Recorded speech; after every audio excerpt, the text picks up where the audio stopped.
Hey, what's up, everyone? We are live now for this free agency live stream show. Very excited about today. Angel's going to be on in a minute. So much has happened in the NFL world. We're going to get into everything. So Hassan Reddick, first signing of the day, and we christen this legal tampering period, which is kind of funny, this legal tampering period. So no one talked before this moment, but yet Hassan Reddick worked out a 1-year, $13 million deal. Kind of wild. That's it. We'll keep Evan Brown did sign right before, but he re-signed with the Arizona Cardinals. We were trying to put all sorts of guards on that team, but Evan Brown's going to stay there. 2-year, $11.5 million deal. Another guard signed with Tampa Bay. That's Ben Bredeson. 2 years, $22 million. This is important in paying attention because of Mekhi Becton's market. Mekhi Becton is supposed to be the top guard on the list for everyone right now, and these deals coming out are really going to kind of frame what his deal will look like. So very important to keep an eye on what these guys are signing for. Let's go back here to the slide that we had. Move on to Ronnie Stanley. Yeah, Ronnie Stanley is going to re-sign with the Baltimore Ravens. Obviously, an incredibly important signing for them. We got another signing here, guys.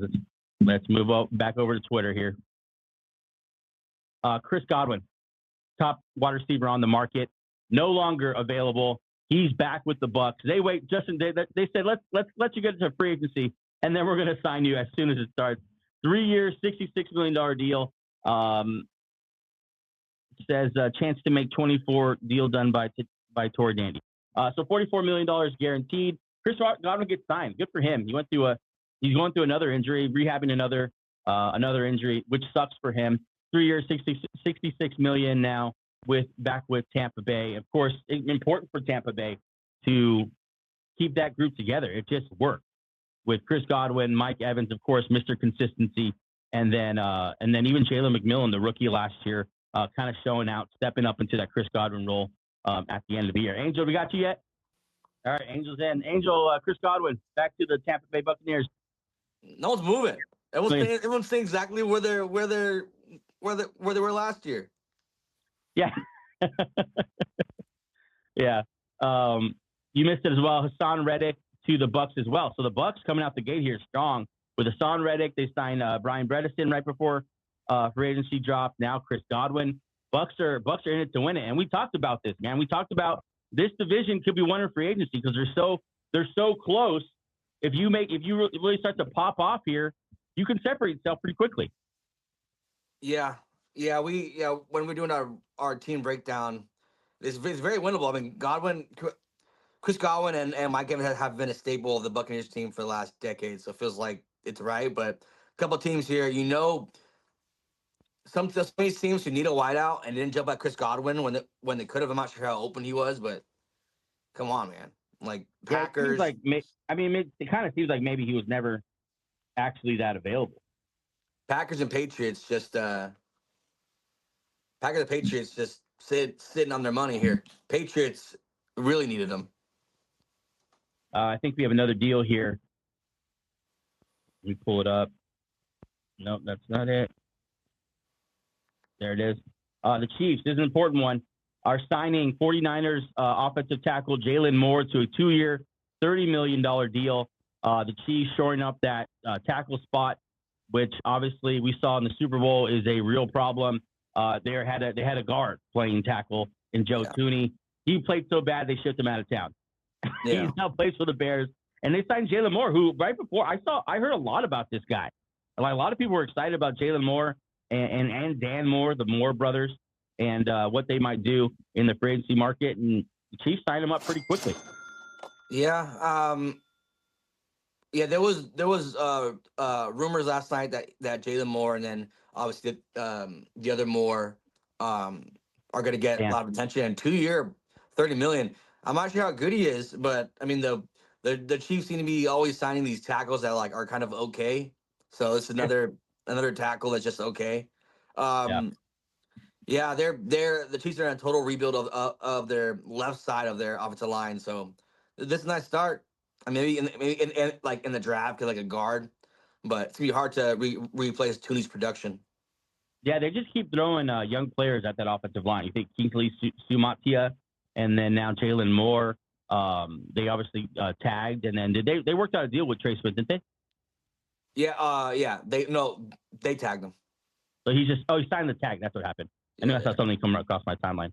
But yeah, we're gonna keep just refreshing Twitter here because this stuff just seems to drop. I mean, we talked about this, but you were not in the area. Khalil Mack signing back with the Chargers, 1 year, $18 million deal. When he was on the Pat McAfee show, Jim Harbaugh, when Khalil Mack was brought up, said, "Pay that man." So you had an idea that they wanted to bring him back and run him back in San Diego. It works. He lives in Los Angeles. And Khalil Mack back with the Chargers. Does this mean Von Miller's the top veteran pass rusher on the market? Probably. I mean, Khalil Mack was people aren't giving enough respect to your boy Montez Sweat. No, not Montez Sweat. Not Sweat. What's his name? The Eagles linebacker. I'm blanking out. Montez Sweat. Yeah. Yeah. Okay. Not Montez Sweat. Josh Sweat. My bad. Josh Sweat. Yeah. Josh Sweat. But yeah. I guess he's the most trustworthy. Is Khalil Mack.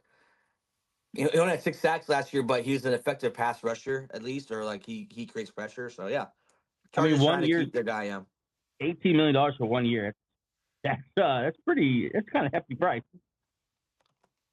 Yeah, I think he was playing for 30 last year, so they lowered it a little bit. Right. Well, that was just to their cap. I mean, we haven't heard anything yet about Joey Bosa, so I guess we'll keep an eye on that as we continue to just kind of peruse Twitter here. Adam Schefter says a new blindside projector for Mahomes. Of course, talking about Jaylon Moore. We need to learn more as much as we can about this guy. $21 million of the $30 million guaranteed. That's a pretty good price. But yeah, I mean, I imagine he starts right away for them. I don't know. Yeah, probably does. Man, Hasaan Reddick to the Bucs. That's interesting. Yeah, the Bucs came out firing, man. Hasaan Reddick, Chris Godwin's back. They got a new. They got their guard back as well. I love it. I love what they're doing. Yeah. I'm waiting for the Milton Williams deal to go down. Yeah. Okay. So as we're waiting for new stuff to drop, I was going through everything that happened yesterday. Ronnie Stanley back with the Baltimore Ravens. This obviously was super important. I didn't think it was going to get done. You had a lot of faith in the organization to bring back one of their franchise cornerstones for the last couple of years. Talk about Ronnie Stanley staying on the Ravens. Yeah, I mean it was. They're too good. They're too well-run company or front office to let someone like this go. He probably was seeing a lot of interest. Ravens probably knew he'll be signed immediately, like a left tackle.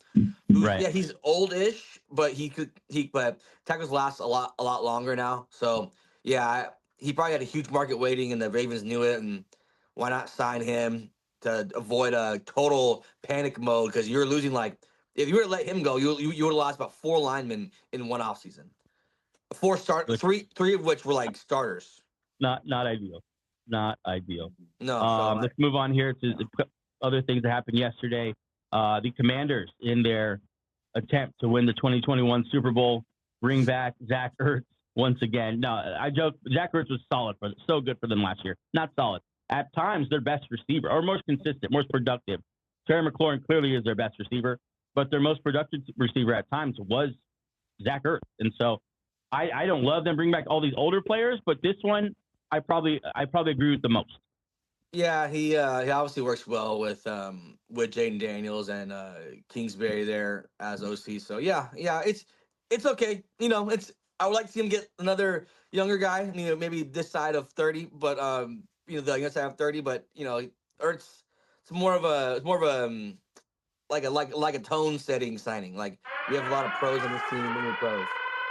Here we go, Ames. We got a signing here as the top center on the market right now. Drew Dalman is going to the Bears, becoming the highest paid center in the league right now. Gets a 3-year, $42 million deal, $28 million guaranteed. They signed him. Listen. My boy came in and said, listen, a grown-up organization builds in the trenches. Yeah. Okay, a grown-up organization builds some offensive linemen. And Ben Johnson's bringing the big boys to Chicago. Drew Dalman now, the best center by far available on the market, is now a Chicago Bear. I love what they're doing. Yeah, this is an old school approach that Dan Campbell has handed down to his now protege there in Chicago. I mean, Joe Jackson, Tooney, and Dalman in about, of course, in like the series of 1 week is pretty damn good. Dalman, he's not great. He's a very good center. And I think this is just you make him the highest paid, so you can guarantee that he'll sign there. Yeah, I love it. I love building the trenches, and they've attacked it so aggressively. This also means that Tevin Jenkins is not coming back.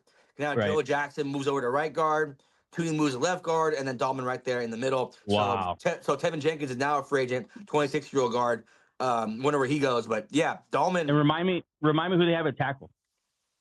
Oh, they still have oh man, put him on the spot. I can't. Jones, right? Braxton Jones. Yeah, Braxton Jones. Yeah, been. Sorry. He's both of their tackles. They're like. Yeah, both their tackles. They're okay, but I don't know if it was because of their, coaching or there's a bad team. So hopefully they elevate their play here, because it's very clear that the point of emphasis for this new team is offensive line. Yeah, if you're joining us right now, we are going live for as long as we have to. We're just going to be perusing Twitter and hanging out and enjoying free agency together. Angel, I know you jumped on late, but happy free agency day. It is a beautiful day. If you're an NFL fan, it is one of the best days of the year to just refresh Twitter over and over again and see all these players that we've heard so much about in the last couple of months now finally signed with teams. Let's go back to some of these signings from yesterday. Your boy, Ainge, he's a free agent. Is he going to play Denver? Vaughn would be nice. Yeah, he was okay last year. He's not a starting. He's a rotational, pass rusher now, which is very valuable to like a lot of teams. I imagine his market's pretty good if he's willing to take obviously less. Yeah, my dream scenario. I'm a Bronco fan. My dream scenario: come home to Denver. You don't even need to start here because we already have that covered. Just come back here, finish your career out in Denver. We love you, buddy. His Instagram picture is still a Denver Bronco. Demaryius Thomas. So he's always loved Denver. I think this year when they played Denver, he just posted Denver posts all week. He still loves Denver, so that'd be great. But I mean, Eagles, Packers, a lot of contenders should be all over Von Miller as a rotational pass rusher. Yeah, it seems like he kind of re-upped his stock again after kind of taking a dip there after getting in some legal trouble and then just not playing very well on the field. I guess I'll play the siren in a cha-ching here. We do have another signing, and we have a quarterback signing. So that's not quarterback, a wide receiver signing. So that's always fun. The Miami Dolphins bring back Braxton Berrios, 1 year, $2 million deal. I messed that up. Braxton Berrios signed with the Texans, 1 year, $2 million deal to join the Houston Texans. So they're kind of just rebuilding their wide receiver room. So Berrios and Christian Kirk, a couple slot guys. They clearly want they're just trying to find that slot. I think honestly, it's a good competition between Braxton Berrios and Christian Kirk for that slot role. Berrios is a very underrated slot wideout, and Kirk, you don't know, he's been hurt for a couple years now. Last year, obviously collarbone, and the year prior he was kind of banged up. So interested to see this is just an open competition between the two wideouts. Because Kirk could be outside a little bit too, but they're both primarily slot wideouts. Yeah, man, I've been excited to see where Braxton Berrios goes. I feel like he's obviously not one of the best receivers in the league or anything like that, but I feel like he does he's like a winning type player and just hasn't really been on that kind of team yet where they've competed at late into the season. Shout out to Miami Dolphins. Yeah. Shout out to my Dolphins. Just let everybody doing go. Shit with them. Yeah. Let's get back over to the signings from yesterday. We talked about Vaughn, Baron Browning, another one of your boys, former Bronco, of course, re-signing with the Cardinals. Strong move, good young player, and we'll keep an eye on him. Let's move along here. Myles Garrett, this is the big one. Obviously, we'll talk about this for a second as we're waiting for news to drop. Again, if you are just joining the stream, we had a rocky technical start, but we're here now. Hey, listen. We're here now. It's a safe place. It's a first time doing it, but I'm happy to be here. It did not go the way I thought. I'm operating literally from my phone because of the damn computer wouldn't work. So okay, let me just go to my phone. But yeah, we're here. Yeah. It's a great day. It's legal tampering, which just means anyone can just do it Yeah. and do whatever they want. Happy free agency day to everyone. If you're joining us, thank you so much for joining us. Welcome to the show. We are football nuts, football nerds, whatever you want to call it. And so we treat today like Christmas morning. Yeah. Absolutely love free agency. Make sure you subscribe to the channel and just hang out with us for a couple hours. We're just going to be talking NFL free agency, perusing Twitter, talking about what has happened over the weekend. Should be a good time. Get your coffee, get your water. If you're at work, sorry. Sorry. Let's talk about Myles Garrett, though. Myles Garrett, the highest paid non-quarterback in NFL history now. We talked about it, and you had it on your what they should do this offseason. It's re-sign Myles Garrett. Time heals all wounds, but money heals all wounds in the NFL. Money's he was an activist till they showed him the money. No, I mean it is what it is. I mean, how you gonna step away from $40 million per year for the rest of your career? So what sucks that he'll go down like a Joe Thomas, who's also on the Browns, like one of the greatest to ever do it, generational talent, but played for the Cleveland Browns. But good for him. Good for Browns fans for not totally going into a complete depression. Yeah. I'm disappointed because it's with the Browns. I wanted him to be with any other team with the Browns. I mean, all the contenders were lining up. They were all lining up like we're about to get Myles Garrett, and we're about to see Myles Garrett play playoff football. Yeah, but now you will see him again with a 5-12 record, 5-11 record. Next season, there'll be a trade rumors too, but good for Cleveland Brown fans. I'll say that. Good for them. So Max Crosby re-ups, gets a ton of money from Las Vegas. Myles Garrett resigns. I mean, any chance where he gets the hat trick and Trey Hendrickson doesn't leave either? Like, Trey Hendrickson is actually leaving, right? We believe that? We saw he was visiting. He was doing a hospital visit yesterday as part of his charity, and he was in a Bengals jersey yesterday. Okay, there you go. So I got a little story here, not breaking, but Adam Schefter just talked about the Justin Fields situation, and it is interesting. Justin Fields, Adam Schefter is saying that he will not commit to the Steelers unless they say you're going to be the QB1. Which good for you, Justin. Good for you, brother. Screw you, Tom. He has to be sick of this crap. He's like, no, I'm not going back, and then you bring back a quarterback, then I'm in and out. No, I totally agree with you. I don't even care. This is a career save. He's like, I'm not a backup quarterback. I'm a starting quarterback. Yeah, exactly. Like if they probably paying like 1 year 10 or 15, like, no, bro, I'm a starting quarterback. Yeah, good for you. It sounds like he's not coming back to the Steelers. It sounds like the DK Metcalf thing did not affect his stats at all, which is good. Like good for you, buddy. Yeah, thanks for committing to another starter. That's not me. But, yeah, I mean, Justin Fields, you got to think, like, for the Steelers, like, at this point, what else? If you're not going to commit to him at this point, then you probably should just move on because you're obviously not very impressed or, like, you obviously don't believe in this guy that much unless it's just more negotiating tactics. But I get it for Justin Fields, man. That has to be annoying. I wanted to bring up this tweet because we talked about the Bears' offensive line. We got some Bears fans watching the show right now, and look what they've done to their offensive line, man. I mean, the beginning, you don't need. First of all, that pick now is completely open to anything other than offensive line in a deep offensive line draft. So players might be falling here, and they're gonna get to pick the cream of the crop.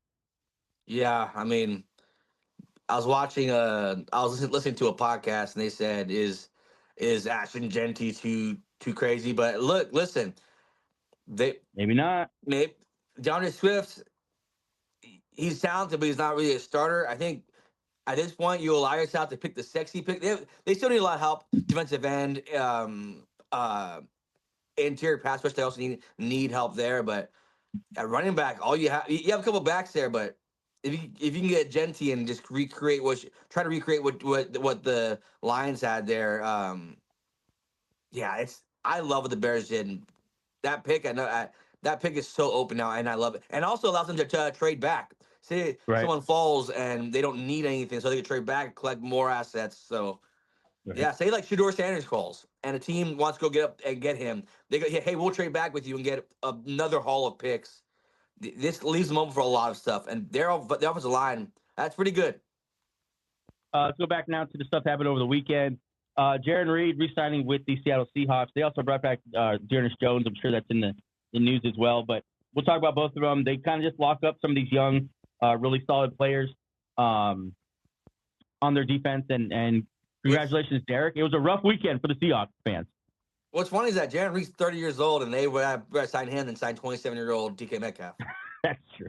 That's true. And they're in a rebuild. So I don't. Are they in something? I don't know what they're doing. They're doing something. Yeah, good for Jaron Reed though. He's been solid. We got a signing here. Sorry to cut you off, but we have a signing. B.J. Hill is signing a 3-year, $33 million deal with the Cincinnati Bengals, $16 million guaranteed. I don't understand. Anyone but Jamar Chase, Higgins, and Trey Anderson. They refuse to sign anybody else.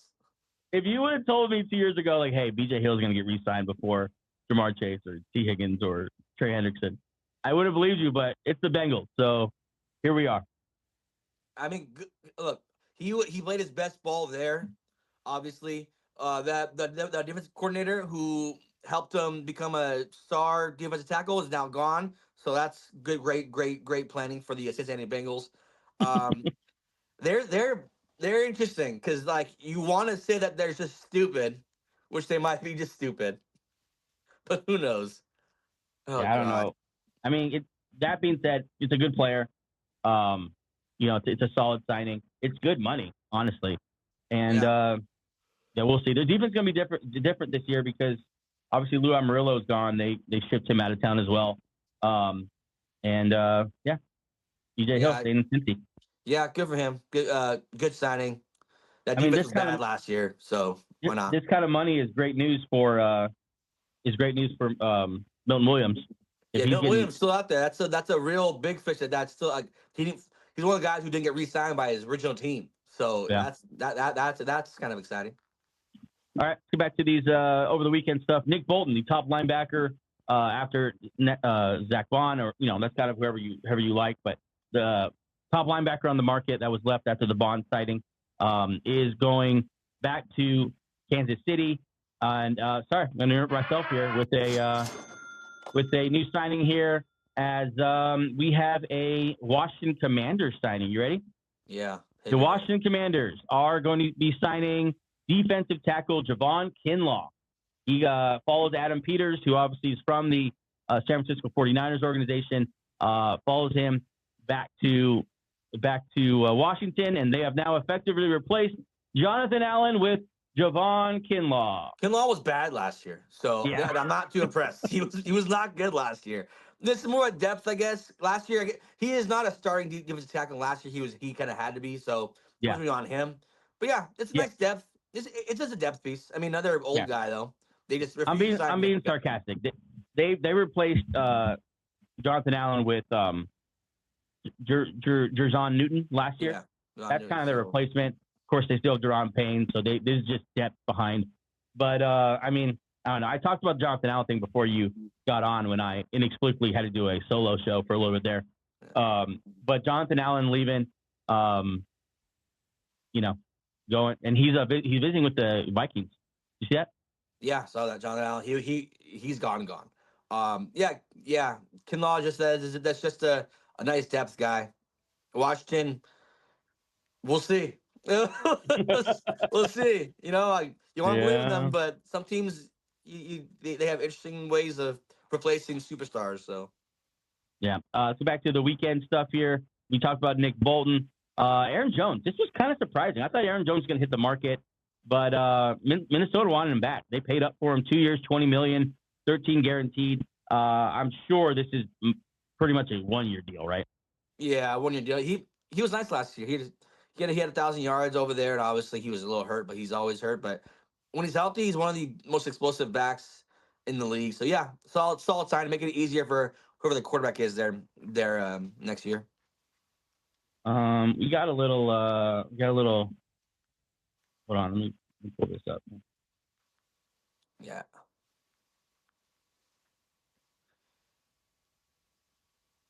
This Justin Fields situation is really interesting to watch. Just this whole quarterback situation in Pittsburgh. Steelers is Adam Schefter. Steelers continuing to talk to Justin Fields, Russell Wilson's, but Aaron Rodgers has emerged as a quarterback option in Pittsburgh. So it was only a matter of time before Aaron Rodgers is going to be eventually linked to every quarterback opening in the NFL, and those are starting to dwindle.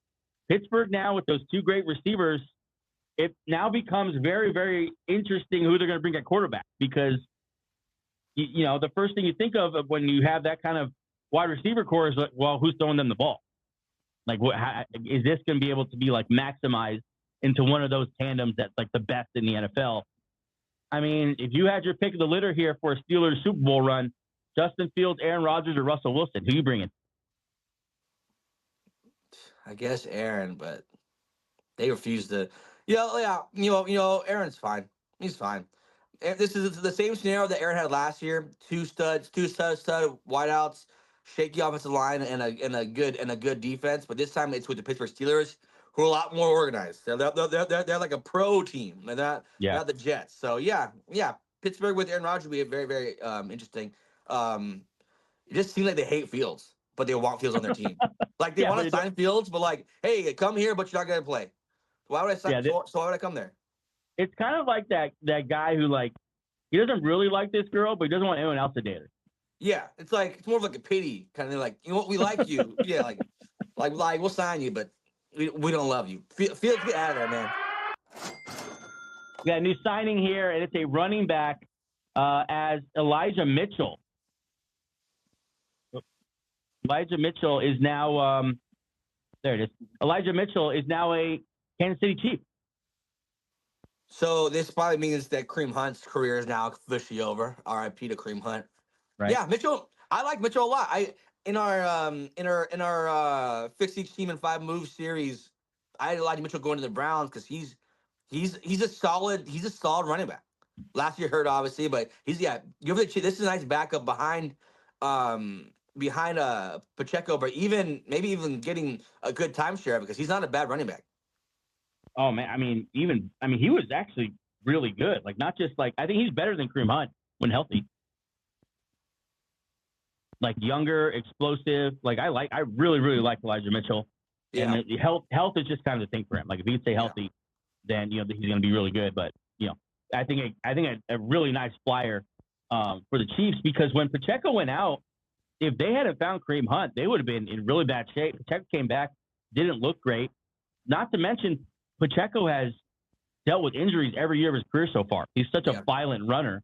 Yeah. Like, I think getting someone like Elijah Mitchell, I think this is one of those underrated moves that will pay dividends in December, or like November, like when they have to start this guy for 4 or 5 weeks in a row. Yeah, it's hard to find a running back as good as Elijah Mitchell when you're hurt in the middle of like the NFL season. So yeah, good on them. He's not old. He just hurt last year, but yeah, this is great. I mean, worth 3.5. So he probably got guaranteed like half of that. So it's not a big, it's not a big like money towards him, but it's what these pro teams do. Like these well-run front offices, they get guys like this for nothing, who can potentially, like, if he had to cover for 4 weeks, say Pacheco gets hurt next year, you could totally see him doing that and being effective too. Yeah, for a deal with up to $3.5 million, someone who could legitimately be the running back all the way up into a Super Bowl type run in that offense. Like that definitely worked. Let's get back to the weekend's moves. Cody Ford going back to the Bengals as they continue to sign everyone but their stars. As they continue to hold out on their stars, Cody Ford is a must. You must bring back Cody Ford. Let's move on. Ernest Jones, you talked about this going back. Jaron Reed going back as well, as Mike McDonald running back with his boys, and everyone on the offensive side. Yeah, get packing. You're the problem. Hey, you're the issue. It's not my guys. It's you. It's not my guys. Look, the Seahawks. Look, positive outlook. Ernest Jones is a good young linebacker. I don't understand why he bounced around so much last year. He's a good linebacker. He can grow into that system. But it's cool to see him on the other side of the ball. Yeah, on the other side of the ball is just we don't know what. But defensively, we get at least trying to make that strong. So maybe they bring a new quarterback in. They could just rely on the defense a lot. The Rams signed Davante Adams, 2-year deal. Let's take a minute and talk about this. As one of the best receivers that was supposed to be available today, it was never made it. Davante Adams going to go play for the Rams, the Cooper Kupp replacement. Is he older than Cooper Kupp? I think he is. Maybe. I mean, at this point, he has more juice than Cooper Kupp, right? Yeah. He's been healthier recently, and that's all that matters. And I think I think it's the right move. I think they definitely have a better wide receiver core today than they did yesterday. And I love Cooper Kupp, but you couldn't rely on him to be healthy for very long. And Davante Adams has been healthy, has been productive, and I think is a great number 2 to Puka Nacua. And just another guy to learn from. Puka Nacua seems like the type of guy who's just going to soak up all the veteran information he can. And so he's now he studied under Cooper Kupp. Now he's going to study under Davante Adams, one of the best route runners the league has ever seen. And hearts are breaking in Green Bay. Rams side, they've always liked these wideouts who are good. I mean, they're top 2 routes. You got to be able to run effective routes and to run block. He's good at both. So, this is a nice signing. Green Bay and New England, I'm looking at them right now, letting these wideouts just fall through their fingers here and not addressing that issue, which both teams had. More New England, all that cap space, not doing anything. We're just sitting on it. They still can't get anyone to sign there. But Davante, but Davante's a nice wideout. Last year the Aaron Rodgers thing was just awkward, but he was still effective. I think him behind Puka Nacua, that's a very good one too. Let's move on here with the next signing over the weekend. Harold Landry to the Patriots. Talk about this one. I know we both like this one. Landry's a Vrabel guy, effective pass rusher. A couple years of injury, but when he was with Vrabel, that's when he really, really shined. So this is great. This is a great signing. Vrabel bring over one of his guys. Vrabel's actually doing some stuff. He traded defensive tackle earlier. I forgot his name, but he's just getting his guys in there. So Chow. He traded them to New Orleans. That's a big cap number that they saved there just to move on to Landry. And Landry's good. I like Landry a lot. I kind of wanted Denver to get him. They're also going to be switching up scheme here. So they got to find guys who are going to fit Mike Vrabel and I forgot the defensive coordinator, but their scheme as opposed to what was happening there before, wherever the hell was happening there before. I don't even know what their scheme was, but they're bringing in Harold Landry. I wanted to switch over right now and look at the top free agents still available. This is CBSSports.com. Sam Darnold listed as the top available free agent. He's still out there and flirting with, we've heard the Raiders, we've heard the Seahawks, not the Raiders, sorry. We've heard the Seahawks, we've heard the Steelers, and maybe even back home to the Vikings. Sam Darnold's still out there, and we'll see. Yeah.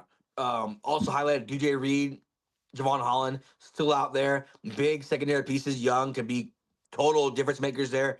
But Sam Darnold, Raiders, right? A lot of teams should be out there. The Seattle Seahawks have been interested in him, obviously. The Raiders.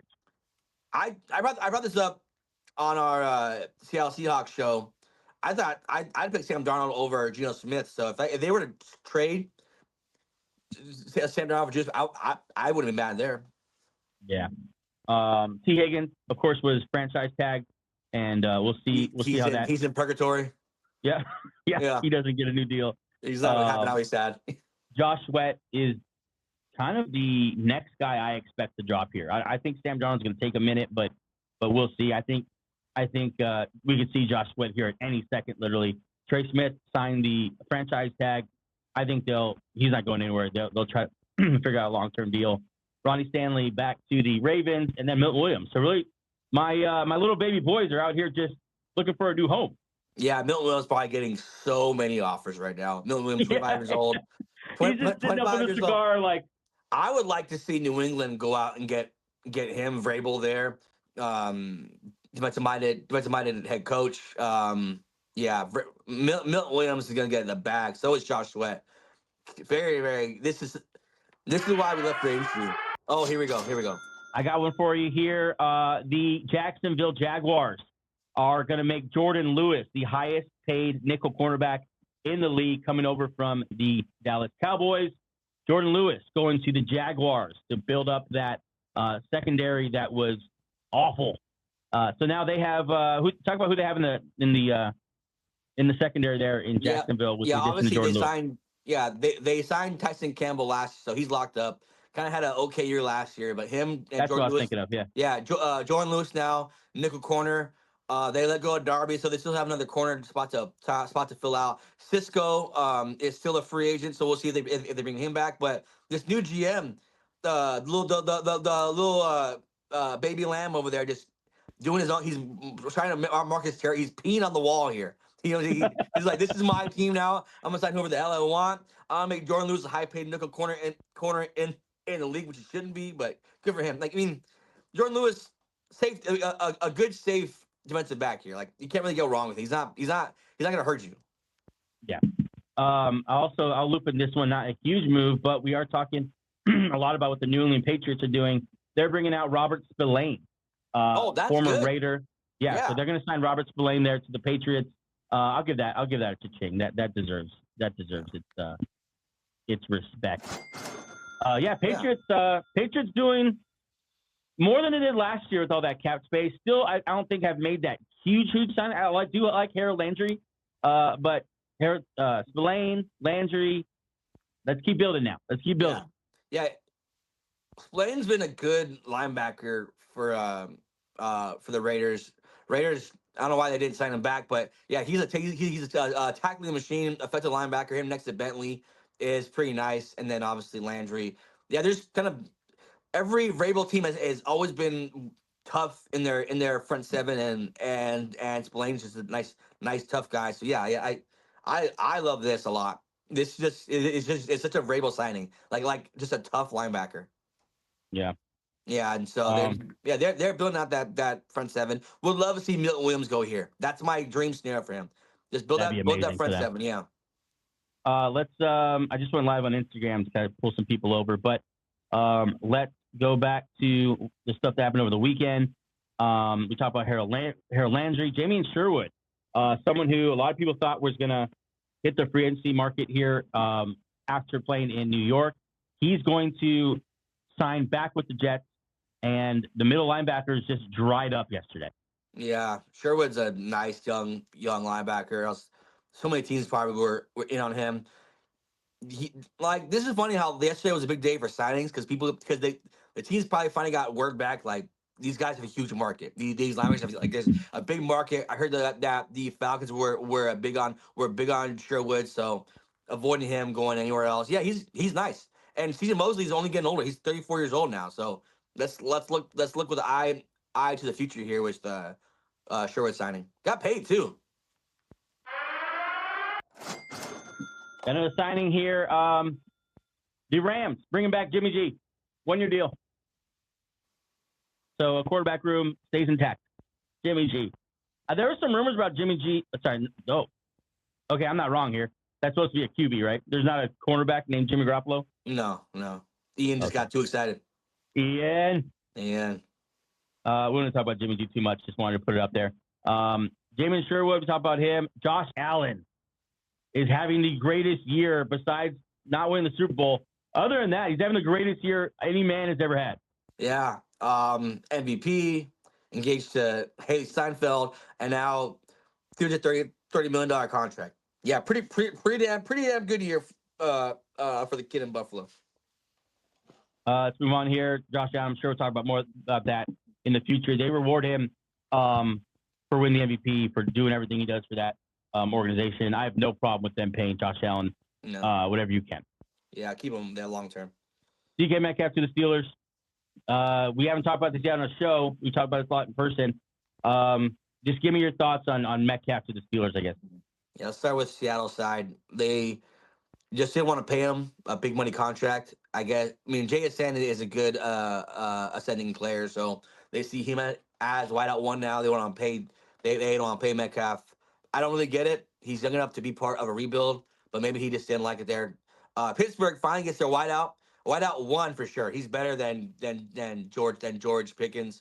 My thing is, like, the Steelers get these wideouts, but they still don't have a quarterback. So and they're the most run heavy team in the league. So I don't know what they're interesting because they don't have a quarterback yet, but they traded for a wideout. It's just interesting. Pittsburgh's interesting.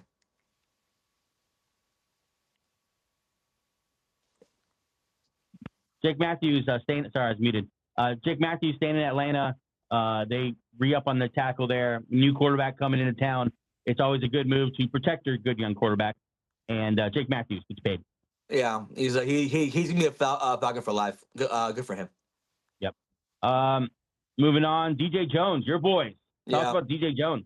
Yeah, I had him going a lot. He's a good defensive tackle. Like he's not great, but he's solid. So I had him going a lot of different spots. Obviously, as a Bronco fan, I wanted him to stay home, which he did.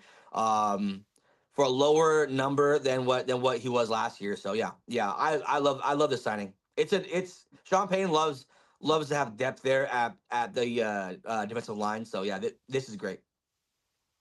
Let's move on here from DJ Jones. I saw this was surprising to me. Grady Jarrett released. I know they need some cap. Yeah. I think they got like $16 million in cap relief from releasing Grady Jarrett. He's been, you've seen the tweet, been there 10 seasons through all of it. Yeah. And now he's a pretty good name to watch. Like these people who miss out on Milton Williams and Jonathan Allen, Grady Jarrett's not a bad name to bring in.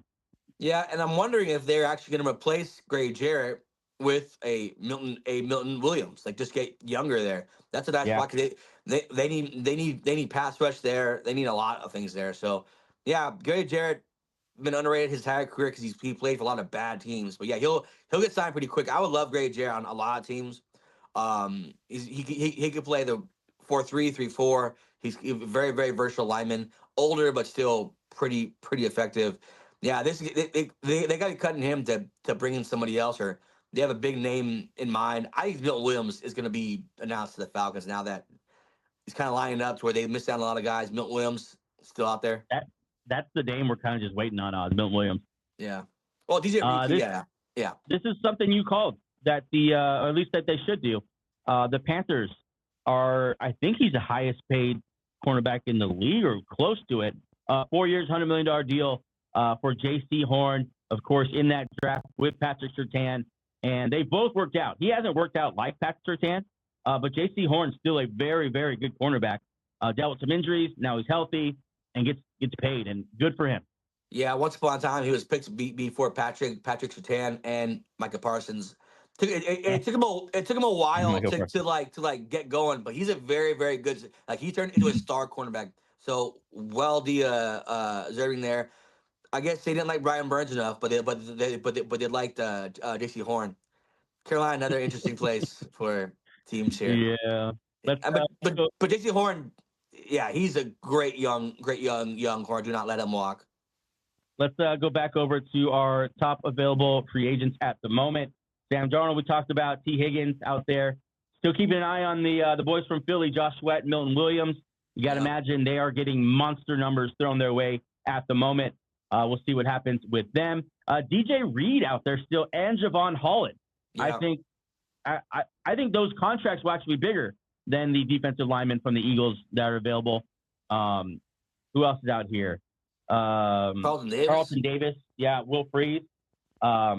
I hope the Colts need to keep him, but if he hits the market, I'm sure someone will pay him. Justin Reed, Cam Robinson, a lot of big names still available. Again, if you are watching here on YouTube, welcome to the channel. Welcome to the free agency live stream show. We will be live streaming for hours, talking about everything happening in the NFL world, all the different signings, so much going on. We did have a slow technological start, but we're rolling now. Stuff's happening. We'll be just perusing Twitter for the next couple hours, just like we would do if we were sitting at home, except now we get to do it with all of you. I'm just going to go on Ian Rappaport's timeline here and scroll back a little bit about some of the stuff that's happened earlier in the day, because news started dropping pretty quick. Again, Jaylen Warren, this is the one I want to talk about. Jaylen Warren did receive a second-round tender, $5.3 million. I think that means if anyone were to sign him, they would have to pay the contract and a second-round pick. Yeah, and then Pittsburgh gets the right to match any offer. So I don't think he goes anywhere. The team has to really, really like him to get him off Pittsburgh. That's a high tender, second round. Yeah. I mean, he's a good running back though. So I don't mind Pittsburgh thinking so highly of him because he's a good running back. Maybe this year they finally say like, let's just give him the ball and see what happens. I was gonna say, does this signify like his like, is he the starter now? Is like this like, hey, this is our confidence in you.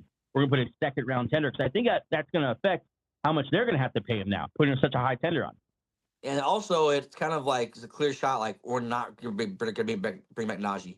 There's like no hints at all about them. So Najee is probably gone for sure. And this is a deep. Yeah. It's a deep running back class. I can see them drafting as a running back in like the second round and just pairing him with Jaylen Warren. Yeah. Look here. I'm trying to get. We'll go back to that. Let's go back to the week to what happened over the weekend here. Jaycee Horn signs Jaylen Warren, of course. Khalil Mack. We talked about that. Buccaneers signed Brian Bredesen, the guard. Yeah. Safe board. We talked about that. Like solid.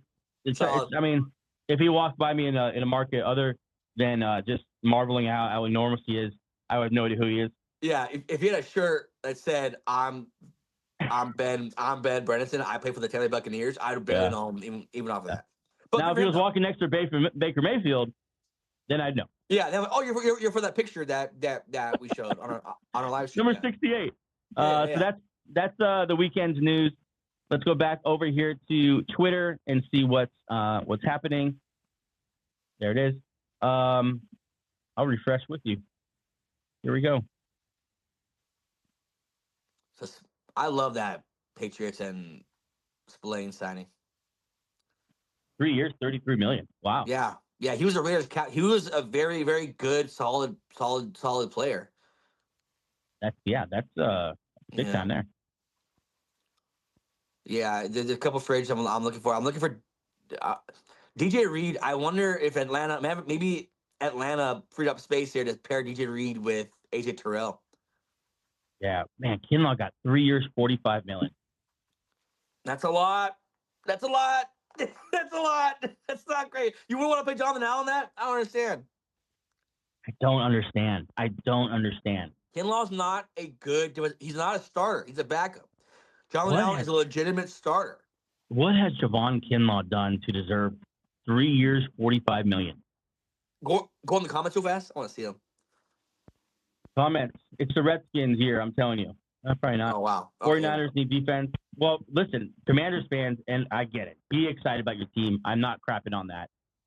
But this guy did kind of encapsulate what we're thinking. Laugh my ass off. What an overpay. And then this is exactly what the Commanders fans are thinking. They just keep grinding. Amazing. Look, signing guys does not mean you're grinding. It means you're signing guys. Look, good for Kinlaw, but it's there we go. A little update on the Jordan Lewis thing. 3 years, $30 million. Yeah. It's just funny how they would pay him that money so quickly and so willingly. There you go. One of your boys here. Giants are signing cornerback Paulson Adebo. Oh, that's a fantastic signing. Yep. Yeah, that's massive. That's something that I don't know if a lot of people talk about, but Paulson Adebo's. I mean, they were so bad at cornerback last year. I mean, they had a couple guys that were nice, but not like a number one. This guy could be a number one if things go really, really right, but he's a solid number two. So yeah, I mean, this also in the NFL draft lets them a little more leeway if they don't pick a Travis Hunter at cornerback. They still have Paulson Adebo here, but if they even draft Travis Hunter, now they have a deep cornerback room. So yeah, I love this. This is probably one of my favorite signings of the day. I liked him because he's one of the. I would like to see the guaranteed number here because he's 25, I think, young. Man, that's fantastic. And now the Saints total rebuild, not bringing him back. Last year, Kool-Aid, McKinstry got signed there, so they're kind of rebooting their cornerback room there. I have an exciting development here for you. This is a Broncos thing. That's why I took you off the screen.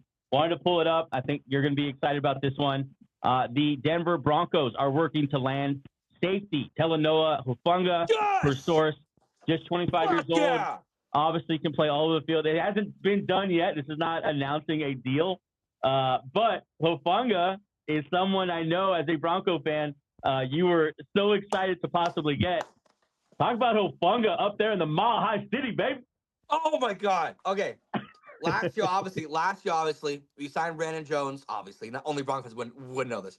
Brandon Jones, Brandon Jones signed last year, played fantastic for us, but we could not get that strong safety position filled at all. PJ Locke, a lot of guys in there couldn't fill that spot for an aggressive defense that allows our DBs to just kind of do everything. They obviously Van Joseph puts a lot of pressure on his defensive backs, a lot of island stuff, but Hufanga here in the box safety, can be a versatile playmaker. Had a bad year last year. He had to play with a broken hand. Year before that was out for the entire year. So little injuries here. I would want to see what the guaranteed number is here. But a position of need, 25 years old. I love it. Honestly, for any team, he was one of him and a couple other guys, one of my low-key budget signings here that could blow up into like a nice signing here. So Hufanga to the Broncos.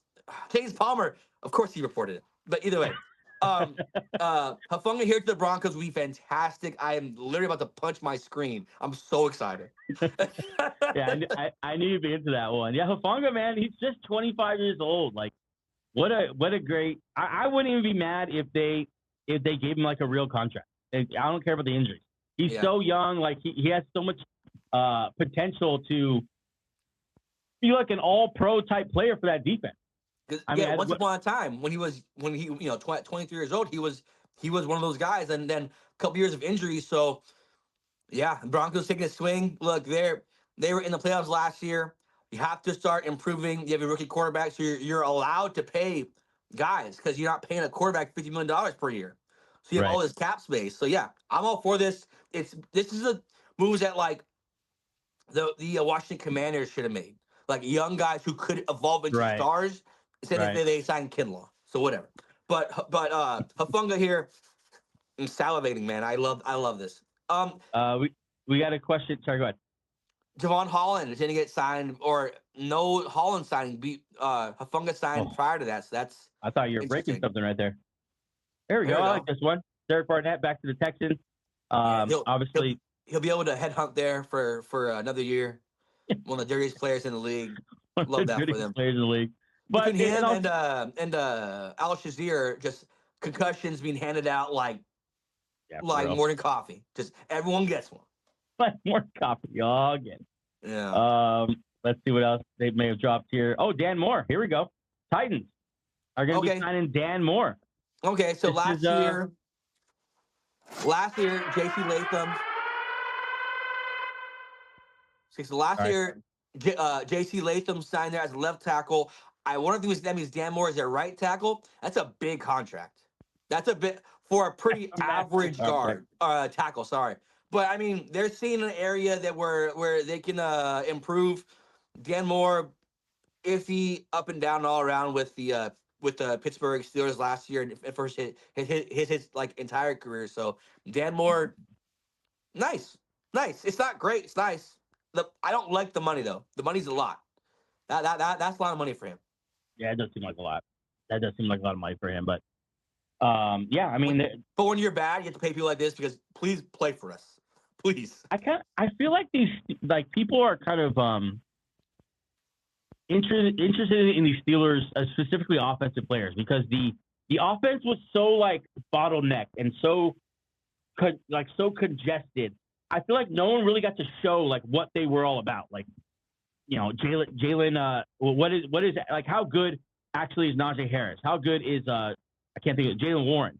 Yeah. Like, I mean, I feel like these players are going to get deals, and kind of people are giving the benefit of the doubt just because they're in that Steelers offense. They're not going to kind of judge them on the production per se. Maybe just watch tape and go off that. But yeah, Dan Moore going to the Titans.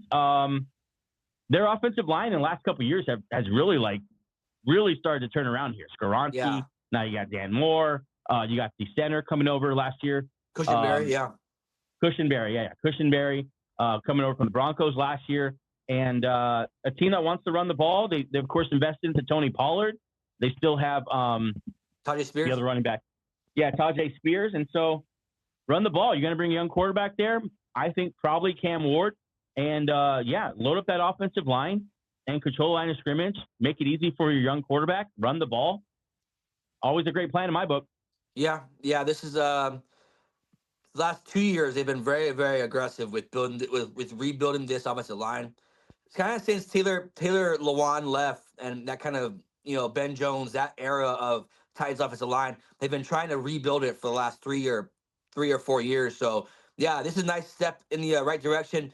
The money is a lot, but I like the emphasis on we're gonna build this O line even if we overpay, because Cushionberry got a big contract last year, a bit of overpay, but your offensive line is better. This is a bit of overpay, but your offensive line after today is better. So I like the steps towards getting this offensive line fixed. Let's go back here to the top free agents available. Let me refresh this real quick. Do you see Sam Darnold still up there? Still waiting on Sam Darnold news. It's been completely quiet this morning on Sam Darnold, which is always like eerie for the top free agents. Yeah, because you don't know who he's talking to. T. Higgins, I mean, he's not going anywhere, right? I think they're going to resign him. Purgatory. Still waiting on Josh Sweat. Still waiting on Milton Williams. DJ Reed's another name. DJ Reed and Javon Holland, man. Like, talk about needle movers. Like let's cut. Like, where does this cut off with the needle movers? Maybe like Carlton Davis is nice. Will Fry just free. After Bolton, or where would you cut off like the needle mover type players? Probably after Bolton. Like, most of the guys are nice starters. Yeah, great players. Hey, your boy Beck, I thought the Eagles would lock him up quick, but he might want to get the bag here. Beck did. Yeah, I think I think he will eventually end up with the Eagles, especially with the numbers that are coming out this morning, what these guards are getting. They're not getting massive money.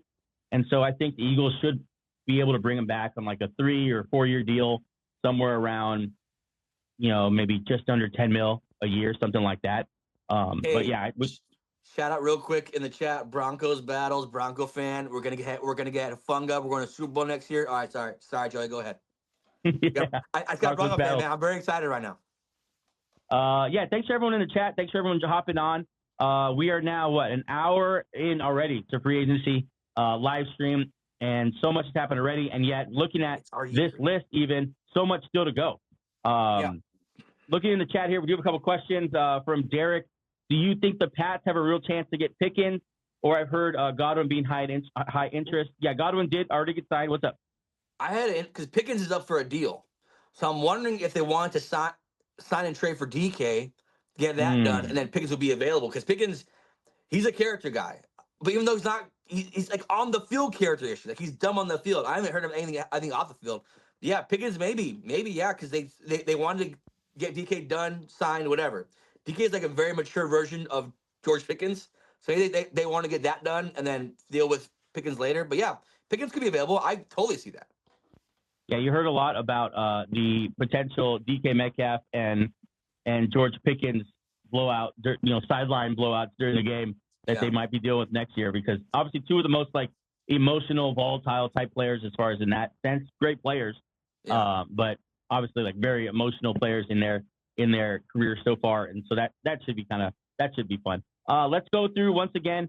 I know we're getting a lot of new people kind of cycling through right now, so I want to make sure we go through this again. That is the news from this weekend. Let's kind of just go through it real quick here. Oh, I'll go backwards. Where's the last one? There it is. So we got the Buccaneers bringing back the guard, Ben Bredesen. They then bring back, they sign Hasaan Reddick kind of as soon as free agency opens. Bring back Chris Godwin, 3 year, $66 million deal. And so the Bucs kind of got this thing going on free agency. Khalil Mack back with the Los Angeles Chargers. I saw him mocked to all sorts of different contenders as maybe that final pass rushing piece. And no, he'll stay in LA. Jaylon Moore gets a second round tender, now meaning most likely he will be the Steelers starting running back next year if they do not retain Najee Harris. Panthers signing Jaycee Horn, the young cornerback this is his first contract, right? Yeah, first contract. Took him a while to get going, but a true star quarterback. Good for him, man. I'm so happy for him.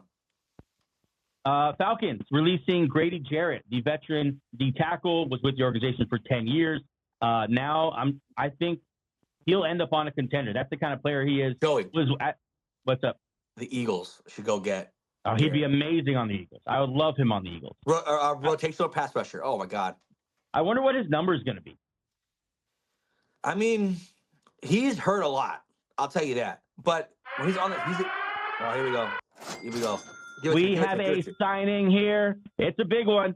The Patriots are signing Carlton Davis, cornerback, formerly of the Bucs, and then of the Lions. Carlton Davis could take 3-year, $60 million deal, $34 million guaranteed. And Mike Vrabel's doing the damn thing, baby. I love what Mike Vrabel's doing. Not a single offensive signing. Him and Christian Gonzalez. That's one of the top 5 cornerback duos. That's nice. That's a great one too. Vrabel saying, "I'm gonna be good on defense. I'm tired of these guys being literally last year they were called soft. Like this whole defense was called soft. Now they're getting these by their own coach, by the way. Oh God, this is such a good signing. Shout out to Derek in the chat. This is such a great signing. This is such a mature signing too. Like, let's make our strength stronger. Let's get 2 good solid corners there. You have Jack Jones, not Jack Jones, Marcus Jones, nickel corner right there. You have Duggar. You have so that backfield is so deep now. I love this. This is such a great signing. And Joey, is there another signing here? Hold on. Let me pull it up here. Let's see who else. I'll refresh this live. I got Dan Moore, Paulson Adebo. No, there was someone in the chat. Oh, right there. Yeah, we did. The Panthers are the winners of the Milton Williams sweepstakes. The Panthers have signed Eagles star free agent defensive tackle Milton Williams. Good for you. Hey, what Panthers? Welcome to the show, baby. Milton Williams, Derek Brown, Jaycee Horn. You start building pillars of your next era of like defense here. I love this. A step in the right direction here. I love that. That's amazing for the Carolina Panthers. This is going to be a monster deal. I can't wait to see the numbers on it. But Milton Williams for the Panthers. That's a grown-up move, baby. That's a grown-up move. Yeah. This is a nice response to the bounce back year they had last year. Hey, let's build on it now. Let's start going back. Shout out to Ari Merov for doing this. I feel like he's the only big-time newsbreaker who does this. Yeah. But he gives us a nice little recap here of what happened this morning. We're going to talk about Milton Williams in a second when that money comes through. I'm not sure what that number is. Any guesses? I'm guessing 3 years, $63 million. It's $63 million guaranteed? No. Maybe it's probably 40, around 90. 42 of that guaranteed. You think 90? It's going to be huge. Wow.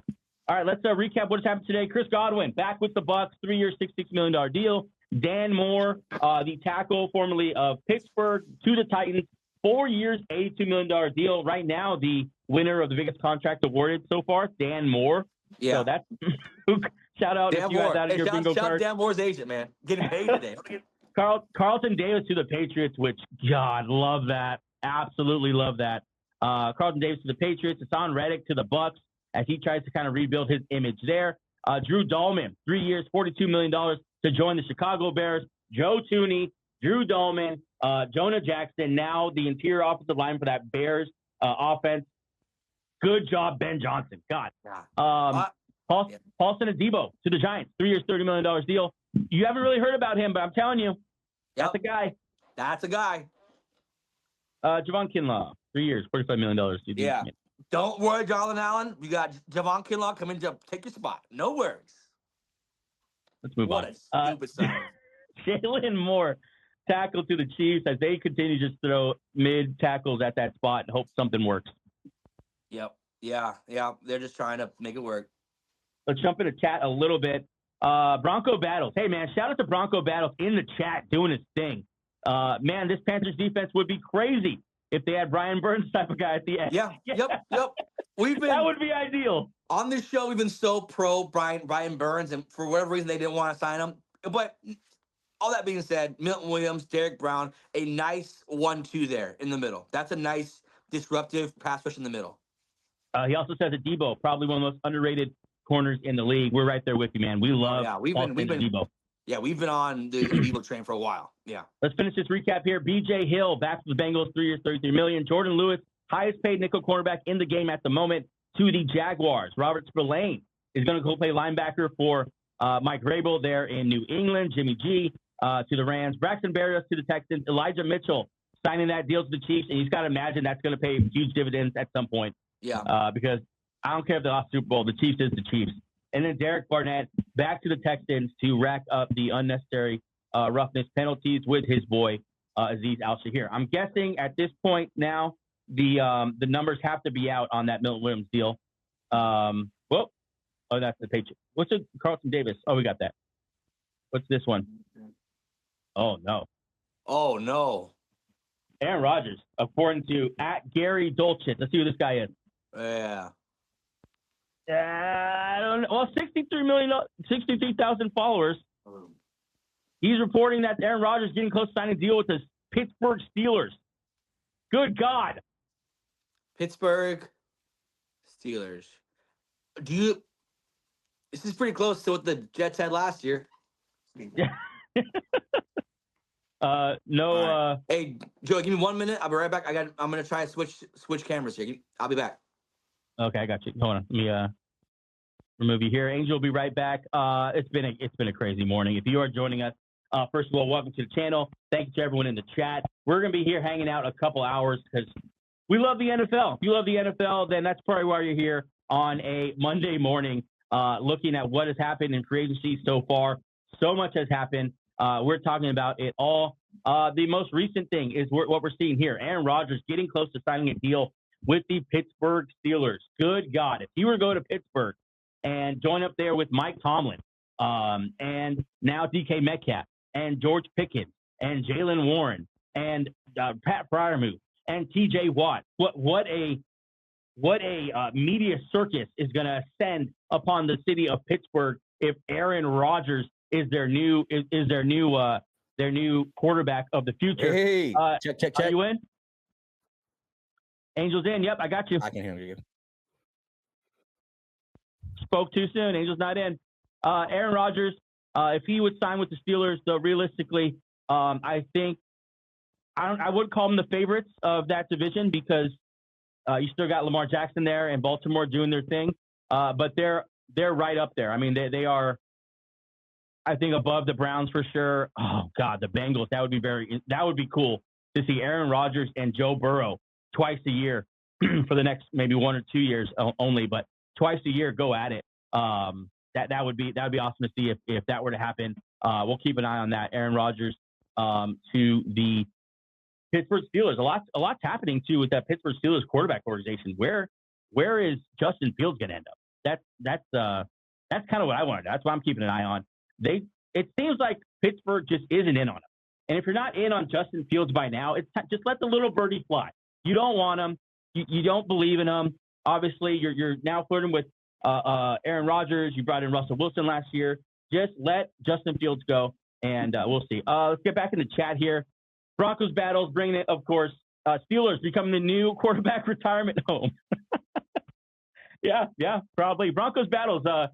DM us on Instagram your information, bro. Hop on the show. We got to get you on a mic here. Yeah, Brown and Bell. Let's keep refreshing here. Angel's once again figuring out his mic situation, and so I'm here all alone. Thanks a lot, Angel, for that. Let's see what else has been happening. Giants signed Paulson Adebo. Yeah, I mean, we talked about it. If you don't know about Paulson Adebo at this point, you're about to find out. The guy's a good player. He's just been stuck on the Saints, who haven't been playing very good football as an organization lately. Paulson Adebo to the Giants, I think, is a monster move. But really, all that matters for the Giants this offseason is the quarterback position. Sam Darnold still up there on top of the free agency list as the top available here, according to CBSSports.com. We haven't heard anything. We haven't heard anything about Sam Darnold, where he's going to land. I don't know. Josh Sweat, now one half of that duo from the Eagles, still available. We saw Milton Williams just signed. We're still waiting on those numbers from the Carolina Panthers. Shout out to the Carolina Panthers joining the party. But Josh Sweat still out there, the top pass rusher available after. Okay, listen, I mean, Max Crosby's not going anywhere. Myles Garrett isn't going anywhere. We still do think Trey Hendrickson's going to get signed, but we'll have to kind of wait and see. Josh Sweat, the top guy out there right now. DJ Reed and Javon Holland. So excited, really interested to see where these guys end up. They're massive names, needle shifter type guys, needle mover type guys in the secondary. I'll throw some guesses out there for you. DJ Reed, I think, who could use a DJ Reed? He's obviously not going to go back to the Jets because I think he kind of expressed on his way out that he's kind of done with that whole Jets organization and how they roll. DJ Reed, a lot of people can use him. I like him too. I'll throw a team out there. I like him to the San Francisco 49ers. I think they can use. I know they have Diamador Lenore and one other guy, but losing Travarius Ward, I think they could bring in a CB1 type. DJ Reed would be really, really good there. And just a guy who you'll sign for a good contract. Like, he's going to make a lot of money, but he can still end up being a bargain. DJ Reed's a really good player and could still end up outplaying whatever contract he's going to sign today. I love DJ Reed. Javon Holland, I don't know why Miami just didn't throw every bit of cap space they have at him. He's such a good player. They drafted him, they developed him, and we'll see. Yeah, DJ Reed could go to the Vikings. That's a good call, actually. Vikings would be really good. They patched it up last year with Stephon Gilmore. Now replacing that with DJ Reed, I think, would be a super solid quality signing for them. That'd be really good. Carlton Davis, we saw him sign already. Will Freeze, the young guard, missed all last year with injury. We'll see. Broncos battles with Byron Jones out on the market as well. Minnesota has cap bringing him. Yeah, Minnesota needs to replenish some secondary help here. I know Cam Bynum's still a free agent. Obviously, I talked about Stephon Gilmore. They're going to have to go get someone here. Justin Reed's also out there, the safety from Kansas City. Kansas City's going to have to make a couple more moves as well. They're losing some guys. Mekhi Becton, as an Eagle fan, of course, very interesting to see what happens with Mekhi Becton. But we'll see. Let's go back to Twitter and hit refresh and see what has happened just in the last couple of minutes. We know about Brian Bredesen. Obviously, I see your Broncos battles. Byron Murphy. I was sitting there thinking, like, who the hell is Byron Jones? Yeah, Byron Murphy. Yeah, Byron Murphy's still out there as well. You should probably re-sign Byron Murphy. I'd re-sign Byron Murphy over DJ Reed. Let me know if you agree with that. But Dan Moore leaving the Steelers to the Titans. So far, the biggest deal reported today goes to Dan Moore, tackle formerly of the Steelers, newly to the Tennessee Titans. Robert Spillane going to go play linebacker for Mike Vrabel. You got to just trust Mike Vrabel. If he wants to go get a guy, I just trust that he knows what he's doing. I'm waiting on this Milton Williams numbers. I don't know. I wonder what they paid him. My guess was 3 years, $63 million, but we'll see. I mean, I think he got massive money no matter what. Patriots also bring in Carlton Davis. Love that. Him and Christian Gonzalez now forming one of the better cornerback duos in the league. Chris Godwin back to the Tampa Bay Buccaneers. We know he has a great relationship, obviously, with Mike Evans and with Baker Mayfield. It sucked to see him go down last year. Awesome to see him get paid this year. 3 years, $66 million deal. And he'll go back to Tampa Bay and reform that great wide receiver duo they have. Now with Jalen McMillan also in the fold, they have a solid three there at wide receiver. Chris Godwin, one of my favorite players in the NFL. I just love how he goes about his business. I love the type of player he is. Tough. He blocks. He's a complete receiver. Really, really love Chris Godwin. And the free agency market for wide receivers is really dried up. Like, T. Higgins is not out there anymore. Obviously, DK Metcalf now a Steeler.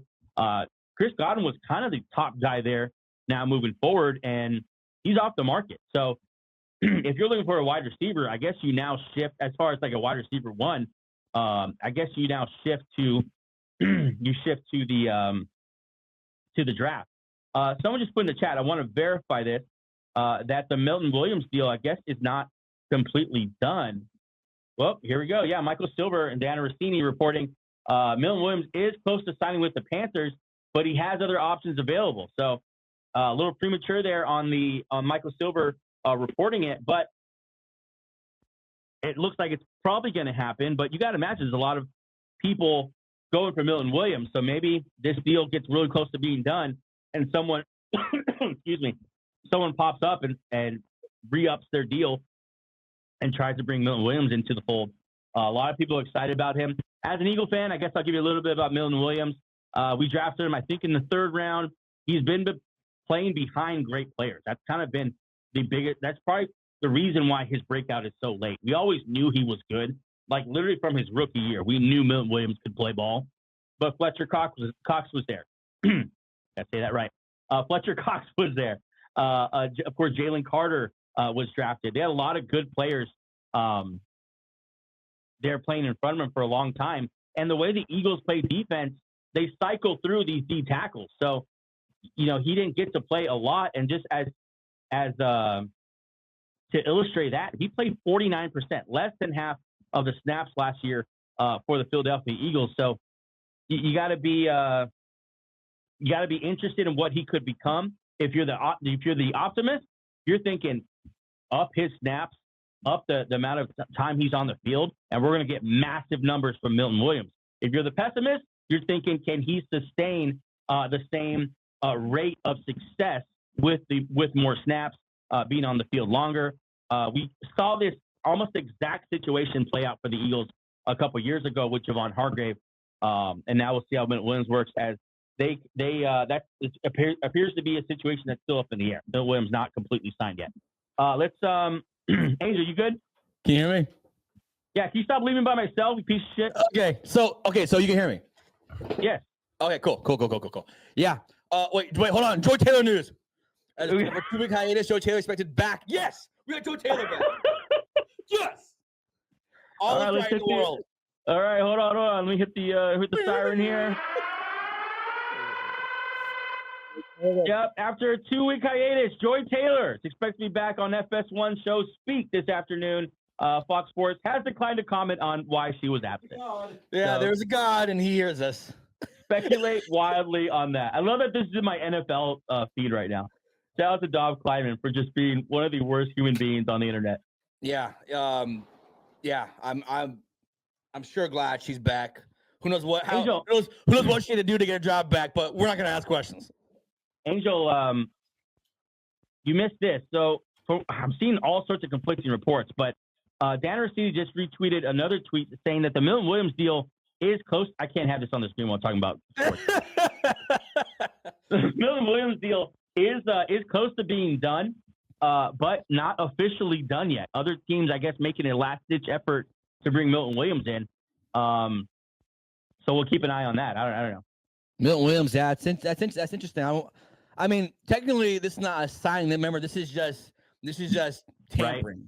So they haven't signed anything yet. So we've seen players switch back and forth. So maybe this is just a negotiation tactic. Like, hey, this team's ready to sign me. Philly, like, try to match it. Our own Derek Boo in the chat. Incredible talent. Speaking of Joy Taylor, great pickup. Love to see it. Shout out Derek Boo, man. He needs a win. He's a Seattle Seahawks fan.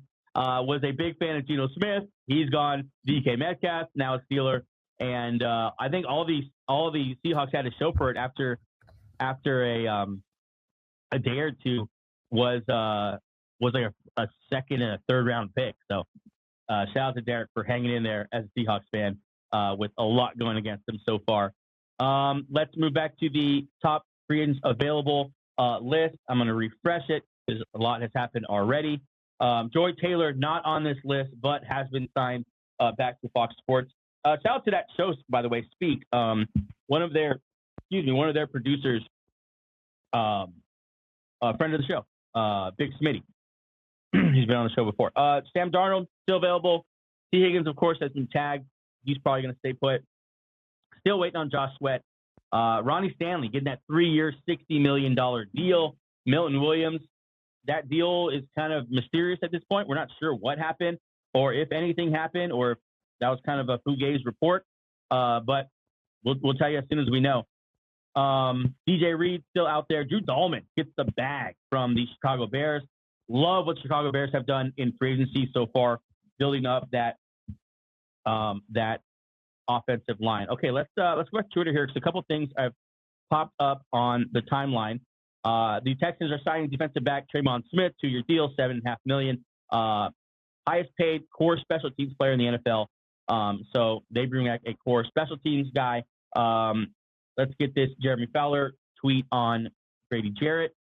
Grady Jarrett offered a reduced deal, but felt more confident on his market value than what they offered. So Grady Jarrett kind of betting on himself here, and he's going to leave where he's been for the last 10 years. That's how much he believes in it. So that's true. If Kinlaw got $15 million, Grady's going to get 30. Yeah, I mean, I think that kind of answers our question. Like, what's the number going to be on this? I think then he's not looking to get any deals. I think he's trying to go get the bag. Yeah, Kinlaw just, you know what? Well, you know what happened with the Milton Williams thing? He probably saw like Kinlaw sign for $15 million. It's like, nope, hold on, my price just went up. If Kinlaw went for 15, I want to go for at least 25. Right? I mean, it's a reaction-based business signing guys. Oh God. We got a signing here. Morgan Moses has signed with the New England Patriots to play tackle, 3-year, $24 million deal. 28.5 is the total. The maximum value. Patriots add an experienced, reliable veteran in front of Drake May. Morgan Moses is going to play tackle there for the New England Patriots. I mean, he's getting along in the tooth. How old is Morgan Moses? 34. Yeah. I hate saying that 'cause I'm about to turn 36 in a week, but yeah, he's an older for an NFL player. But still, I mean, getting a 3-year deal here from the Patriots, and I mean, this is what you wanted to see the Patriots do: come out here and spend money, spend on great players. You want to see the Commanders do this too, but this seems more like a Commanders type signing the 34-year-old tackle. Yeah. This is Commanders were like, oh damn it, they got this guy from us. No, this is good because Patriots, look, they have a lot of holes. Okay, so this right tackle, they have one good lineman, and that's about it. Obenwaya, I forgot how to say his last name, but he'll kick into the right guard, right tackle here for New England. Yeah, great, love it. There's Gabe. Hey, Gabe. You're not that quick. What do you think? Just float through and no or no? Broncos battles in the chat. He put 3 years, $34 million. Tag what player you're talking about. Bronco battle. Let's restart. Oh, never mind. Texans. You see your boy? Yeah. We tell us about Tremon Smith. Yeah. What an in-depth player. Let's dig into the career of Tremon Smith. Career Bronco legend. No, he's just. We're putting our money towards Hufanga, so this is a casualty. And sorry, Tremon Smith. Catch you later. I mean, you still have Riley Ross and the defensive player of the year, Patrick Surtain. So yeah, you're fine. Morgan Moses here. I love this. This is a great pick. They're trying to build that offensive line slowly. Yeah, I mean, and then this also in the NFL draft. Now you could plug in Campbell there at left tackle, and you've built your bookend tackles. Right, and another thing too to think about is you look at the uniform he's wearing. Now here we are once again. The Jets have problem with tackles again. Like Morgan Moses was the solve for that problem, and I know it wasn't a long-term solve, but still, he was solid for them. And now once again they have a hole here at tackle, and I mean you got to imagine they have a plan, but another opportunity there for maybe a draft pick, something like that. Yeah, Morgan Moses here. That's a great signing. 3-year, $24 million, 11 guaranteed. Yeah, fantastic locker room guy. Obviously, Vrabel likes those veterans who aren't really drama. Good day to be a New England Patriot fan. So steps in like the right direction. Do you have any reservation about him getting a 3-year deal and being 34 years old? Maybe the second year's all for guys. It could just be window painting. Like, we'll give you a 3-year deal, but maybe the second year is like you can get off probably easy. The last year's probably not guaranteed at all. Like the last year of that deal. Yeah. Let's look back here at the top free agents available. Let me refresh this. It's CBSSports.com. Shout out to them. Sam Darnold, excuse me, still available. Nothing yet. And I need to get some water. Can you go through this? Yeah, Sam Darnold's still available here. Josh Sweat, the edge rusher. Curious to see if he's waiting for a big deal. Patriots still out there. Could use another pass rusher, obviously. Milton Williams, TBD, literally TBD. I thought Carolina would have it wrapped up, but what's happening there? DJ Reed is surprising because he probably was better in my mind than Carlton Davis, but they're the same age. Maybe there's something here that we don't know. He is 5'9", so not the biggest corner, but I don't understand why he's still not signed. Javon Holland, free safety there, not signed either. Javon Holland, I expect him to get the bag. He's have a big. I expect his market to be huge because young, 25 years old, can be a building block for a next generation of someone's defense there. Carlton Davis obviously signed. Will Freeze or Fries, whatever the hell the guy's last name is, still available at top guard. Patriots should be in on him too, but yeah, a couple guys here. Top guys. That's kind of like where the top tier stops for us. Like these are the top tier kind of free agents. Maybe you think Justin Reed's in there too, but you think about some of the teams that have all the cap space this year. You expect them to be throwing the bag at these type of players, and yet I don't see the Washington Commanders on this list so far. Well, because they gave all the money to Javon Kinlaw, Joey. Come on now. That's what I'm saying. As far as signing like some of the best free agents available, you don't see now. They lose out on Milton Williams now and Josh Sweat. I'm not sure who else. I mean, I guess they can in theory go sign Javon Holland to play next to Jeremy Chin or DJ Reed. Yeah, Jeremy Chin is one of their guys that blew up last year, and they didn't sign him yet. Dante Fowler, another 10-sack guy for them last year, haven't signed him yet. So I don't know what kind of waiting on. Interesting tactic there. I don't know. It's interesting. I mean, besides quarterback, who has the better roster, the Patriots or the Commanders? It's getting pretty even. I mean, quarterbacks, obviously, you have a star quarterback. Besides quarterback, yeah, I'm kind of thinking at the work you should be doing today.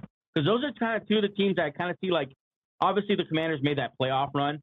But as, like, an organization, I feel like they're generally in the same area as the Patriots. They got the good, young quarterback, and now let's build around it. Yeah, I guess. Yeah. It's just both teams should be aggressive. One is and one isn't. One's being aggressive, but in the wrong way. They're signing older guys, Bobby Wagner, Zach Ertz, Kinlaw. And the other teams were getting Carlton Davis. I know Morgan Moses is older, but still like useful. Yeah, it's interesting. You want to see teams like the Commanders be aggressive in the right way, but let's look at what the Patriots have done so far. This is now the new Patriots defense so far. With still, we're only an hour, almost 2 hours, coming up on 2 hours now into live stream for free agency. And this is what they've built already. You got Christian Barmore up front here. Let's see what else they add. They did add Harold Landry to rush the quarterback. Keon White, that monster of a defensive end that they drafted. There on the ends, Robert Spillane, Jawan Bentley, not a lot of people know about. Nice linebacker they have there. Jelani Tavai. Played a lot for them last year, racked up a lot of tackles. And then Christian Gonzalez, Carlton Davis, and Marcus Jones in the slot. That's very good. Woo! That's very good. Good luck. Yeah. And then Kyle Duggar and Jabril Peppers. So far, this Patriots defense is looking like it's going to be one of the best units in the league next year. Yeah, and then obviously put all this in the hands of Vrabel. Yeah, I could see this being a total top 5 unit next year, making it a lot easier for Drake May to not have to outgun everybody, rather just play Josh McDaniels football, which is like slow, methodical offense and let the win the day. A huge signing just happened here. Don't look at your phone. I want you to be surprised with everyone else here, as one of the top free agents on the board has signed a deal. I'm pulling it up now. Give me a second. I'm pulling it up. Give me a second. Let me play the horn here. Massive news out of the NFL as put up. There it is. DJ Reed is signing a 3-year deal with the Detroit Lions. DJ Reed. Woo! Pretty good. So good. Long, Carlton Davis. Hello, DJ Reed. Wow. Yeah, DJ Reed to the Lions. That's great. 3-year, $48 million. Picked him over Carlton Davis. What was the contract for Carlton Davis? I'll have to put you on the spot. Because 3 or 48. I wonder if they just don't want to pay Carlton Davis that. Let me. That's probably good here. Let me work on that real quick. Carlton Davis. Let's see if they've updated it on here. CBSSports.com. Carlton Davis received a. He's not too far on this list. No, you missed it. It's further up, Joy. There it is. Yeah, 3 years 60. So they got cheaper. They went cheap.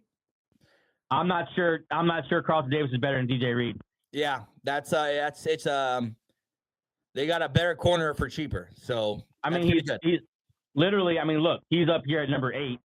Carlton Davis down here at number 13, and they're going to pay much less for DJ Reed. I think God, what a great signing for the Lions. Yeah, fantastic. That's how they've attacked this corner position so aggressively in the last 2 years. So good on them. Good for the Lions, trying to make sure that they don't lose assets without replacing those same assets. So love it. That's such a great find. That's such a great signing. Probably the best of the day is that one. We got another signing here as my boy, the Philadelphia Eagles are on the board, baby. Bringing back cornerback Isaiah Rodgers. Not sure why you don't have an Eagles uniform here. No, he's not. He's not. He signed with the Vikings, Joey. Oh no, we lost him. Joey. Shit. Damn it. Eagles lost their starting cornerback. This is bad for the Eagles. Okay, I'm not going to overreact to it. This is who I wanted to replace Darius Slay, who's now a free agent. I wonder if Darius Slay comes back now. But let's talk about Isaiah Rodgers on the Vikings. Listen, Isaiah Rodgers he was basically a starter last year for the Eagles. Darius Slay rarely finished games, and so Isaiah Rodgers would jump in often and finish games or just play long periods of games, and the Eagles defense would not miss a beat, and he'd be tested. You know, like any cornerback that enters a game mid-game, they immediately get tested. Isaiah Rodgers stood up to all that testing mid-game and started at times. Of course, he was a solid cornerback for the Colts before joining the Eagles. Got suspended. I think he used the gambling thing, right? Yeah, gambling thing. Yeah. So. And now he's inside with the Vikings. They get, I think, a starting level cornerback. I wonder what this means for Byron Murphy. I wonder what this means for the whole cornerback room, because the Vikings cornerback room needs to be completely rebuilt. Yeah, this might mean that Byron Murphy just got. They just kind of got outbidded, and they needed a cornerback here. Yeah, Rodgers is good. He's a very solid. He's a solid corner, and that defense that demands a lot from their cornerbacks. Yeah, that's pretty nice here. Isaiah Rodgers obviously getting the bag after his Super Bowl run here with the Eagles. Nice pick. How that works. Let's go back here to DJ Reed to the Lions. Carlton Davis is going to cost about $15 million more overall. And DJ Reed, I mean, love it. I don't know. It's a cheaper. What's the name of the other quarterback? The one that Rakeshaw. Yeah, Rakeshaw there. It's just funny how. I guess some teams would like a Carlton Davis more than a DJ Reed because he got signed first. I don't know. I mean, you put and you're kind of wondering. You're wondering too, Joey, if they were waiting for the Carlton Davis news to break, and then they signed, because maybe teams viewed Carlton Davis better than they viewed DJ Reed. Shout out to Aaron Merrill once again doing this for us. We're gonna go through it quickly here because the list is growing. We are just under 2 hours into free agency, and this is all that has happened. I'm already losing my voice. Not a good sign. Actually, Angel, why don't you go through this? Okay. Chris Godwin resigns with the Tampa Bay Buccaneers, 3 years, $66 million. Great signing. Khalil Mack back with the Chargers there for a 1-year deal. The Panthers have made Jaycee Horn the highest paid defensive back in NFL history. Good for you, buddy. The Falcons have cut defensive tackle Grady Jarrett. Chiefs have signed another average tackle, Jaylon Moore, 2 years, $30 million. The Patriots have traded DG. I won't even attempt his name. I'm not going to try for a 7th round pick. I'm not like I know who the guy is. The Falcons have extended Jake Matthews, a longtime Falcon. Good for him. Chargers cut Gus Bus, Still waiting on the Chargers to sign Najee Harris. That's still out there, huh? A little bit of rumors there. Yeah. Hasaan Reddick signed with the Bucs, and the first signing of the day, really. Dalman signed with the Bears, solidifying the offensive line for Chicago. Braxton Berrios to the Texans. BJ Hill to the Bengals back there. Anyone but T. Higgins, anyone but Jamar Chase, anyone but Trey Hendrickson. But BJ Hill, sign me up. Cincinnati's doing their thing, dude. Commanders, oh God, Commanders here. Securing defensive cornerstone, Javon Kinlaw, 3-year, $45 million. Just making sure he's not leaving the building. He's staying with us. Joey, we can't hear you, Big Cat. Patriots signing linebacker Robert Spillane. I was saying we have no Commanders following the show anymore. We've been clouding them all morning. No, Commanders. Okay, no. Texans are re-signing headhunter Derek Barnett, 1 year, $5 million. Literally a headhunter. Literally headhunter. Jaguars signed nickel cornerback Jordan Lewis, 3 year, $30 million. Jimmy G back with the Rams. Titans and left tackle Dan Moore agreed to a 4-year deal. With J.C. Latham, there's draft pick last year, number 8 overall. They're kind of trying to find their bookend tackles there. Giants have signed Paulson Adebo. Probably our favorite underrated signing of like the whole day. Yep. Yeah, that's a great. Let me pause you there real quick. So Paulson Adebo, I forgot his contract, but I think it was 15 mil, 2 years, 15, something like that. I think you'll get similar play out of Paulson Adebo that Carlton Davis will give the Patriots. Now, I still love Carlton Davis and the Patriots because of in totality what they've built there. But Paul, that kind of gives you some reference of like how much we love this signing. Is that we think that it's a massive value and a great player. Carlton Davis there, 3 years, $60 million deal. I'll finish it out for you. DJ Reed finalizing with the Lions, and then Morgan Moses to the Patriots as well. Patriots spending that money, love it. Yeah, if you have it, spend it. So yeah, I'm down for it.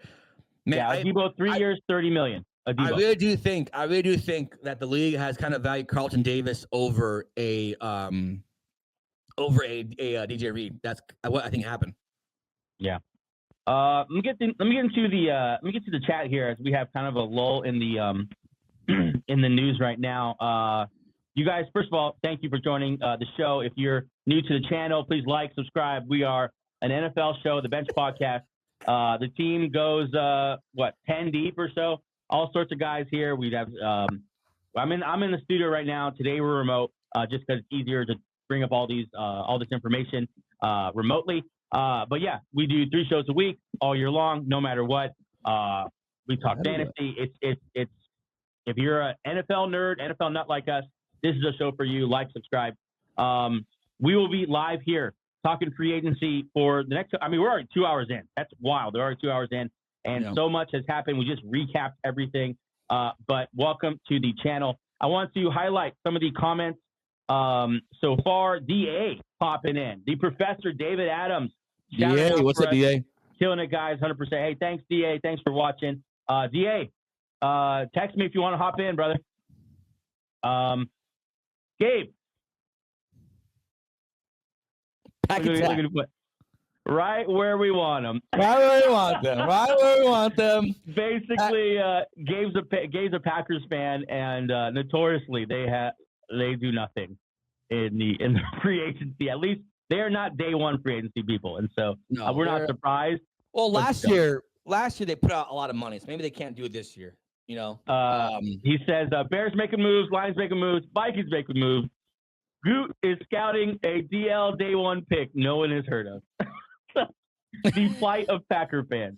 Shout out to Broncos Battles. The guy has been in the chat doing his thing. I like what we said here. Minnesota needs to go re-sign Byron Murphy. I do think that'd be solid. But Byron Murphy and Isaiah Rodgers combo is something I can definitely get behind for sure. Let me see anything else here on Twitter. No, nothing really. Just some speculation. Other comments here. I don't know how to pronounce this. Zizzy, 94. Don't like the Geno return, but otherwise I like the process. We'll see what happens there. So obviously a Seahawks fan there didn't love what they got back for Geno, but is actually a fan of them moving on. He actually likes the way the things are going for the Seahawks. I mean, I think for the Seahawks it's going pretty good. You landed you locked up your new middle linebacker you had last year. Jaron Reed's coming back. He's now 30. That's actually surprising to me. I thought he was a lot younger than that. But yeah, going through some other ones. Our own Derek Vu, he's in there. Of course, he was commenting on the Joy Taylor news. If you missed it, Joy Taylor back on Fox. Yeah, Joy Taylor. He says her triumphant return. We won't ask how she got her job back. We'll just assume she negotiated a new deal. Don't ask. Also, someone check on Drewski. Let's move on here. Drewski in the news for all the wrong reasons.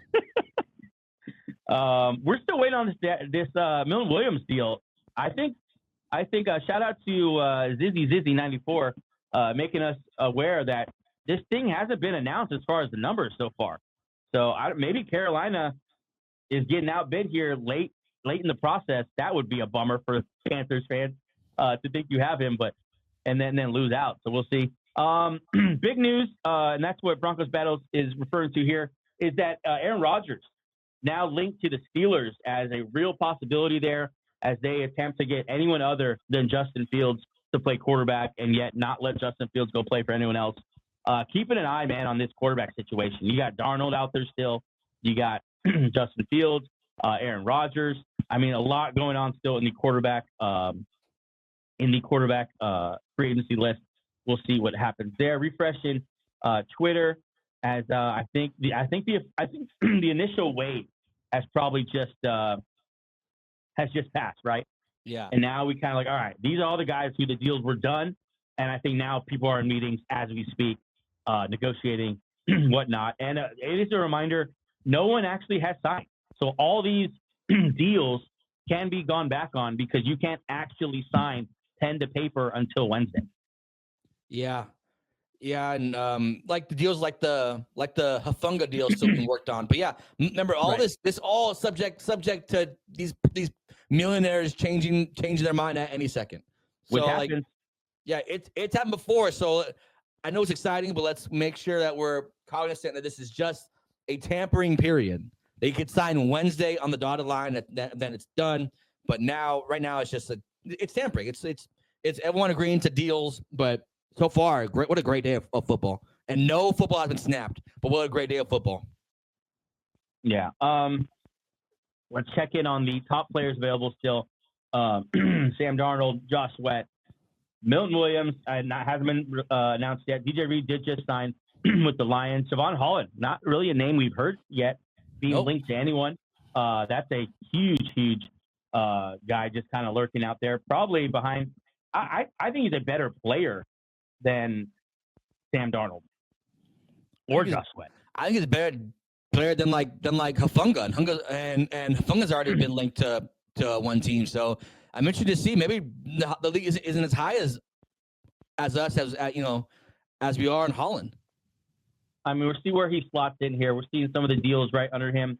Around anywhere from 3 years, $66 million, 4 year, $80 million. So you got to imagine I think he'll end up well above that when it's all said and done. Another comment here from Broncos Battles. I could see the Vikings drafting a CB day one.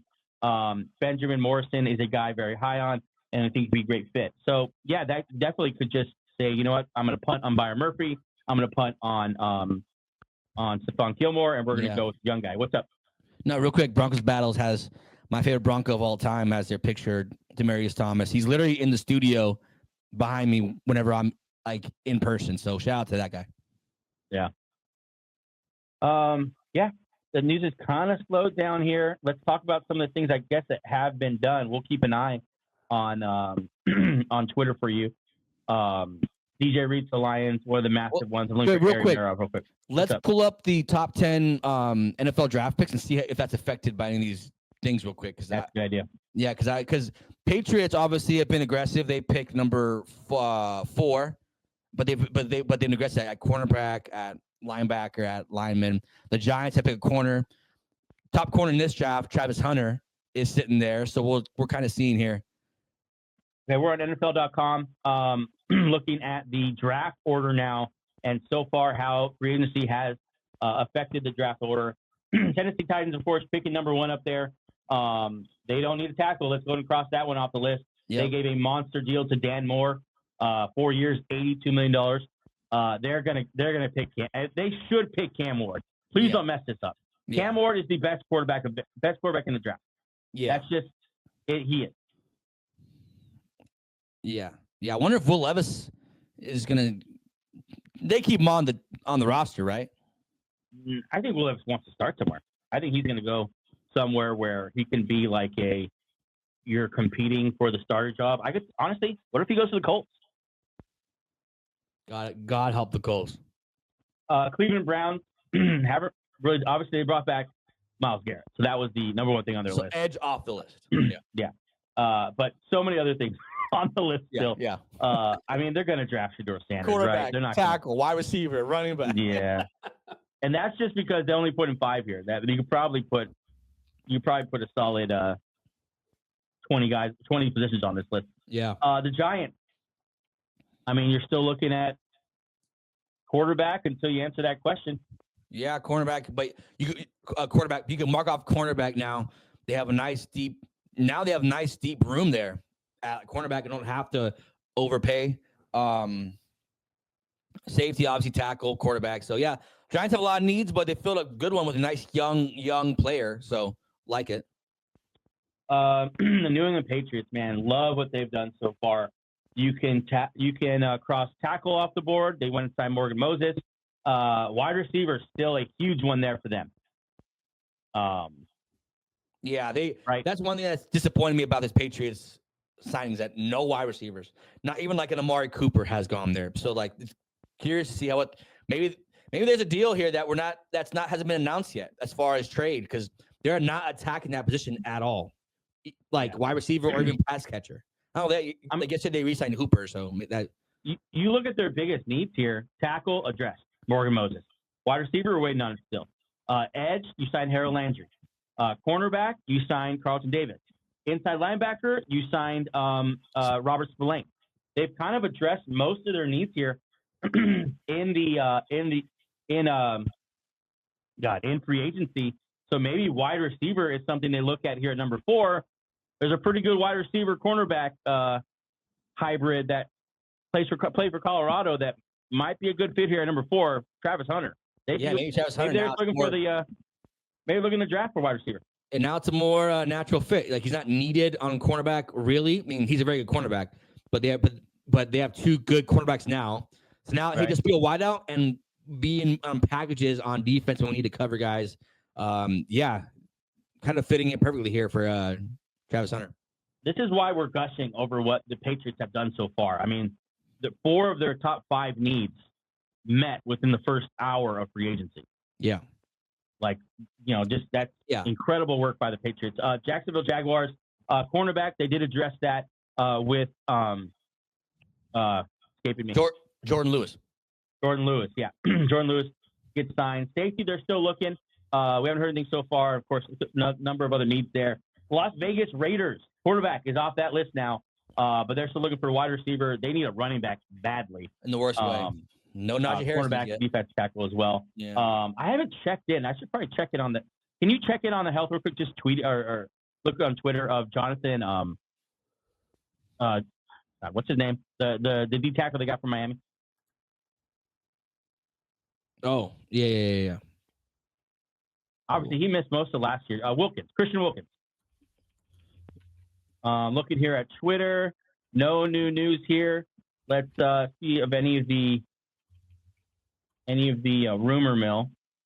Of course, that is going nuts. We're trying to stick to straight facts, but I mean, some of these organizations are going to be wild. Howard Eskin here, a reporter from Philadelphia. The Panthers will be signing Williams, and he will make a reported over $20 million a year. So nothing officially reported yet, but we're getting little bits and pieces like this. Milton Williams, $20 million a year. I mean, that's a 3-year 60 or a 4-year 80. That is big money for Milton Williams. Yeah, Milton Williams, you got the bag. Shout out for Kaylee Venice. Yeah, really update on Christian Wilkins. Obviously, last year was a Jones fracture, but All by all reports, he should be back. Okay, cool. Let's look at the top free agents now. Again, available. So let's get past. We keep refreshing these top 10. Let's get past here and look at maybe the second tier. Haven't heard anything about Will Freeze and Mekhi Becton, two of the better guards available. They could end up a number of different places, including back with their old teams. I think if the Colts and Eagles could re-sign both of those guys, obviously more massive move for the Colts because their O-line needs a little more help, but still be a really good move for the Eagles as well. Justin Reed, safety out of KC. Do you think maybe he goes back to Kansas City? Yeah, I mean, they're finding money for all the other guys. I don't understand why. I mean, the cap is such a fake number. I don't know where they got all his money from, but maybe he goes back, or maybe he's trying to negotiate. But he'll get a nice deal though, for sure. He'll get a nice deal somewhere. Yeah. Travarius Ward, we haven't heard much about him. I think he'll be one of the bargain signings this year. Of course, went through a terrible tragedy in his own personal life with his daughter passing away last year, and you can really pretty much directly link his poor play on the field to that. Yeah. Then he said that he didn't want to play on the West Coast or in California so you can mark off all those California teams. Obviously, that's not why that's not important at this point, but just so we have a little context, he's not coming back to San Francisco, but not going to Chargers, not going to the Rams. So Ward, when he's healthy, he's one of the when he's in the game, he's one of the better cornerbacks in the league for sure. Talk about Mekhi Becton. Alaric Johnson was tied up. You imagine, 3 years, $57 million. I think he would probably got more of that on the open market. Like he would have been the only young tackle available at the moment. Yeah, Larry Johnson would have gotten the back from anybody. You would think New England, if they were to dish out that money for Morgan Moses, was ready to dish out the money for him. But Rams doing a good job. Khalil Mack signed a 1 year, $18 million deal, which, God, that's a massive number for 1 year for that old of a guy who's going to play part-time. But, the market is what the market is. And you want to bring back, a top pass rusher on the market, you're going to pay big money for him. Byron Murphy's still out there. A couple other names that jump out to me. Josh Myers, not a great center's draft and not a great center's market in free agency. So I'm interested to see what happens to Josh Myers. One of my favorite players right here is James Daniels, guard formerly of the Pittsburgh Steelers. I want to see what happens, where he ends up. I think one of the better guards available at the moment. Let's check back in on the Twitter universe and see what's going on.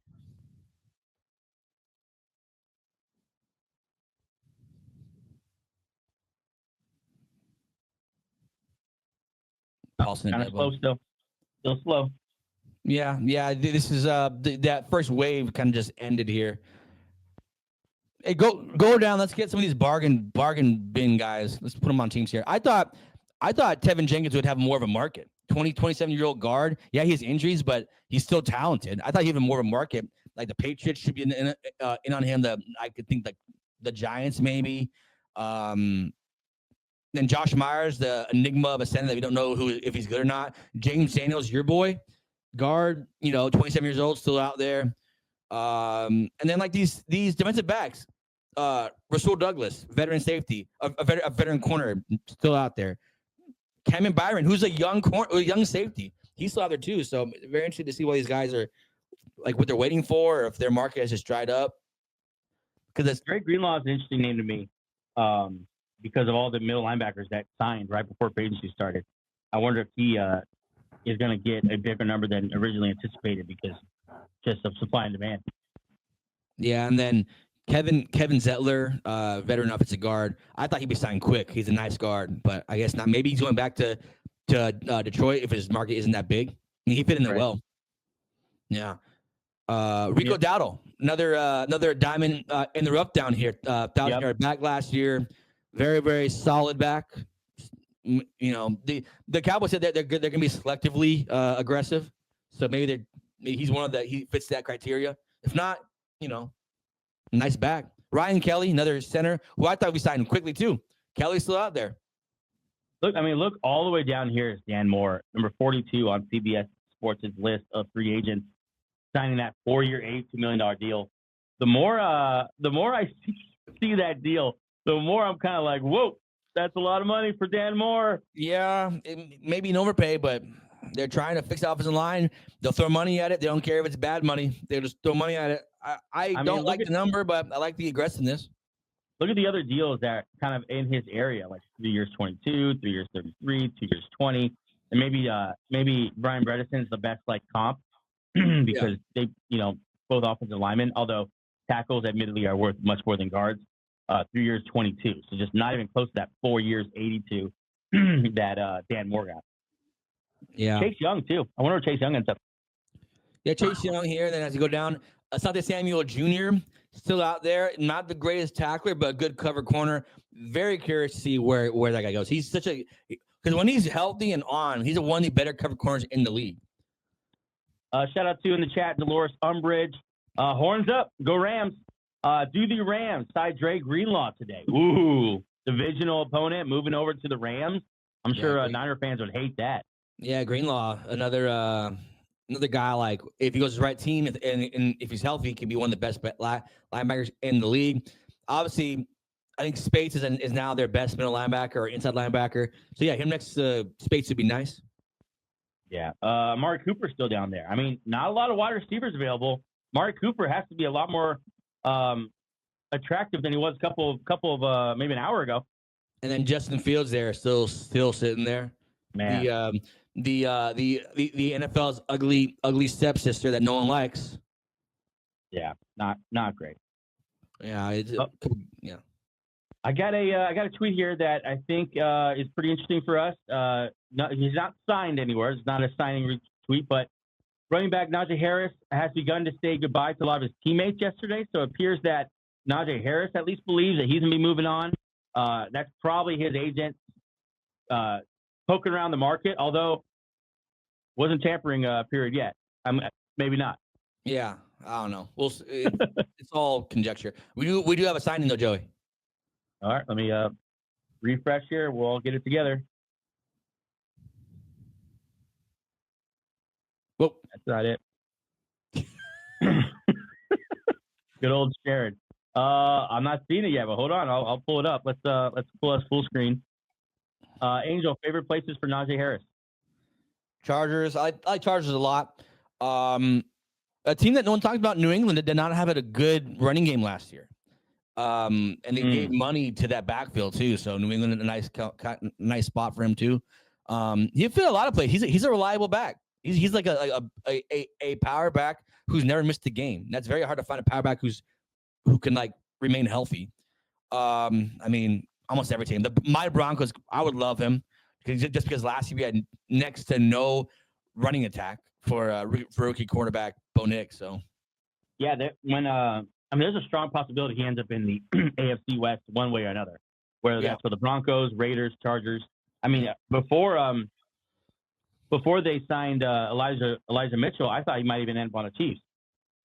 That would have been crazy. I don't know where you're seeing this signing. I'm refreshing Twitter on my phone and on my computer. I'm not seeing anything. You want to go ahead and? Yeah, it's a Jordan Schultz reporting. Okay, let me go to the Panthers are expected to sign Raiders star safety Trevon Moehrig, 3-year deal, $51 million. So the safety market now starting to heat up with Moehrig off the market. Moehrig before Javon Holland. 3 years, 51. Javon Holland has to be salivating.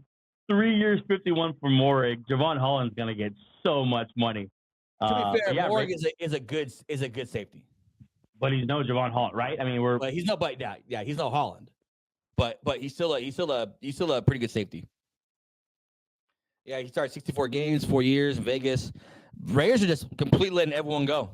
They're not like playing more like they're doing a reset of that entire defense. Besides, obviously, Christian Wilkins and Max Crosby. So right.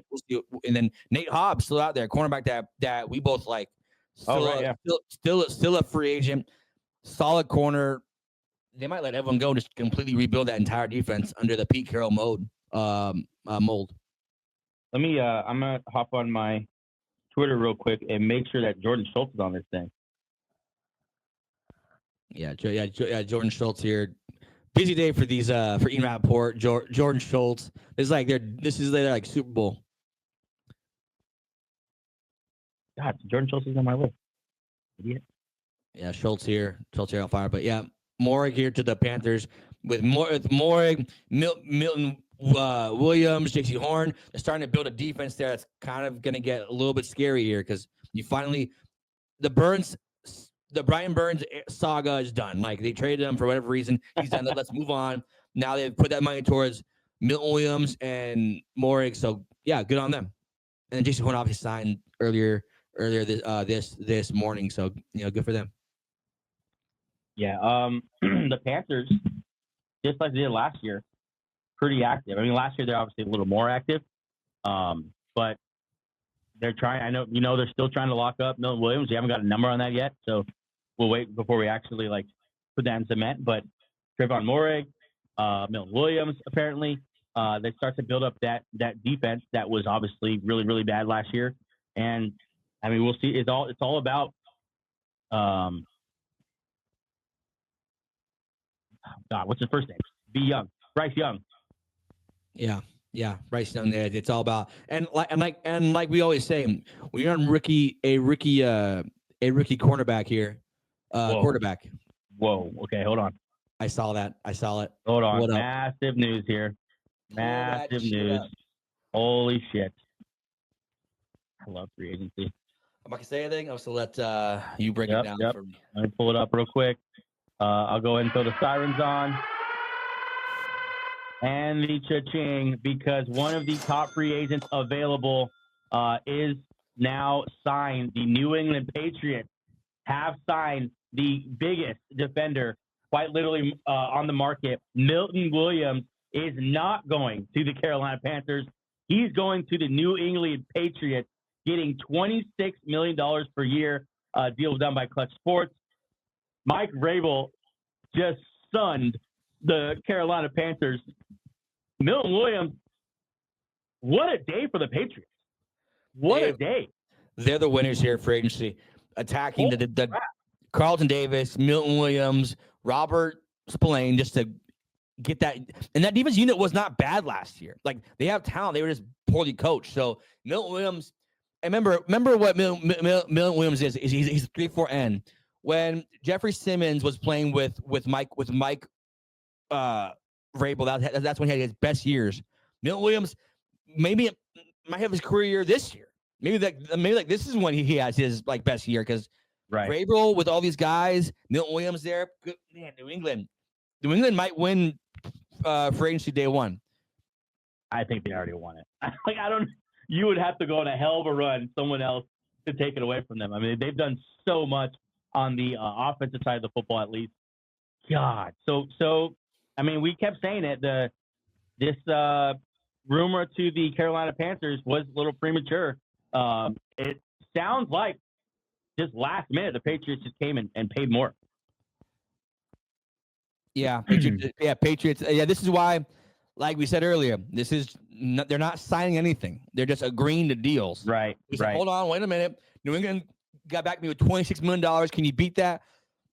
Maybe Carolina didn't want to beat that. I mean, it's a big number. $26 million, that's a lot of money. But if you have a rookie quarterback and you can spend it, then why not? This is so great. New England, if Drake May turns out to be what we think he's going to be, the AFC might just got a new contender here. We'll definitely get back to the Patriots in a second, but we have another massive signing happening as Jerry Jones is on the board. Jerry Jones signing long snapper Trent Sieg, 3 years, $4 million. Hey. Oh, Jerry. They're being selectively aggressive. They said, let's lock down the long snapper. Yep, that's what. Who's the most important guy in special teams ever? The long snapper. Yes. Angel referencing, of course, the Jerry Jones quote. He said they'll be selectively aggressive in free agency. And the first selection they have made is Trent Sieg, 3 years. Congratulations to Trent, new millionaire. Hey, shout out to Trent getting $4.5 million. That's more money than I'll ever see in my life. Good for you, buddy. Super Bowl coming goes to Dallas. You know what I'm saying? Jeez, man. We'll talk about the Cowboys, I'm sure, plenty, but I'm not talking about it today because they're not going to be part of the chat today. Back to this signing with the Patriots. as Zing. I'm just calling him Z. Biggest winner of that Milton Williams signing is the Eagles, who just got themselves a third-round comp pick. Yeah, it's a good point. That's the thing about losing these great players for the not just Super Bowl champions, but just for good teams. When you lose these players and they go on these massive deals, the league is set up to reward you in some way, and that's with comp deals. So an extra third next year for the Eagles. Traditionally, Howie has used these comp picks to move around in the draft. So maybe Howie used this to move up or down in the draft this year or next.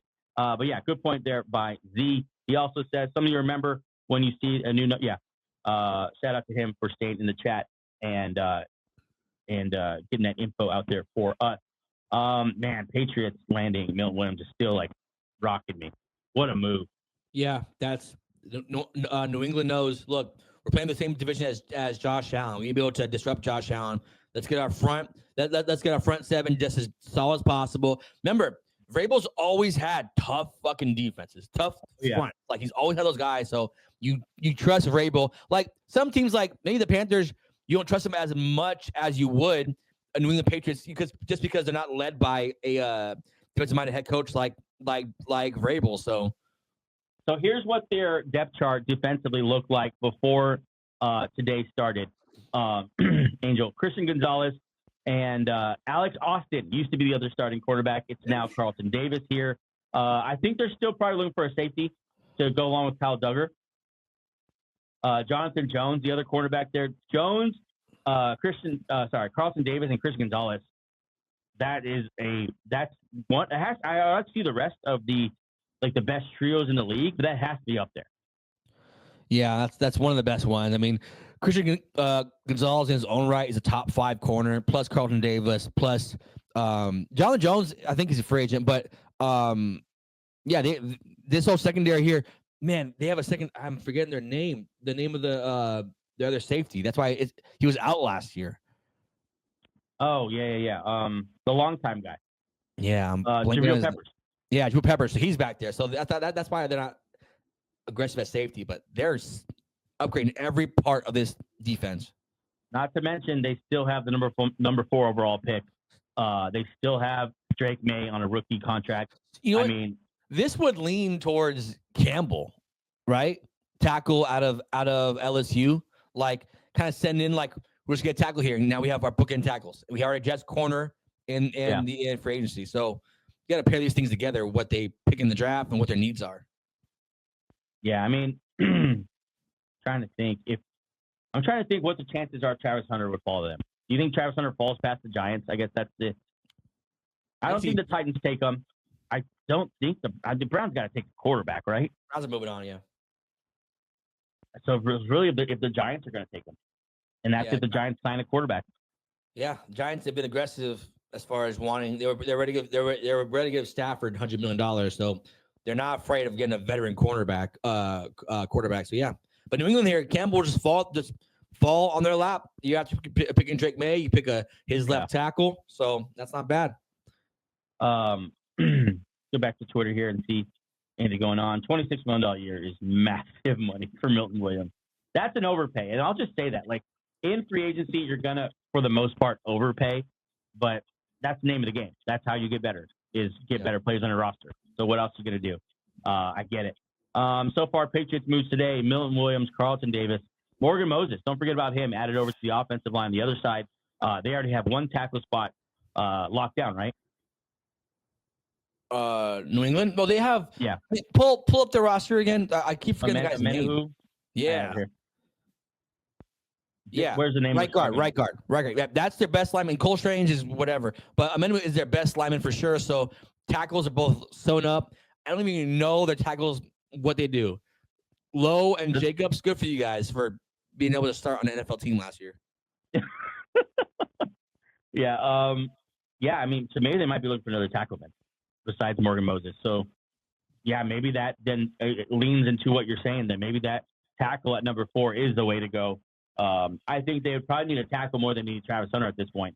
Yeah. Unless Travis Hunter's going to play wide receiver for them and just be their wide receiver 1, then I think it's up for a debate. Yeah, and Travis Hunter here, if you put him on this defense, you have so many cover corners. Oh yeah. That you can blitz the crap out of your front seven. And you have 3 cover corners on this roster. Let me get Twitter again real quick. I want to get a better top. Here we go. We got a new signing here. The Rams have signed D lineman Poona Ford, 3-year deal, $30 million. Pretty good. Ford had a nice year last year with the Chargers. This does mean that Bobby Brown, their nose tackle, probably won't come back. He was kind of hinting that. So Ford's better than Bobby Brown. So nice. They're keeping that front seven like a area of like strength for them. Dolores, where are you at in the chat? Rams bringing in a big nose tackle to play with that great young defensive line they're already building there in Los Angeles. I mean, D-line for the Rams is set. Yeah, it's stacked and it's set and it's deep. And now they need an inside linebacker, and then they're pretty much set. I mean, yeah. The Rams effectively are going through, like, this is what happens when you can draft well. You're able to pay a Ford whatever you want because you don't have, a big deals on that defensive side. Right. Yeah, and like you said, Poona Ford did have a massive year for the Chargers. I thought the Chargers were going to try to do whatever they could to keep him in town, but he's just going to stay in the same town and wear a different uniform, play in the same stadium, though. Chargers. On Chargers side, though, they lost a pretty good interior lineman after losing Bosa. Yeah. So they're losing some guys here up front. Something to watch here with the Chargers. Maybe they be aggressive here and sign Jonathan Allen, maybe, or another guy. Chargers need now. They're running out of defensive kind of stoppers here. We have a quarterback signing. It's no one big, but we will just at least mention it. Nick Bolton, backup quarterback to the Jaguars. I think does that mean Mac Jones is gone? Yeah. He's just a free agent now, right? Mac Jones. He's just a free agent. That's a very good bad quarterback. Maybe even a bridge guy. Say like, yep. I don't know, like the Raiders or whatever, or not the Raiders. Sorry, like maybe the Colts bring him in and have him compete with Anthony Richardson or one of those teams. Right. Right. Yeah. But Nick Mullins, good for him. Somehow keeps getting these deals. Yeah.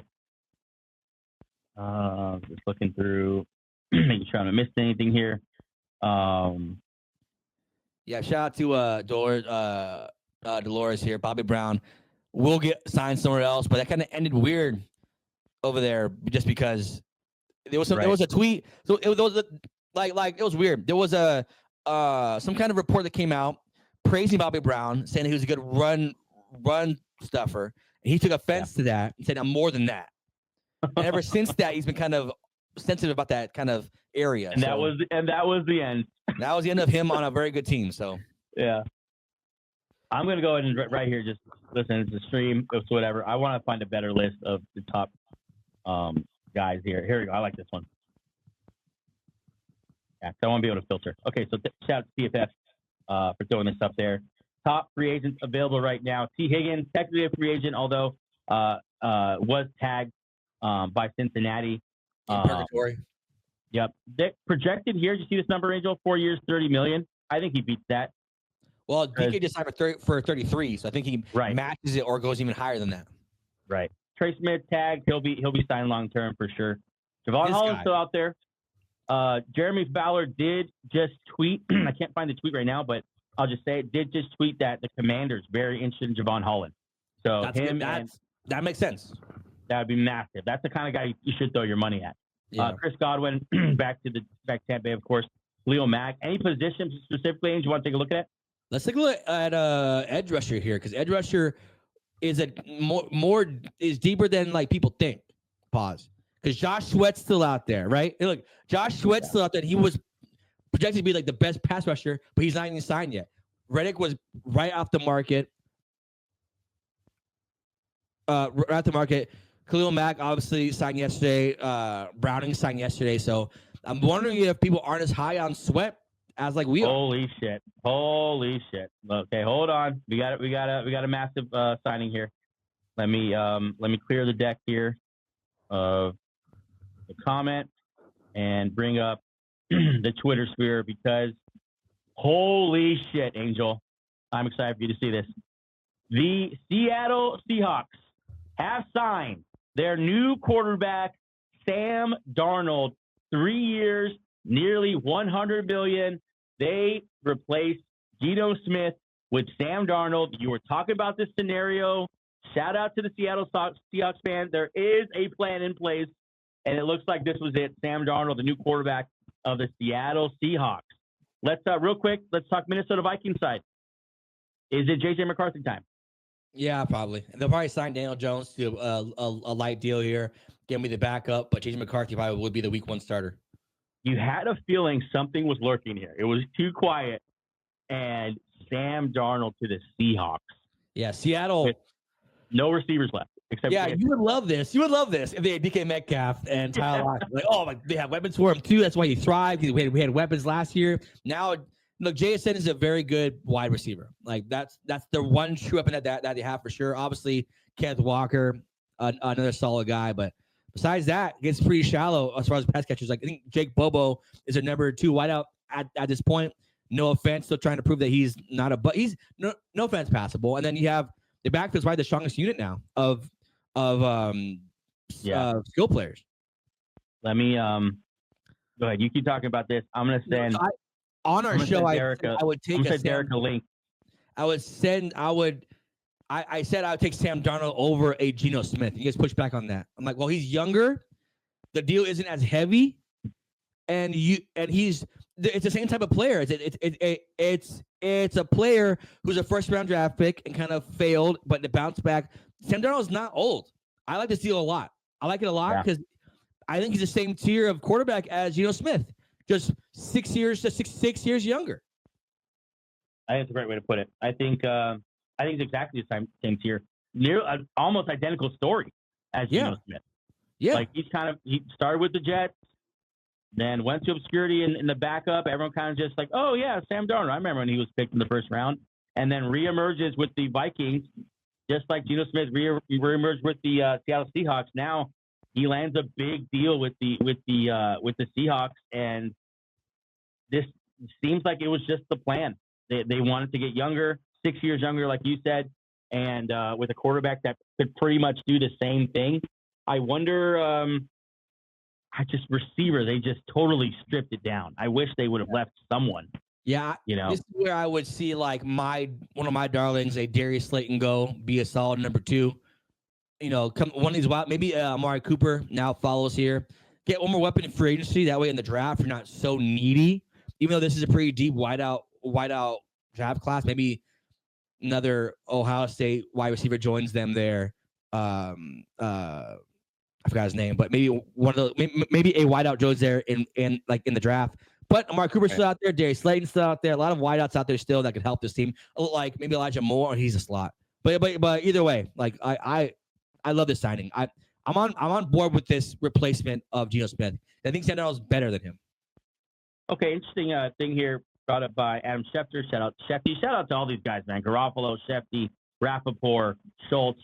Sam Darnold reunited with Clint Kubiak, new OC from the Seahawks, who he had worked with the 49ers. So there when he was a backup in San Francisco, worked with Clint Kubiak. And Kubiak remembers that, believes in what he saw in all those, practices and summers.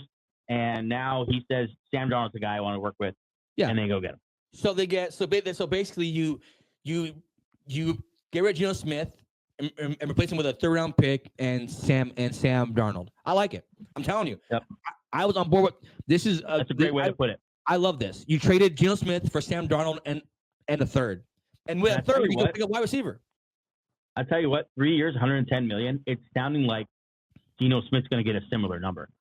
Yeah, I'm on board with this. I like this a lot. Same tier of quarterback, could be great, but probably is about to be around average. Yeah, look, Seattle. We were dogging them a little bit. I don't like the DK Metcalf trade, but I like this trade a lot. This trade off. Yeah. Man, this is so funny too because in the Seahawks prediction show we did last week with Derek. We talked about would you rather have Sam Darnold or Geno Smith, and I think you're the only one who said you'd rather have Sam Darnold. Yep. maybe I was wrong. Maybe I'm starting to rethink. I think this is an upgrade. He's 27 years old. He's the same tier of quarterback. Look, Geno Smith has moments where he's like, this is probably a top 10 quarterback. But he's also one of the reasons why they didn't have a strong fit or strong, finish. I don't know. Sam Darnold, I like Sam Darnold a lot. I think give him some credit last year for what he did. Right. Like, let's not put everything on Justin Jefferson and Kevin O'Connell. Like, someone had to go out there and throw the ball. Someone had to go out there and deliver strikes all year long. He had a bad month, which would happen to be the last month of the whole season. But I'm on Sam Darnold. I'm on Team Sam Darnold here. I think he'll have similar numbers to Geno Smith will this year with the Raiders. I think they'll have similar numbers, but for a lot less, for maybe close to the money, but 6 years younger. Yeah, I mean, you're talking into this. I mean, I think this is exactly that. God, what a great move! What a great move by the Seattle Seahawks to that third round pick too. Just kind of another like sweetener. You got younger, you got a third, so you're gonna get another young player as well with Sam Darnold, and then you're gonna get him for the same, if not cheaper, than what Geno Smith's gonna go for.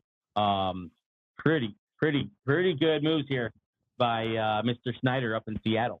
Yeah, like it up there. I like what they're doing. It's just look, this is what happens when you have a new head coach and a quarterback that's not his. You're like, I want to get my quarterback in here. He signed himself to Sam Darnold and to Kubiak to help make sure that this wasn't just a 1-year fluke. Yeah, I love it. Right. How do you feel about this tweet here? Z chiming in. Shout out to Z and everyone in the chat who's been following along with us. We're coming up on 2.5 hours, just past 2.5 hours now of this live stream. Free agency day. Happy free agency day, everyone. Z chimes in. I like DK trade too. How often do you guys in their third contract continue to ascend? You traded DK for a second and $120 million that you didn't have to spend on DK. How do you feel with that tweet? Look, sometimes, I understand like you save the money and you got a second, and that's great. But sometimes when you have a good player on your roster, you just keep him on your roster, especially if he's young, 27 years old. You could have paired him with Sam Darnold and JSN. That would have been your new trio, and I would have liked that. Yeah. I would have liked that a lot. But DK does come with his issues where he's kind of an emotional kind of guy, like on the field, costs you a little bit in like penalties and fines, and also he's that big money. Maybe this team wants to put their money on defense and make it work on offense. You just signed a quarterback for a big money deal. So, yeah, I mean, I don't like it, but I get the mindset. I'm not going to be on board with trading DK Metcalf. Like, I think the Steelers got better yesterday, and the Seahawks got worse yesterday, but they got better today. So, it's just they won today but lost yesterday. Let's check it out some other things here because some numbers have come out that are pretty massive for some of the recent signings. Jeremy Munt did get signed by the Jaguars, by the way, the tight end. Milton Williams, now I believe, let me check it on this tweet so I'm not just making. Milton Williams, the highest paid player in Patriots franchise history. 4 years, $104 million. So over $25 million a year. Yeah. Right there, but down below, Tom Brady had made $25 million per year when he was playing for them. Now Milton Williams makes that. I mean, good for him. But also, the money's changed, so that's not really fair. This is the key right here. Patriots beat out the Cardinals and the Panthers, who were all bidding on his services. We heard the Panthers rumor earlier in the show, and it looks like they just beat him out. They just outbid everyone else. We have a new signing there. I want you to update that Twitter feed there. Not Eric Murray, is it? No. It's actually it's actually one of your boys. Yeah, let me look for this real quick. Yeah. I mean, do you have anything on Jeremy Munt?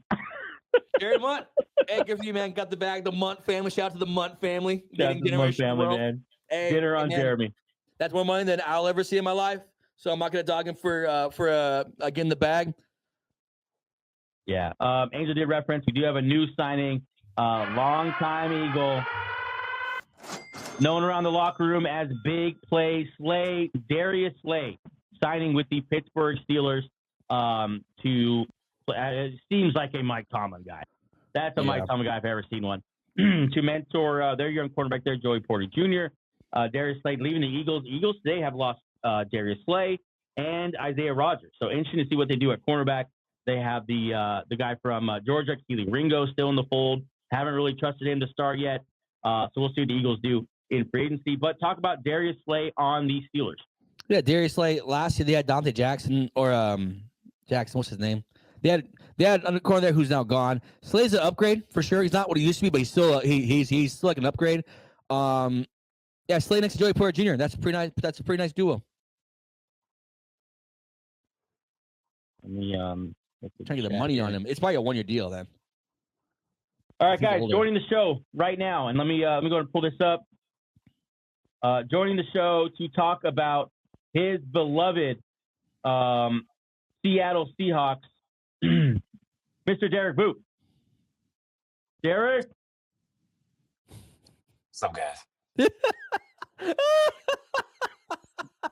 Derek, listen. Derek, I'm so sorry. They got 6 years younger with the same amount. I'm telling you, this is gonna be. They're gonna have similar numbers next year for 6 years of age and a 3rd-round pick. I love it. It probably makes sense. It's just not inspiring for the future. He's 27 years old. He is your future. He's the future of Seattle football. Let's be fair though, Angel. Yeah, there is a point to you did get better than Geno Smith, but did you get good enough to actually compete? We got rid of a quarterback that's bad against pressure and got a quarterback that's bad against pressure. That's worse against pressure. Yeah, that's true. But I think Sam Darnold's ceiling is much higher than Geno Smith's ceiling. Like Geno Smith, the numbers side by side like last year, Sam Darnold had pretty good numbers, but Sam Darnold also doesn't have DK Metcalf anymore, Tyler Lockett anymore. So it's interesting. You guys talk about this for a second. I gotta hop off for a second. We gotta shore up the offensive line. That's the biggest thing. If we don't get the offensive line, it's a wrap. But this doesn't preclude us from getting Jackson Dart still, I think. I think we could still, if we can get him in the 2nd or 3rd round, I think we should still do that. Yeah, Jackson Dart's flying up these draft for us. That'd be interesting if you can go there. But I'm looking at now wideouts here with you guys' 1st-round pick because lost DK, lost Tyler Lockett back-to-back. I think Sam Darnold here with another wideout might do good for him because he needs weapons around him for sure. That's where he thrived the most last year was with Justin Jefferson, Hawkinson, all those guys over there. Yeah, man. Well, we'll see how it goes. Give me some emotion, man. Give me some excitement. You had a quarterback today. You guys got a quarterback. Honestly, I wanted Russell Wilson back. Just for the vibes. You think Russell Wilson over Sam Darnold? I mean, Russell Wilson at $5 million. I was like, I think. For the money, for the value. Okay. Yeah, okay. For the value. I was like, hey, for the vibes, the value, Hey, man, I would have rather spend that money for Dalman, but we'll see how it goes. It's not a bad move. I don't know who I even wanted at this point. Listen, Z's been on point here, but I don't know if I understand this one. Darnold was playing. Okay, gotcha. With a much better offensive attack. Yeah, he really downgraded weapons here going to the Seahawks, and along that line, Derek, talk about the loss of DK Metcalf. Yeah, man. Hey guys, sorry I gotta go, but just wanted to come and say hi. Thank you for everything. Yep, see that. See you, bro. Angel, I got a little tweet. I got a little from Kim Alexis. Big fan of Angel. Holy crap! Yeah, what's up? What's up, guys? What's up, Kim? I got a good fan base. Kim, I'm not available. I'm married, so suck on that. That's why she chose me. Yeah, that's why she chose you. You can see my ring underneath the. Yeah. Shout out to Kim. Thanks for joining the show. Yeah, we'll take what we get. Let's go back to Twitter here. We'll take what we can get. Whoa, Drewski. Whoa. There we go. Let's not pick up Drewski content. Drewski, not all what we want right now. Content today. The entire league is waiting for Daniel Jones to make a decision where he will sign. I don't think that's true. Cap, that's ridiculous. I don't think that's true. I doubt the Chiefs are saying, let's wait for Daniel Jones. Let's wait. The entire league. Jags. Jags signing Eric Murray. Safety was one of their needs. Andre Sisco out. I was hoping they'd land like a Javon Holland or a Justin Reed. They go Eric Murray, who's good, not great. Been a rotational safety. He's okay. He's not great, but he's not good. Tell you that. Yeah. He's not. No. He's not bad, but he's not good. He's just about as average as you can get, which is just about Jacksonville's range of player. Okay. Just about average. Yeah, just about average. We are coming up now on just under 3 hours on this live stream into free agency, day one of the legal tampering period day, when you can announce a lot of these potential deals. Again, a reminder, all of these deals can be reneged on. All of them could be gone back on because nothing could be officially signed until Wednesday when free agency actually opens. Darius Slay going over to Seattle, Pittsburgh Steelers, and they also lose Isaiah Rodgers today as well. I don't know. Here we go. That's Majid. Whoa. Wow. Why? I don't understand. I don't understand anything about this deal. Go All ahead. right, so the Bucs have signed Samaje Perine to a 3-year, $22 million deal. Listen, man, when you make that much money as a third string running back,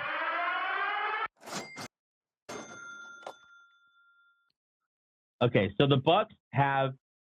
Joey, go to the story. Go to the story. Hold on. Something just happened. I'm refreshing it right now as we speak. I called this in the show. Go ahead. I'm so excited. This is my. We have a massive signing here, one we've been waiting on all day long. Our little baby boy, Justin Fields. We're a big fan of Justin Fields on the show here. Is signing a deal with the New York Jets. It's a 2-year deal worth $40 million, $30 million guaranteed. Good for you, young man. To go play for the Jets. He says, "See you, Steelers. I'm sick of waiting on you. I'm sick of being committed to. You won't put a ring on it, and so I'm going to go over and play for the new regime over there for the New York Jets." Justin Fields, Breece Hall, Braylon Allen, Garrett Wilson. Jets offense, man, it's very new. Do they potentially do a switch here at quarterback? Now Aaron Rodgers goes play for the Steelers. Yeah, maybe. I Fields to the Jets for what sounds like $20 million per year to be a starter with Braylon Allen, with Breece Hall, with Garrett Wilson. Then now you could sign a Garrett Wilson to the big money deal because you're not paying your quarterback anything. I love this with all my heart. This is such a great move for the Jets not to lose one relevancy because now you're not going to be playing with some random quarterback. And two, also now you have an offensive identity immediately. You're a running team. Breece Hall, Justin Fields, Braylon Allen. Like that's a 3 good running backs. I mean, one's a quarterback, obviously, but still, like I love this so much, and it builds to that thing where like Aaron Glenn wants to build like a tough team. You run the football with these guys. It's a tough football team. I love this so much. It's a bridge quarterback deal, but with obviously who Justin Fields is. There's no quarterback like him as far as among the bridge quarterbacks because he could also be your long-term future. The league has not given him the opportunity to prove that if he is or not. And so him to go to New York, man, I love the deal. I love the landing spot for him. I do have concerns right off the bat about that offensive line. And, if you're going to commit to the running game now, and I think he will, just like Ben Johnson has committed to the offensive line there in Chicago, I think Aaron Glenn will do the same thing with the Jets, both spending time with the Lions. And but if you could fix this offensive line, this is going to be a very similar offense to what we saw the Eagles run out there and just win a Super Bowl with. A quarterback that can throw the ball. We've seen Justin Fields throw up multiple 300-plus yard games in over in Chicago. Wasn't allowed to throw too much in Pittsburgh, but when he had to, did. I mean, you got a quarterback like that in the mold of Jalen Hurts. You have the big-time running back in Breece Hall. You did just lose Davante Adams, but I think Garrett Wilson now stays, right? Yeah. I mean, now you can sell Garrett Wilson. Like you have a quarterback.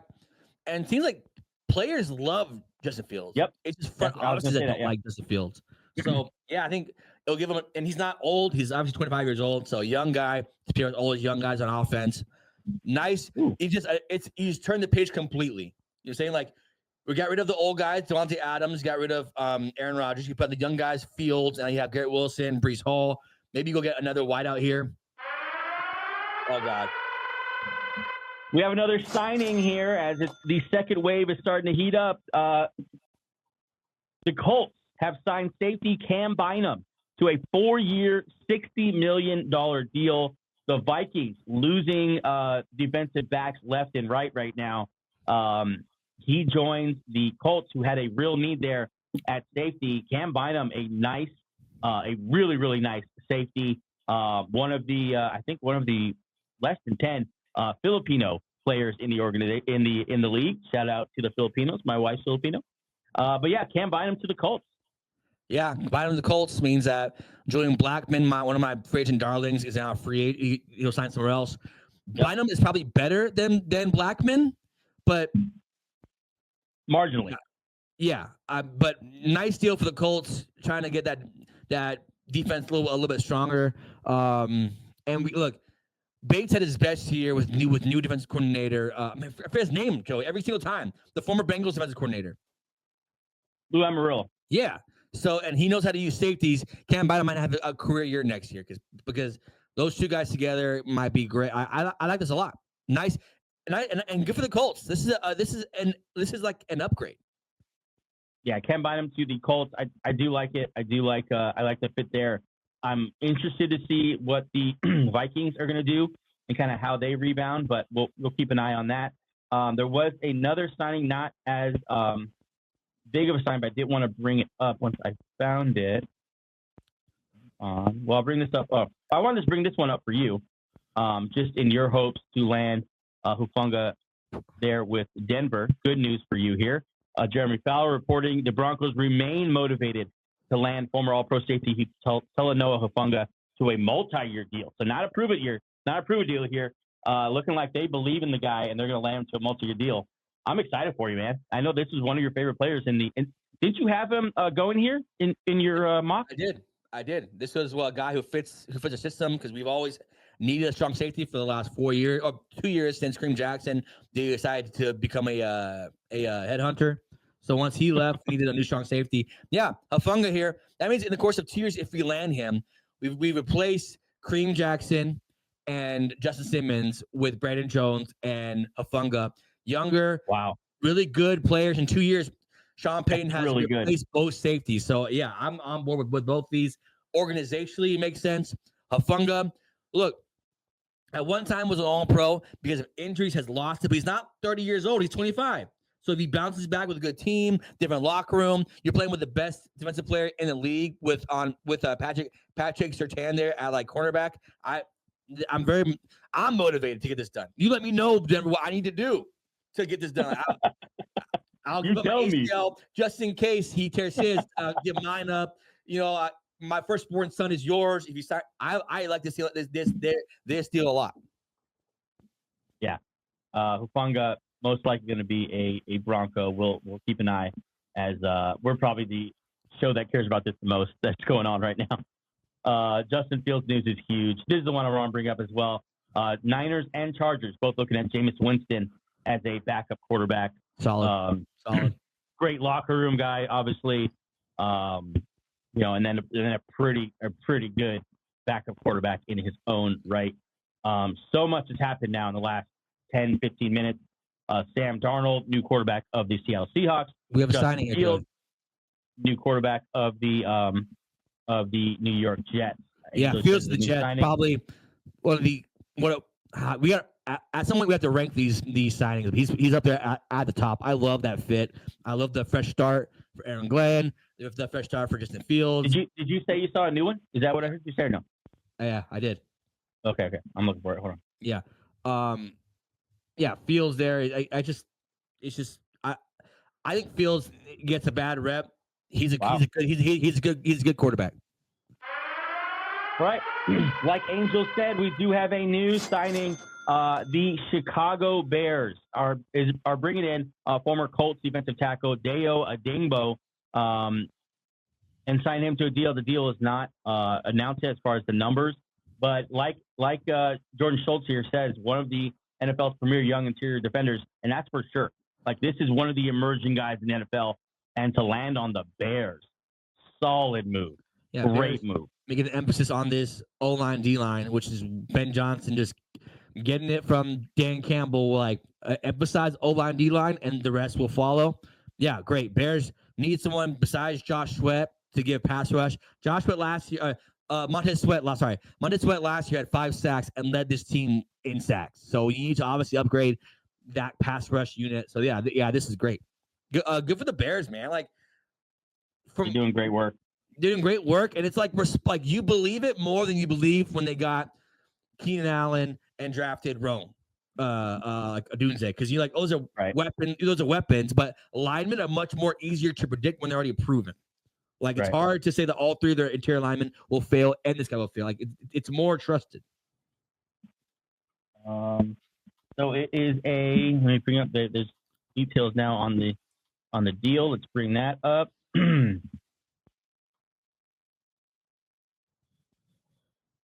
There you go. $32 million guaranteed, $16 million per year. We don't have a number of years yet, but that's it. You got to imagine it's going around the 60s or 50s total. Yeah, and pair him with Montez Sweat. Nice. Yeah, that's a nice fit. Let's peruse Twitter a little bit here, see what else has dropped. I don't think anything else. We do need a recap here in a second because a lot has happened in the last 20 minutes. There was like a 10-minute lull there, 20-minute lull. And then just a whole new wave came. No Javon Holland. We're still waiting. Yeah, let's check it on that list. We haven't really looked at that list lately. The free agency, top players left in free agency. Obviously, so look at the unsigned. T. Higgins. Let me refresh this. T. Higgins atop the list. Of course, waiting on him. Trey Smith, same thing. Tag Javon Holland, like you just said. Waiting on. That's by far the biggest name left. Yeah, but I'm curious to see. I mean, Cam Byron, Moehrig already signed, so people are picking them over Javon Holland. I wonder if his number's too big. I wonder if they maybe the number. I wonder if he wants too much. Teams are like, I'm not paying that much for you, buddy. Yeah. Chris Godwin back to the Bucs. He's not available anymore. Khalil Mack back to the Chargers. DJ Reed signs with the Lions. Amari Cooper out there still. You got to imagine the wide receiver market. I would love to see him with the Patriots. I love to see him with the Jets. Teams that have kind of like need a wideout. Jets need a wideout too. Patriots need a wideout just in general. I like him. I know. I forgot what you had brought this up. But I like him to the Broncos. Oh yeah, a veteran. Well, this is your move. I'm not. Yeah. I like him to the Broncos. I think a veteran with Sean Payton, who obviously prefers veterans. He is older, as is Courtland Sutton. Is Sutton 30 yet? Sutton, yeah, he's near in there. He's 30. Yeah, he's older. 2 older receivers, but not old receivers, to work with Bo Nix, who plays much older than he is. Yeah. Bo Nix needs another weapon here. Mark Cooper would be nice. He's just a pro wideout. He's not what he used to be. Obviously, he's a good number 2 wideout at this point. Yeah, a good separator. So yeah. Ronnie Stanley went back to the Ravens, of course. Sam Darnold signs with the Seattle Seahawks. This was about right? 2 years, 30. Did he get about 30 average? I think it was a little more, but yeah. 4 years, 100. Josh Sweat still out there. Josh Sweat. Yeah, your boy.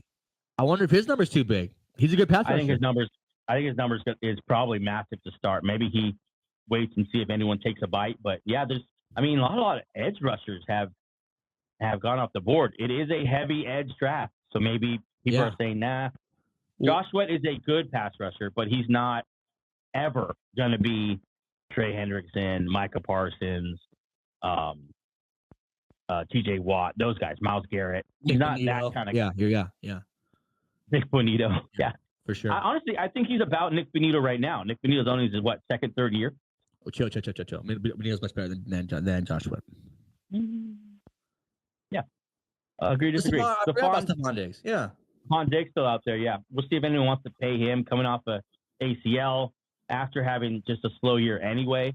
I don't know. I don't know. I think people might wait on him to see what happens in the draft. Hassan Reddick signed with the Bucs pretty much right away. So that's I mean, good move for the Bucs. They kind of had a splash early and kind of chilled out for the last hour or so. We'll see. Travarius Ward, still a name out there, big name Still at a name, quarterback. and if he bounces back, man, he could be a very good number one, a very good, a better number two cornerback. But God, he's still out there just waiting. Okay, hold on. Refreshing Twitter, make sure we're not missing anything while we're doing this. Nope, we're good. Rasul Douglas out there, another cornerback option. Obviously, Travarius Ward well above Rasul, right? Yeah, way out. Yeah.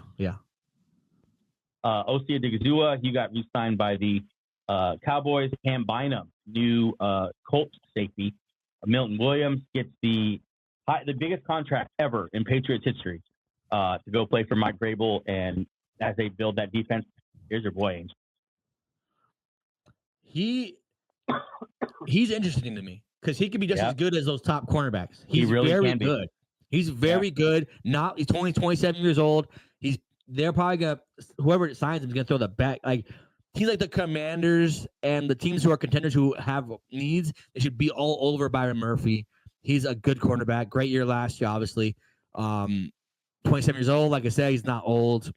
He plays the run. He plays the pass just equally as good. He's a great all around corner.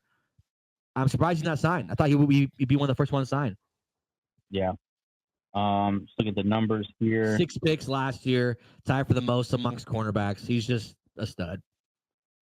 Malcolm Kuhn still out there. Another edge. Maybe people who balk at the number for Josh Sweat go inside Malcolm Kuhn. We'll see. He's been hidden, of course, on the Raiders last couple of years. Cam Robinson, I thought he would be signed. I mean, you think Morgan Moses gets signed? Yeah. But what a good value someone's going to get. Cam Robinson, a starting, not great, but a starting tackle. Age 29 still young. Yeah. Greg Greenlaw, just 27 years old. All the inside linebackers pretty much off the market at this point. I think he's going to get a good contract somewhere, or a better contract we expected. Not a great contract because of the injury, but we'll see. Justin Fields, new quarterback of the New York Jets. I love saying that already. Welcome back to fantasy football as well, Justin Fields. Yeah. Zach Bond, 3 years, $51 million, staying in Philly. Aaron Jones re-signing with the Vikings. Carlton Davis, also to the Patriots as part of that onslaught. Those are the top free agents right now that we have available. Let's refresh Twitter and see what has been cooking since we've been away, because so much can happen so fast. Shout out Pat Leonard. By the way, Angel, I saw this. Yeah. Yeah. They play together in college. Yep. So Garrett Wilson's not going anywhere. Even more. That's another reason why it's a great signing. It makes Garrett Wilson want to stay because he knows him. He's buddies with him. That's his boy. The Jets, That's man. his boy. W for the Jets. They haven't had one of those in a long time. That's a win. Whoa. Okay, so she had her baby. She had her baby in sin. Yeah, her little bastard kid.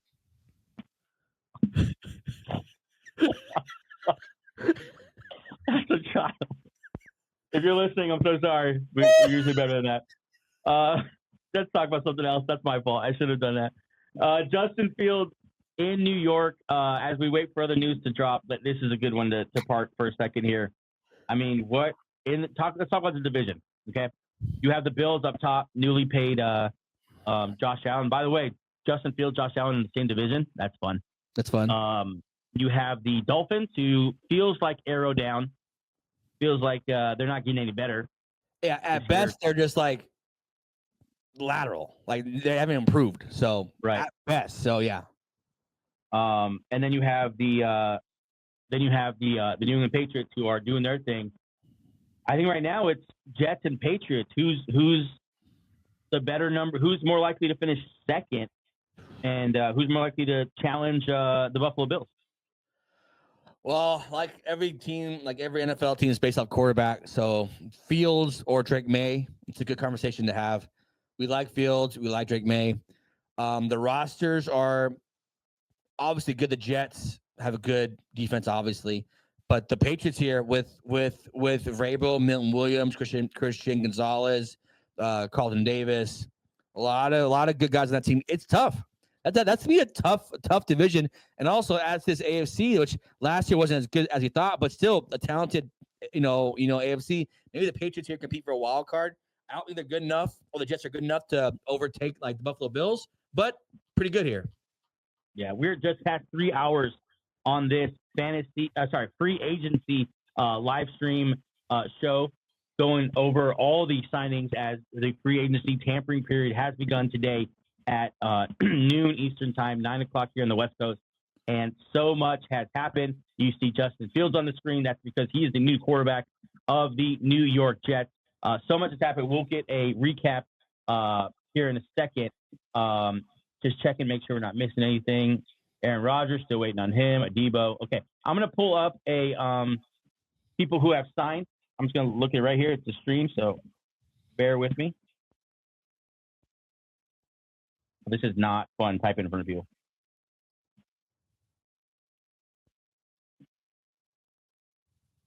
But I didn't see wrong. My bad. I want a live tracker. Yeah, here's what I want. All right. Yep. Let's go through some of the headlines here. Rams bringing Poona Ford. We know that one. Panthers missed out on Milton Williams, but did sign Trevon Moehrig. Justin Fields, of course, to the Jets. Vikings signed Isaiah Rodgers. DJ Reed to Detroit. Patriots added Morgan Moses. Chiefs added Elijah Mitchell. I'm still thinking about that Bucs deal too. For Jesus. So GP Ryan still getting the bag, man. Still 3 years, $30 million. Look, I don't know what he did. I don't know. Let me give you some context. That's more than Saquon Barkley signed for last year.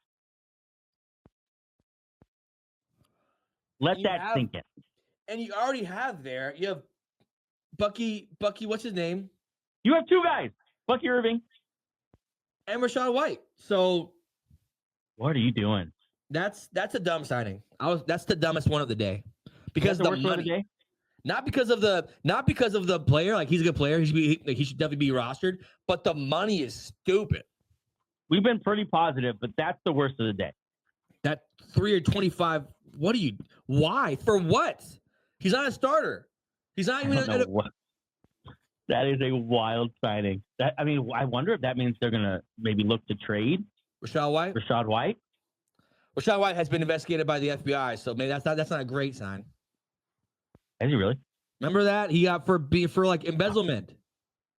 Oh wow. Yeah, maybe. So he's on the FBI watch list. Maybe you don't want a lot of guys who's on the FBI watch list. Giants landed at Paulson Adebo today. Jordan Lewis going to play nickel for the Jacksonville Jaguars. 3 years, $30 million for him as well.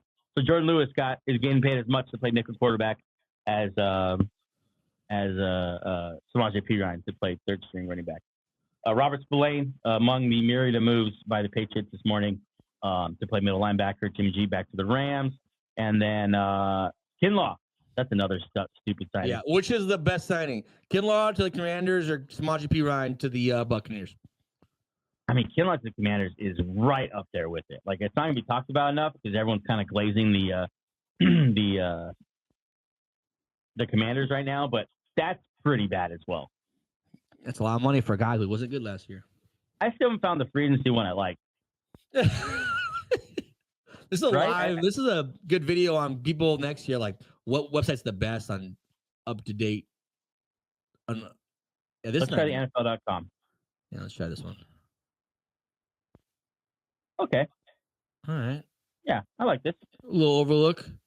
I like this. Let's check it on some teams. Miami apparently got that girl from flag football because he can't get anyone else. Who did Miami get so far? There's literally no one on the list. Her. Shout out to that girl. No one.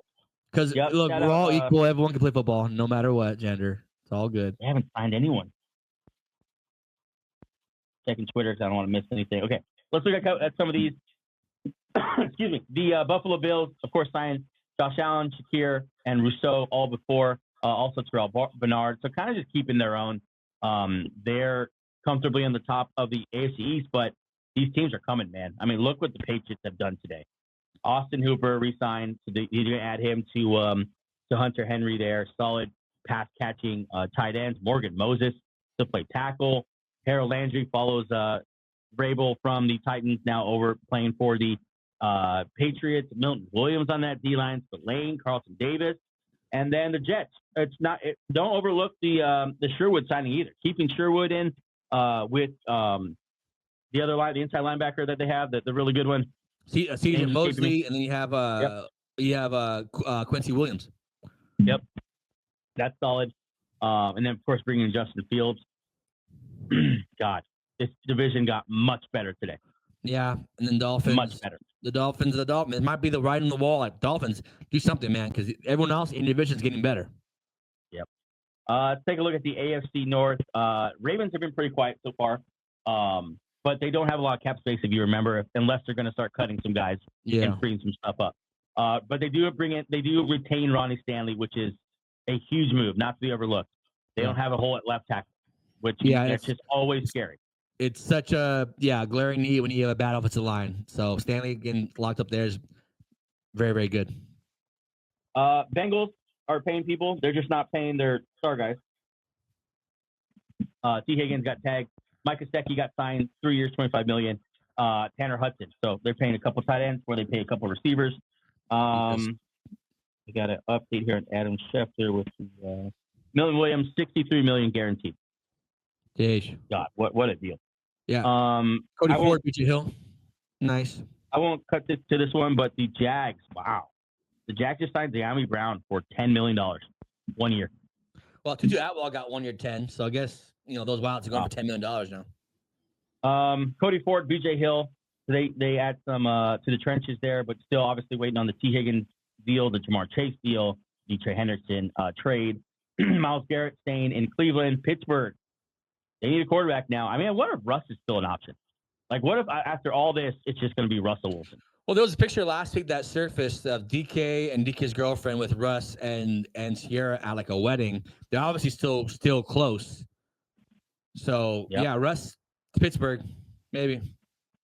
All right, Ange, let me pull up a brand new deal here that just hit the fan. Don't look. I'll hit this siren. And the big money deal. Congratulations to Mile High Nation and Angel. The Broncos have finalized an agreement with former All-Pro safety of the 49ers, Talanoa Hufanga, now going to play in Denver. This deal has been teased all morning. Angel obviously is a Broncos fan, ecstatic about Hufanga. Join a playoff team. Yep, playoff team that just got better. Look, Hufanga injured last year, injured year before, obviously, 24 years old, has played at an all-pro level. That's what you like about this. He hasn't been good for good. Yeah, he hasn't been good for like 6 games and he got hurt. He was good for a season or 2 seasons where he was an all-pro. So pairing him with Brandon Jones, Patrick, Surtain, Riley Moss, that secondary has just got a whole lot better and a whole lot deeper because last year, PJ Locke wasn't great. Every other strong safety that they had wasn't great. Adding him to a team that led the league in sacks means that they put a lot of pressure on their defensive backs. I love this a lot. What? Oh, Angel, we got. Samaje Perine did not sign a deal with the Bucs. 3 years, 30. That was, I guess, either a mistype or a fake account. Samaje Perine just signed with the Bengals, going back to the Bengals, for $3 million. Okay. $3.9 million. That's good. That's what you should. And also, a little side note, that means they've been very vocal about Brown. Chase Brown not carrying the whole workload that like he did last year. P right now is a third down back. I like that. Anyone but really T. Higgins, Jamar Chase. Anyone but those guys. P. Ryan, come on back home. Yeah. Okay, I like this. I like this deal. I like this deal for Chase Brown. I like this for this offense. Samaje Perine can do a little bit of everything. He's a tough runner, good pass catcher, great pass protector. I think a great piece back there. You saw when Chase Brown went down last year, they tried to plug it with Khalil Herbert. That didn't work. So I think important signing here for the Cincinnati Bengals.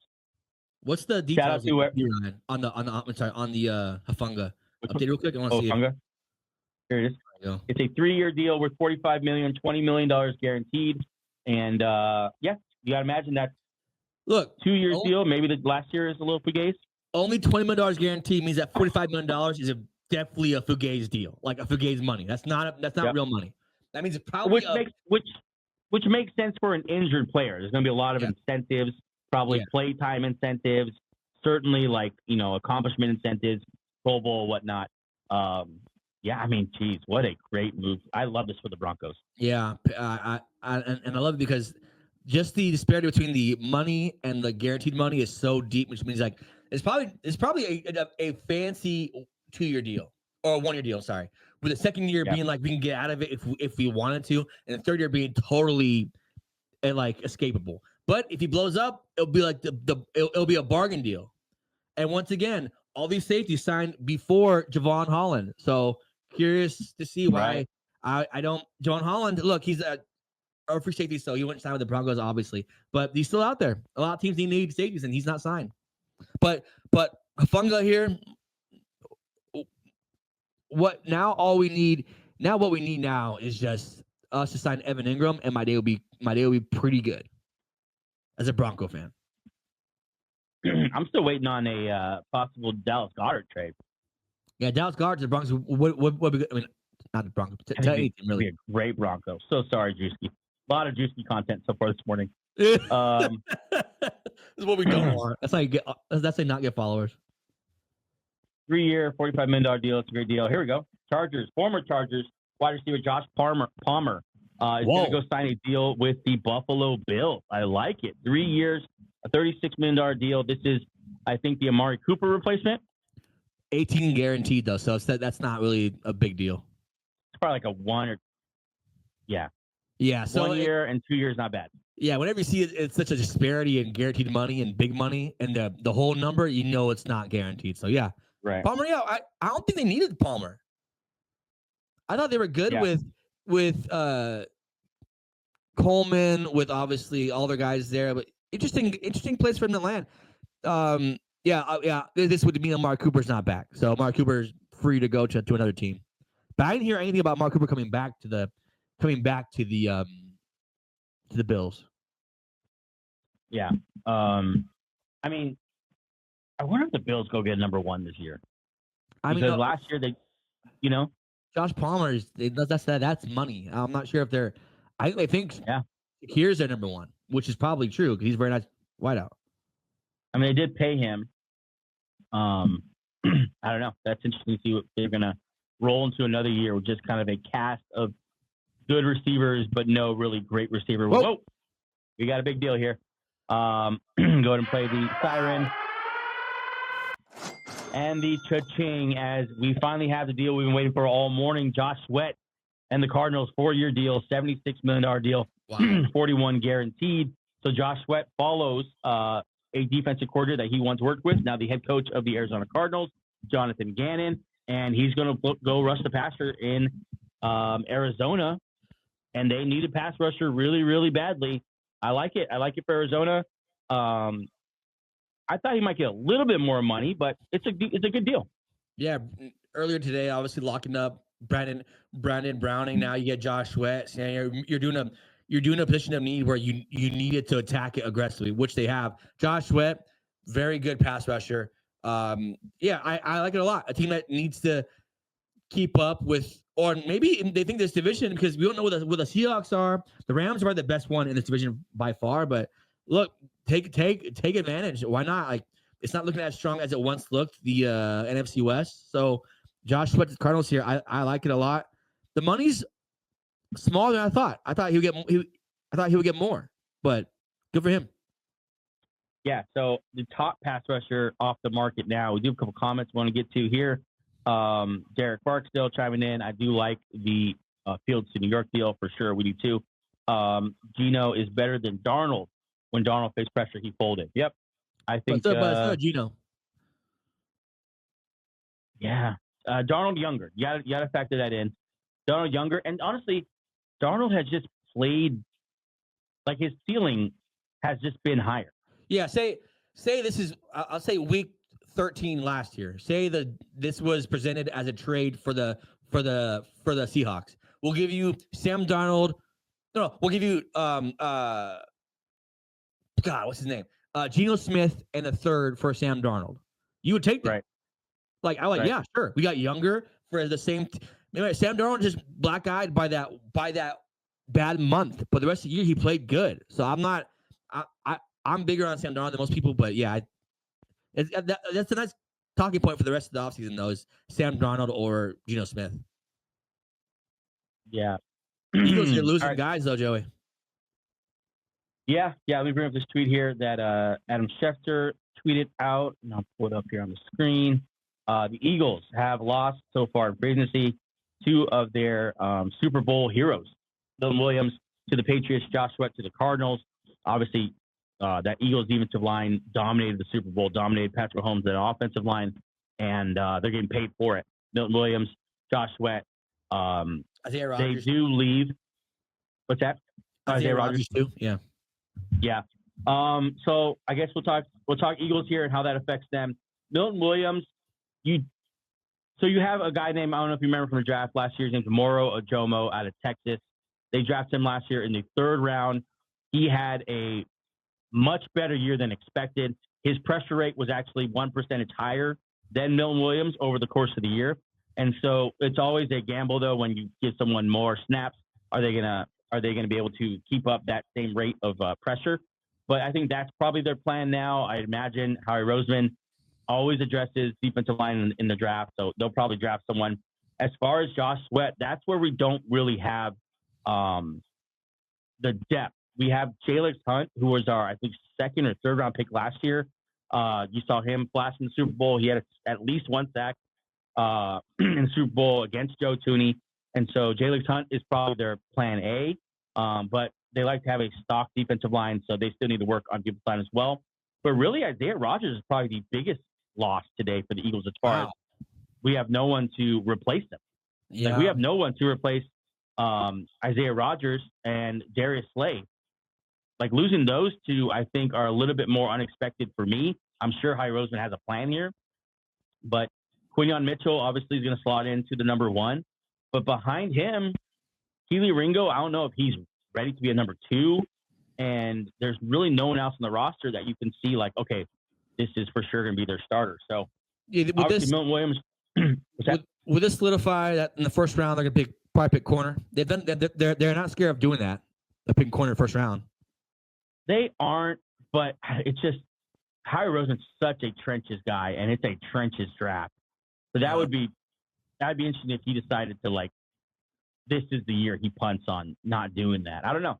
I think it's gonna be interesting. I think this is how it is though when you go to the Super Bowl. Like, you're gonna lose some of your players. I'll report this deal because it's it did come up. Not really doesn't move the needle too much, but Luke Farrell, tight end from the Jaguars, reached an agreement with the Niners, 3-year contract, $20 million, 11 guaranteed. So he'll go there and back up George Kittle, be on the field a lot together as the 49ers look for a new version of this offense.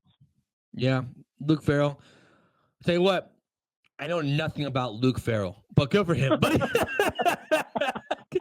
good for Luke Farrell for getting the bag, man.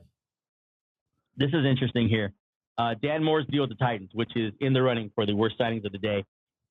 Highest per year free agency so far at offensive tackle, $20 million per season, the 8th highest paid tackle, just behind Eagles' Jordan Mailata, and just ahead of Lane Johnson. So, interesting money for Dan Moore, but they definitely did get better. J.C. Latham, they're saying, at least Adam Kaplan here is saying he's going to move over to right tackle.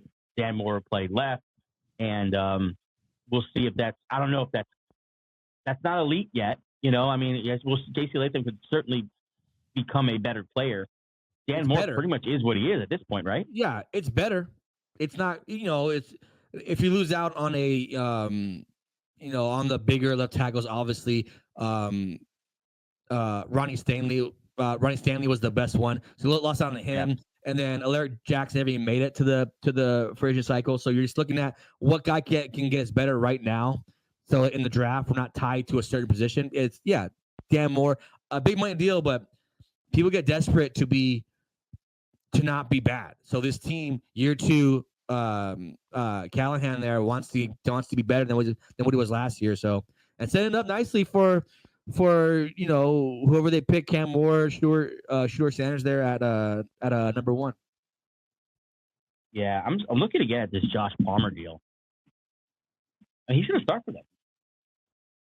You don't pay a guy that much money not to start, right? I mean, 3 years, $36 million. So you imagine you got Josh Palmer on the outside, Keon Coleman on the other outside, and Shakir in the slot, and that's your wide receiver core. I don't know if they're going to get another receiver.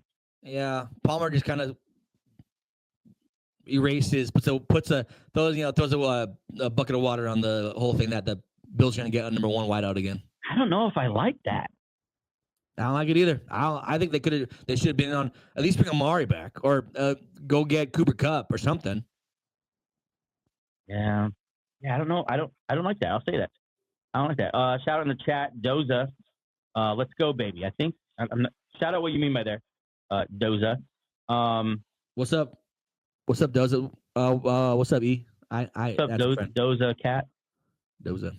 Shout out to everyone in the chat. Thanks so much for following along with us. We are coming up on 3.5 hours now, Ains, on this live stream. So much has happened in free agency. We will recap it at some point, but we're trying to keep up right now. Another important thing to mention about that Josh Sweat deal, Eagles have now netted 2 third-round comp picks today with the Milton Williams and Josh Sweat signing. So that's good news for the Eagles. But, 3.5 hours in now. We're going to be on for probably another 30 minutes to an hour, something like that, as news is still dropping. I want to bring up this tweet because we talked a lot about the Arizona Cardinals pass rush. Let's look at kind of where they stand right now after the Josh Sweat deal. You have Sweat, David Collins, Bijan Jaliri, and Brandon Browning, former Bronco. Do you think this group is you think they're done? It's look, BJ Ojulari, I believe was a nice pick. So yeah, obviously him bouncing back. Zaven Collins hasn't been good ever, so he's just depth now. But yeah, you start Sweat and probably Browning / Ojulari, whoever beats it out in preseason and in training camp. But yeah, I think it's a better unit for sure. Which all you can do is keep pushing that hill, that stone uphill, and just hope you get a little farther. So yeah, it's a step in the right direction. Right.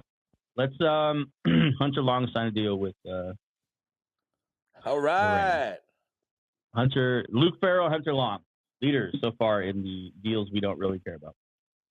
Shout out to the Long family. You got generational wealth. Yeah, for sure. I'm looking for Ari Maroff, my boy Ari, because he always gets those recap tweets. Oh, he just dropped one. Okay, sweet. This is older. It's at 10 o'clock. Here, there you go. 20 seconds ago. Ainge, why don't you go ahead and take this one?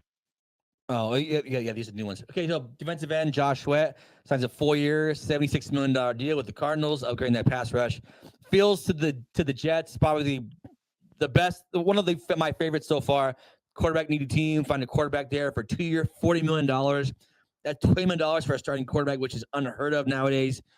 Josh Palmer to the Buffalo Bills, kind of fills out their wideout room there. Not really anything crazy. I should say his name right because he's now now he's a Bronco.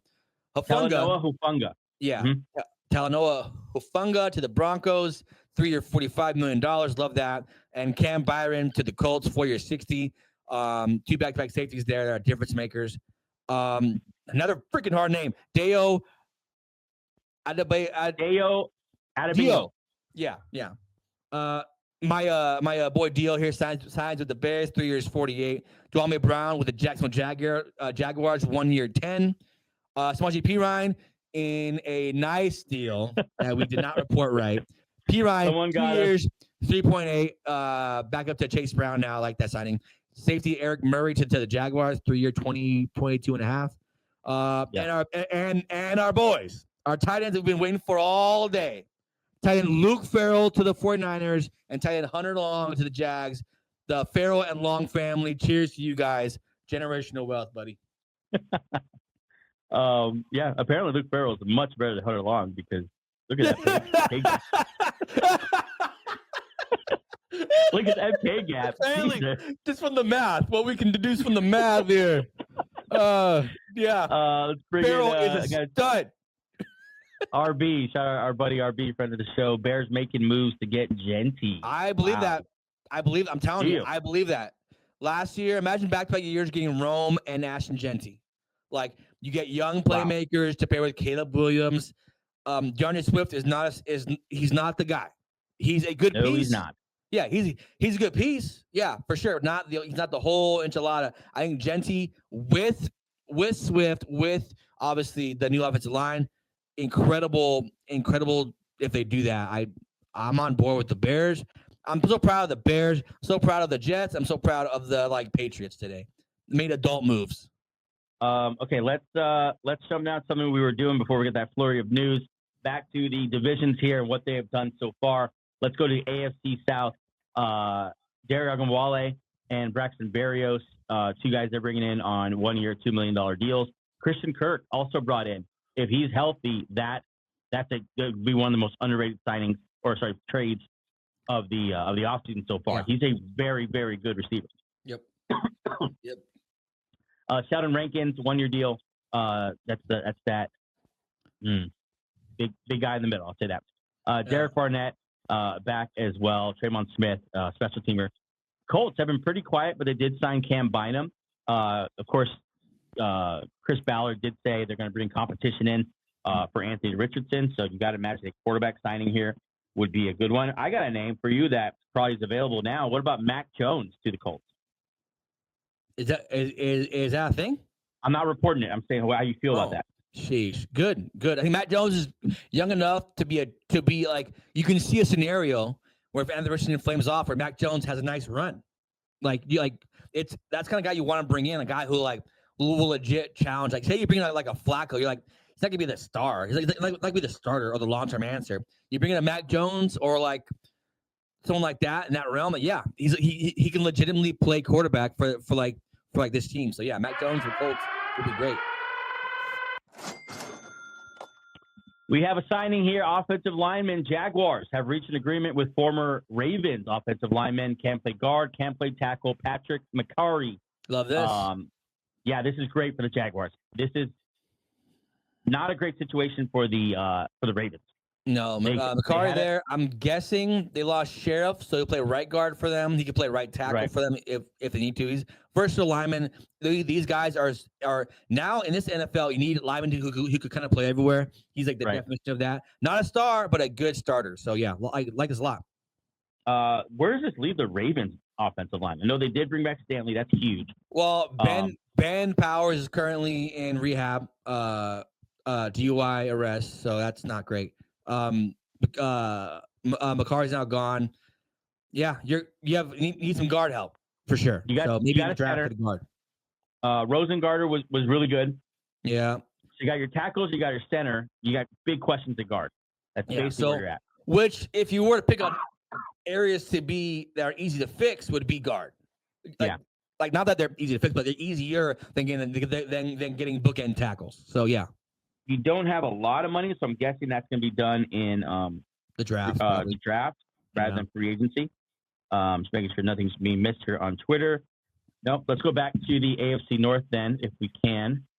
We talked about the Colts. The Jaguars did just sign Patrick McCarry, so add him to this list. They bring in Nick Mullins to replace Mac Jones. I wonder if Mac Jones is going to get a starting opportunity somewhere as like a bridge type guy. Like, what if he goes to the Titans or the Browns? The Giants, yeah. Like the teams who are obviously, most likely going to draft a young quarterback and need someone to, possibly start the season. We'll see. Jordan Lewis also there for the Jacksonville Jaguars, and Eric Murray. They add a couple to their secondary. The Titans gave Dan Moore 4 years, $82 million deal. That's the biggest deal given out to a tackle so far today. Still, 3.5 hours into free agency. So let's see how that ages. I don't know. We'll see. AFC West, let's do it. The Broncos, you can add Talanoa Hufanga to this list. They did re-sign Jarrett Stidham. Update. This is really old. Yeah, they don't have DJ Jones even there. They updated now. Let's fly back down to the. Oh, I guess Jones Jones does- not finalized. Yes. Yeah, Hufanga though is finalized, and that's as fine as it could be right now. And so good adding that. Obviously we're looking for a running back there as well, still, right? Yeah. Some kind of running back move. Yeah, I'd love to get somebody because our running back room. Maybe sign Javante Williams back, but we need a running back in the worst way. I was going to ask you. So Javante Williams is actually a free agent. Yeah, he's a free agent for sure, 100%. Okay. So Check Twitter real quick, make sure we're good still before we move on. Makari getting good money. He's getting 3 years, $37 million, $20 million guaranteed. Yeah, solid guard. The Chiefs were actually low key active today. They signed Elijah Mitchell, Marquise Brown. They brought back Jaylon Moore to play tackle for them. Trey Smith, of course, they tagged. They signed Nick Bolton. Did not let him get the free agency. Good move on them because they would have got outbid. Yeah. The Vegas Raiders. After Geno Smith, they haven't done anything, but they did bring in Kappa. He was pretty bad last year. He was probably the worst guard in football. But yeah, let's bring it back to your deal. He literally, we're not being sarcastic. He led the NFL in pressures allowed, sacks allowed, and one other terrible stat. I don't remember. But they got on it with him, signed him 2 years. He's gonna get paid $11 million. Good for him. Good for one of the worst guards in football. Max Crosby, huge deal. Keep him in. Adam Butler, I don't know much about him, but Twitter seemed to be excited. 3-year contract there worth $16 million. The Chargers kept Khalil Mack out of free agency. Elijah Molden. They have a lot of questions at cornerback. I wonder if this deal 3 years, $18 million seems like he's at least gonna get a shot to start. Yeah, we got breaking news here, Joe. All right, let me pull it up. Yeah, it's massive. I love this a lot. I love it. Love it. It's a team that's been active all day, prioritizing one position or two positions of need. Yep, I got it up here. Yeah. Let me clean it up. Let me ring the bell. And hit the cha-ching. We have a new signing now, the Chicago Bears. Jumping on newly available defensive tackle, Grady Jarrett. He has found a new home, 3 years, $43 million, 28.5 fully guaranteed to go and play for the Chicago Bears. Chicago, if I'm not mistaken, just signed another tackle, didn't they? Yeah. Dayo. Yeah. Well, he's more of an edge rusher guy. I think he could play inside. Yeah, he's edge rusher for sure. Yeah, so yeah, they're O-line, D-line, improving it. Let's do it. Yeah, Ben Johnson comes to town, and the only player that plays off the line of scrimmage is this linebacker that I have no idea who he is. Seems like a special teamer. Everyone else plays on the line of scrimmage. I mean, Darren Smythe is a tight end, but everyone else is literally a guard or a pass rusher, run stuffer. Yeah. You got Drew Dalman, Joe Tooney, Jonah Jackson. I love that in the middle of that line. Yeah, and they're trying. It's just part of the mentality that you want to bring your team. We're going to take care of the trenches first and build up from there. Keenan Allen's a free agent. We don't care. Okay, we need to sign Grady Jarrett. We need to sign Jonah Jackson or trade for Jonah Jackson, Dalman, Tooney. Let's get up our O-line, D-line great. Look, man, and this also sets up again too.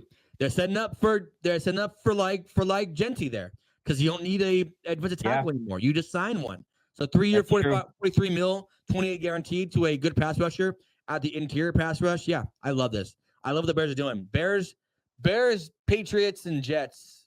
Probably my most inspired teams so far in this free agency period. Grady Jarrett bet himself, and it looks like he won that bet pretty quickly. Yeah, almost like 3 hours later.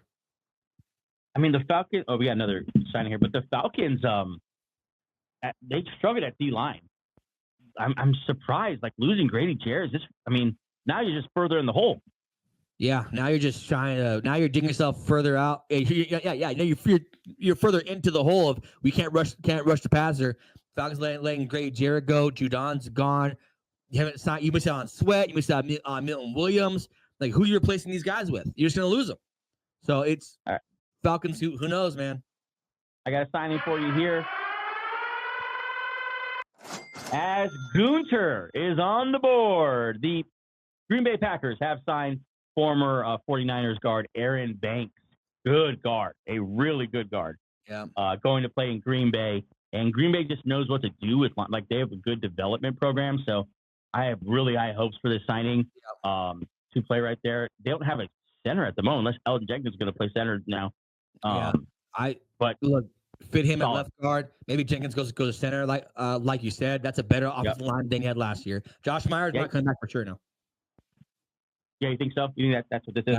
Yeah, Myers he's done. Banks has been good. Not like he's a good starting guard. I want to see what the money is, but yeah, good for the Packers. Position of need. You want to run the ball with Josh Jacobs and be effective at it. Get better linemen. Love this. With every passing guard signing, I get more hopeful that Becton's come back to Philly. Yeah, no Becton yet. People. Nothing. Look, I can see teams not believing in Becton because like he played his best for like the best well-coached team in NFL history, like one of the better ones in ever developed. So maybe people don't believe in Becton as much as you do, but yeah, Banks here, nice. Jeez. Wait till you see this number. You ready? Aaron Banks on the open market, 4 years, $77 million for Aaron Banks. That's a lot of money. That's a lot of money. I wonder what the guaranteed is. That's a lot of money.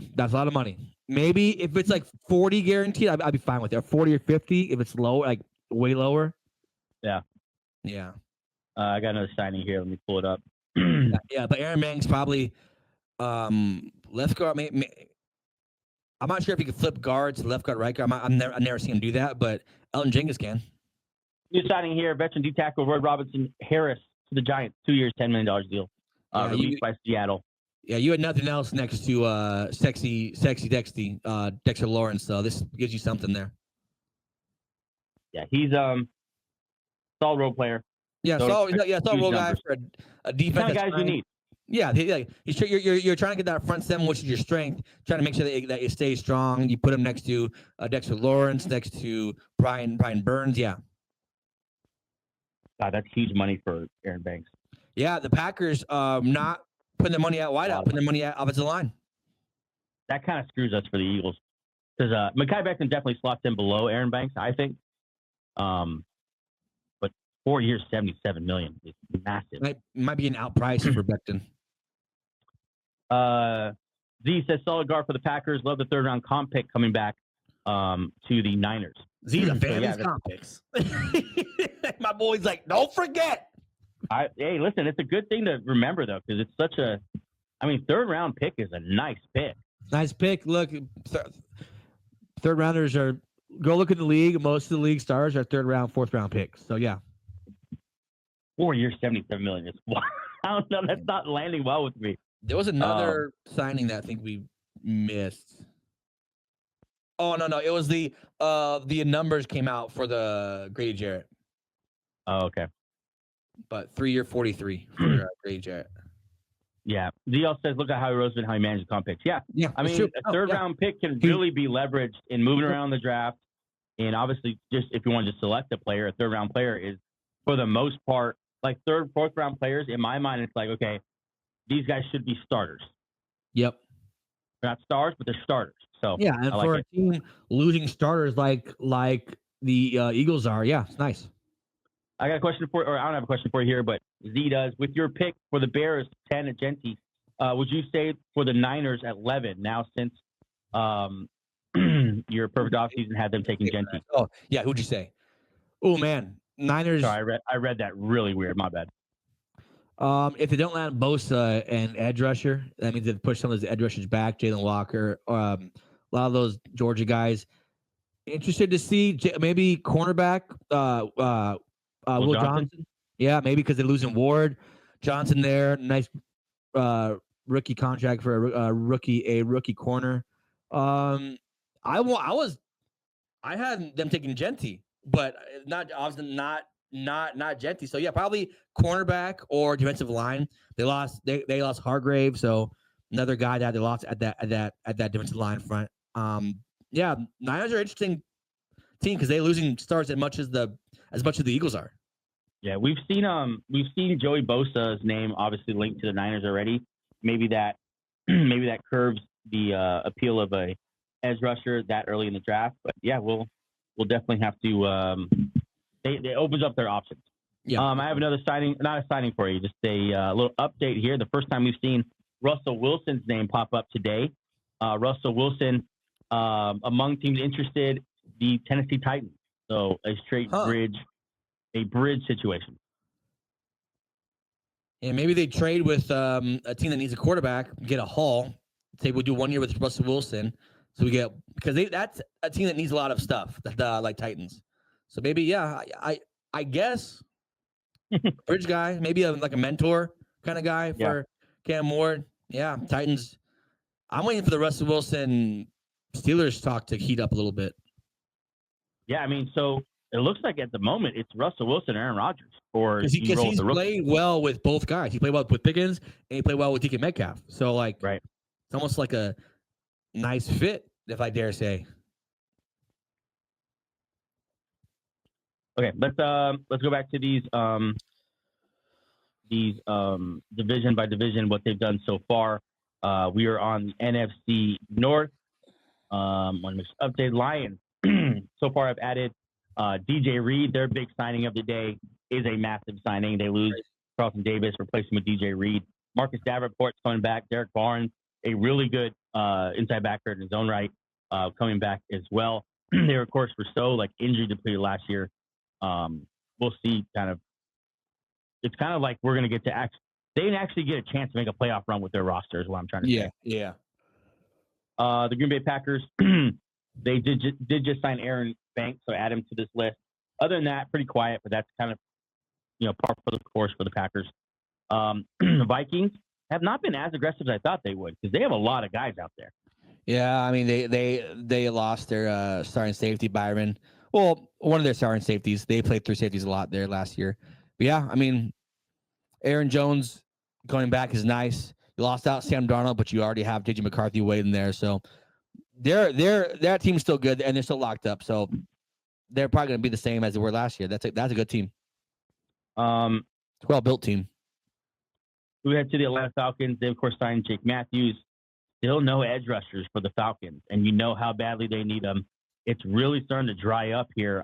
Maybe they go and swing a trade for Trey Hendrickson, but you're not going to compete for the division without a better pass rush next year. No, they're losing guys. So yeah, it's interesting how their strategy. Maybe in the draft they go heavy pass rush, but what you do now by not picking a pass rusher, so you really pigeonhole yourself for you in the whole league. You're gonna the Falcons will draft a pass rusher. So if you gotta get ahead of them to get a pass rusher, teams will do that because now you've just kind of said to the whole league, we're picking an edge rusher, and that kind of makes your draft stock go down a little bit.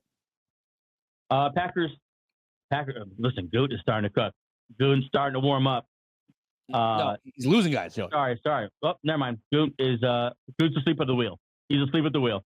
TJ Slayton going from the Packers to the Bengals. Bengals continue to pay people who aren't stars. Yeah, Bengals just continue to run. Anyone but anyone but Jamar. Anyone but the stars. I don't get it. Bengals, that guy's not even that good. Slayton's not that good. He's a backup. Yeah, it's rough. Let's take a look at what the Bears have done so far. I know one of your favorites in the trenches, as Aaron Muroff says. I mean, look at that. That's beautiful. As an Eagle fan and a disciple of Howie Roseman, that's a beautiful thing to see right there. Yeah, it is. Interior line. How'd you feel about Caleb Williams' locker display next to Walter Payton over the weekend? Really? The Bears did that. I don't know that. Let's not put that on him. But yeah. But either way, Bears offseason so far, Tooney, John Jackson, Drew Dalman, Gray Jarrett, and my boy Dio just really solidifying that offensive line, defensive line. This is how you make it look, man. It's a copycat league. The Eagles won because they had a better offensive line and defensive line than the Kansas City Chiefs. You win to the trenches right now. That's just it's everyone's trying to do what the Eagles are doing. And it makes sense. Look, like this is a clear indication that it makes sense for people. Right. Make sure I'm not missing anything here. So stuff's starting to slow down. We'll probably be on for another. I mean, we'll probably be off just after one, but let's continue to recap. The Bucs kept Ben Benson and Chris Godwin in town and bringing Hasaan, Reddick. I think nice tweaking moves that kind of you're looking for them to make. Already have a good team. Let's tweak it and make the roster as good as we can. Arizona Cardinals had a huge need at pass rush, and they addressed it by re-signing Baron Browning, and then, of course, signing Josh Sweat, that 4-year, $41 million guaranteed deal. Evan Brown also kept. That's also a big deal for them as well. Yeah. Because Will Hernandez, I think, is going to go. Kevin Beachup's back. I thought he would go somewhere and get a decent contract. Yeah. Nice spot. What do you think? What do you think of what the Rams have done? I like it. But obviously, Jimmy G back at quarterback. That's nice. Stafford bringing him back was a big deal. He's one of my favorite quarterbacks in the whole league. He has that dog mentality still has a lot of juice left. I like that. Alaric Jackson, signing him up, locking him up, a young, undrafted tackle, gets a nice payday. Good for him. Davante Adams to replace Cooper Kupp. Cooper Kupp still rostered by the Rams, still employed by the LA Rams. So we'll see what happens there. Tutu Atwell, 1 year, 10 is a lot of money for Tutu Atwell, but they like him enough. So, and then Ford, Poona Ford, better upgrade over Bobby Brown. Like it a lot. Yeah, I really like the Poona Ford deal. Yeah, it's a win. This is a veteran team doing like Adams and Ford are better than Cooper Kupp and Bobby Brown. So that's why the Rams last year lost, of course, to the Eagles in the playoffs, the eventual champions, but they were the closest to knocking off the Eagles in the playoffs. And the Achilles heel for them, the both time they played the Eagles, was the run defense. And so you got to imagine, I wonder if that's why, like, hey, let's go get a guy. Let's go get someone who can help if we run into the Eagles again in the playoffs. Poona Ford is that guy. Yeah, they also hooked them. I'm also worth noting, though, in the playoff game that Brandon Fisk left early. So Brandon Fisk and Poona Ford, that'll work. Yeah. As we are nearing hour 4, and this is the perfect tweet to encapsulate that. We are now down to Chuma Edoga with the Jaguars signing there. Just refreshing here. Yeah, it's really starting to slow down. Let's look at some of these big names. Still out there, man. Yep, that's what I was about to bring in right now. Javon Holland. Let's look at top free agents available again. Okay, as I look this up, I have a question for you as I look this up. Where the hell are the Commanders? They're too busy signing Kinlaw and Zach Ertz and Bobby Wagner and guys who are good in 2019. No, they have so much money. Honestly, they're being safe with their money. They're getting, besides Kinlaw, been guys like we know they're good. Like we're not gonna. They're not taking swings at Hollands or Hufangas or guys like that. So I don't love it. I know their strategy is just we're going to sign veterans because we need veterans, but you don't need to go this hard at it. You can sign some young guys. I got breaking news here. That's not a signing. I finally found a website with easy top free agents available. A PFF. list to there's PFF. Thank you, PFF. Top quarterbacks available: Aaron Rodgers, Russell Wilson. I mean, the only starters still available, right? And that's kind of the fringe guys. Mac Jones is an asterisk guy. I would like. I like to see what Lee thinks about him. Right. Running back market. Quiet. It's quiet. Nothing's happening. Nothing. I wonder because the draft is so deep. I mean, besides Kareem Hunt and Edwards and Javonte Williams, those are starters. Chubb, Dowdle, Dobbins, and Najee Harris, those are starters. So I'm surprised Najee Harris isn't signed yet. He's so young, hasn't missed a game ever. 4,000-yard rushing years. I'm surprised he's there. Jacob Dobbins not back with the Chargers. Yeah. That's interesting. Rico Dowdle, he's probably everyone's plan B. They're probably waiting for the Najee Harris news to fall for the Rico Dowdle hype to start building up. But yeah, I'm out on Javonte Williams. Maybe a change of scenery helps him a lot. But right. And Nick Chubb. Nick Chubb's the ultimate the what if guy. What if he bounces back? But probably not. Right. Man, that's interesting. After the year that the running backs had last year, where Saquon got signed right away, and DeAndre Swift and Josh Jacobs, pretty quiet now. I also thought Najee Harris was going to be signed by now, but Let's keep an eye on it. Wide receiver room also decently quiet. There's not a lot of huge names available, but pretty quiet as well. Amari Cooper, Stephon Diggs, DeAndre Hopkins. So that might be why they're kind of just older receivers available at this point. Yeah. Darius Slayton's my sweetheart. It's not signed yet. Elijah Moore's a nice guy, young. So if you don't want to go old, Elijah Moore. Yeah, it's a lot of veteran guys. These guys can wait, and they'll be available later on in the offseason. Like post-draft, these guys will be available. We're going to be on for a couple more minutes. We'll probably try to make it 4 hours here at 3 hours and 52 minutes on the stream. We're waiting for maybe just in case one of these bigger names guys who are still on the board do sign. We're thinking of Javon Holland mostly now. At tight end, Juwan Johnson, that's someone you like with Denver possibly? Yeah, Juwan Johnson and Evan Ingram, guys like in Denver. Evan Ingram was in Denver today, so maybe they're trying to get the Hufanga deal signed, then they get the Evan Ingram deal signed, so we'll see. That'd be a nice day for you. Yeah, so that'd be a very nice day for you. And look at these deals. I mean, cheap. Except for not a lot of money. The tackle market is always fun to see. Look, wouldn't you give that money that the Titans gave to Moore to Cam Robinson? Yeah, I would. I'd rather that. I mean, this is really interesting. How they paid? I mean, Ronnie Stanley per year is about the same as Dan Moore. Crazy. Interesting. Yeah, Cam Robinson, Tyron Smith, even the interior offensive linemen. They get plenty of love on this show. Yeah, Ryan Kelly, Sheldon Coleman Sheldon, good centers there. Bozeman, obviously, Will Fries and Tevin Jenkins and Kevin Zettler and James Daniels and Mekhi Becton and Brandon Sheriff. A lot of guards there that are the Fries. Will Fries and Tevin Jenkins are in their prime. So those are guys in their prime, not signed yet. Then you have Zettler and Sheriff, who are guards, who are veterans, but still starters. So Angel, you see down here is Aaron Banks. Obviously, this is not complete. He signed with the Green Bay Packers 4 years, $77 million.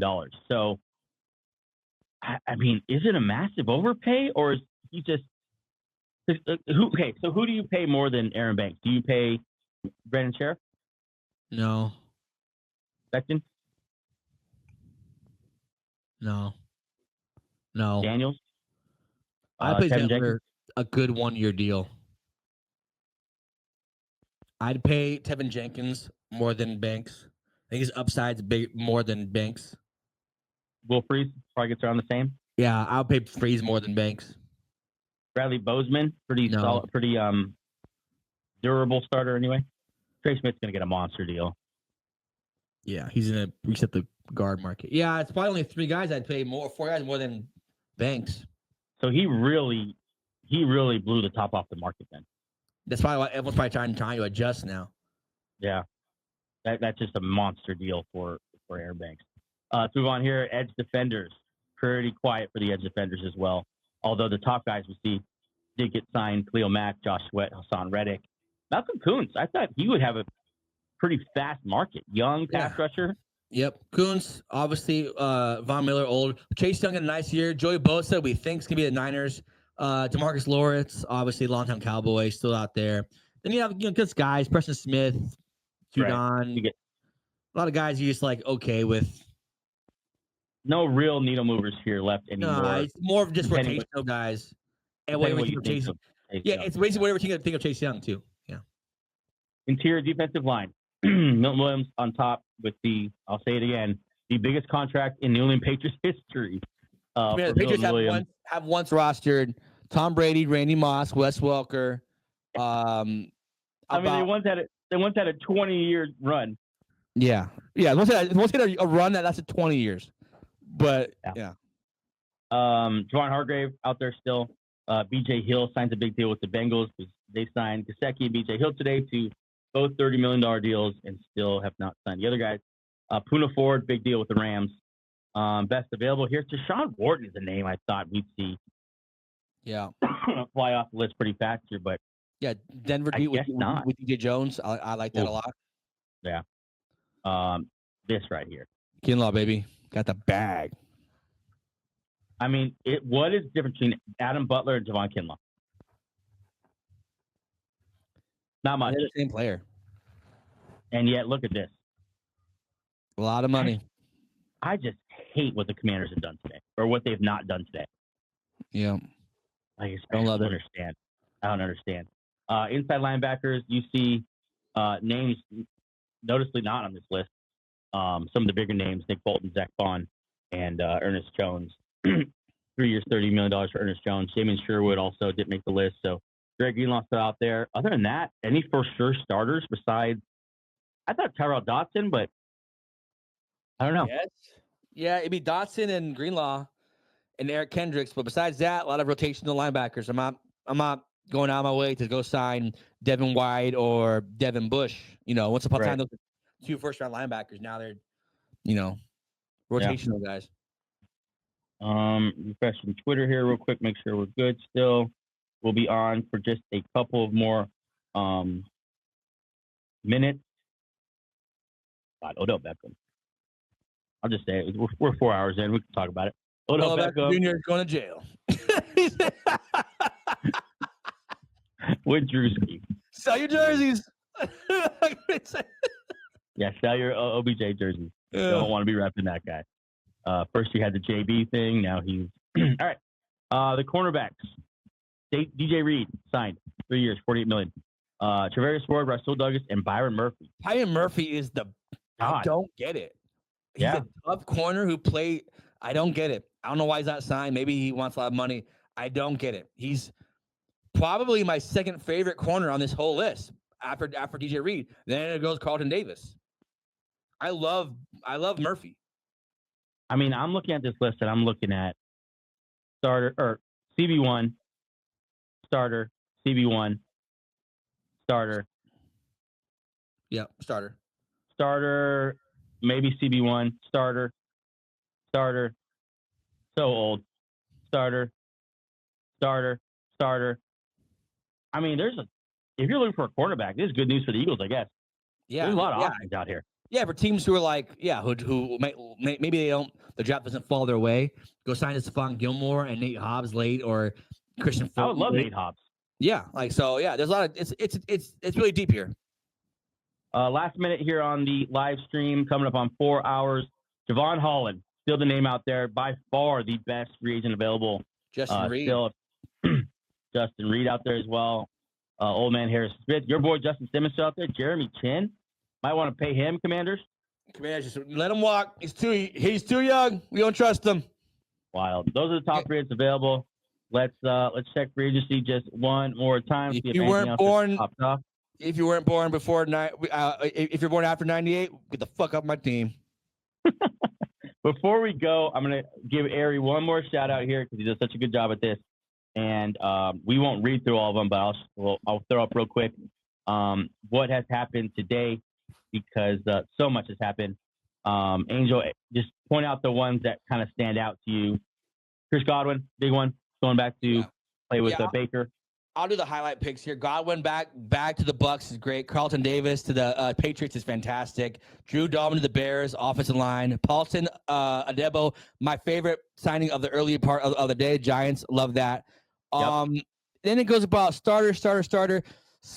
Spillane, I like it because of what it represents, a change at that defensive unit for the Patriots there. Elijah Mitchell, good value deal. Yeah, there's a couple guys here. The first run was good. The first one was good. The second one was kind of right here. This is the second run. I love this one. Josh Sweat, Cardinals. They need a pass rush, and they got one. Josh Sweat. Fields to the Jets. Curious to see how that ages in the media's mind, in the fan base's mind, and I want to see what they look at next year. That run first offense. Hufanga to my Denver Broncos. Love that. Kevin Byron to the Colts. Love that. And then a couple guys that we like: P. Ryan, Brown, Murray, find homes somewhere.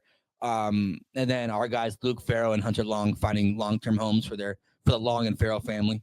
Like those two. So sarcastic. Yeah, no. I think generational wealth, baby. I mean, I know there's a big question about top of your mind. I don't know. Let's try to do this. Free agency winners. Oh, the Bears. Bears killed it. Bears, What they've done in the last week and a half. Patriots improved that defense that already wasn't as bad as people think. Improved the roster. Man, there's like single moves that I like the Jets getting Fields, like the Broncos getting Hufanga, but they haven't done a lot. So probably the Bears and the Patriots, right? As far as I could tell, Let's last thing here. We should probably bring up the numbers because we've referenced it a lot. But Deebo Samuel, basically a 1 year, $20 million deal for the Commanders. They did re-sign John Bates, a good blocking tight end to go along with Zach Ertz, a good pass receiving tight end. Javon Kinlaw gets a big deal, which I just don't understand. It'll be he was steal of the day, right? What's that? We're steal of the day. Does that win? Besides the fictional Samaje Perine, yeah, probably. Yeah. Whatever. Bobby Wagner is going to get $10 million or $8 million guaranteed for 1 year. He led a pretty terrible run defense last year, but he's a great leader and he's a nice veteran. Yeah. And then Zane Gonzalez. They have so much money. Yeah, they have a lot of money. They spend it on what? Look at this list and tell me, yeah, this is what we're satisfied. I mean, that's what you did. Hold on. A trade. Holy shit. Hold on. Don't. I'm glad we stayed on. Listen, this is why we're staying on. We're staying on for you people. All right. This is why we do it. It is a massive trade reported by Adam Schefter, pulling it up now. And here we go. I need to read this spell for the last time probably today. We have a massive trade right now for the Washington Commanders. We're just talking about them. The Texans are trading 5-time Pro Bowl offensive tackle Laramie Tunsil to the Washington Commanders for a package of picks. Laramie Tunsil leaves the Texans, goes to the Commanders. I see how you're reacting. Hot take. I don't think Laramie Tunsil's that good. I think a team that had bad offensive line play should not get rid of one of their better. I'm not saying he's great anymore. He had a very average year last year, but he's one of the better linemen that they have. Yes. So now you're just stripping the whole thing, and you didn't replace it with anybody. You didn't sign anybody. I like this Commanders move. I like this one more than any move they made all day. They saw a need, and they're going to fix the need. Even though he's not what he used to be, he's still a good tackle. So that's an upgrade. Texans, I don't like it. Don't like it. I don't like it because why do it? Like, do you need to trade Tunsil? Yeah, I mean, Texans. I mean, you better have a. Here are the. Go ahead. Do it. Do it. Okay, full terms of the deal here. I actually pull it up so you can see it as well. Pull it up here. I can see it. Here it is. Ian Rappaport. This is the Laramie Tunsil trade to the Washington Commanders. A second and fourth rounder going back to the Texans, plus a third rounder this year. Holy shit. So those are holy crap. It's a good haul. And a fourth rounder Laramie Tunsil. Let me tell you, I have never been a Laramie Tunsil guy because how are you that great of a tackle and you're constantly on the worst offensive line in the NFL? I don't think Laramie Tunsil is that good. I think he's overpaid. But he was one of the best they had. You're completely right on that. I'm not disagreeing with you. It's a very bad offensive line. But to pay a second, third, and a fourth, that's almost what Christian McCaffrey went for. I like it for Commanders more than I like it for Houston for sure. I think we'll differ there. I think the offensive line got exposed by the Eagles. You upgrade that immediately.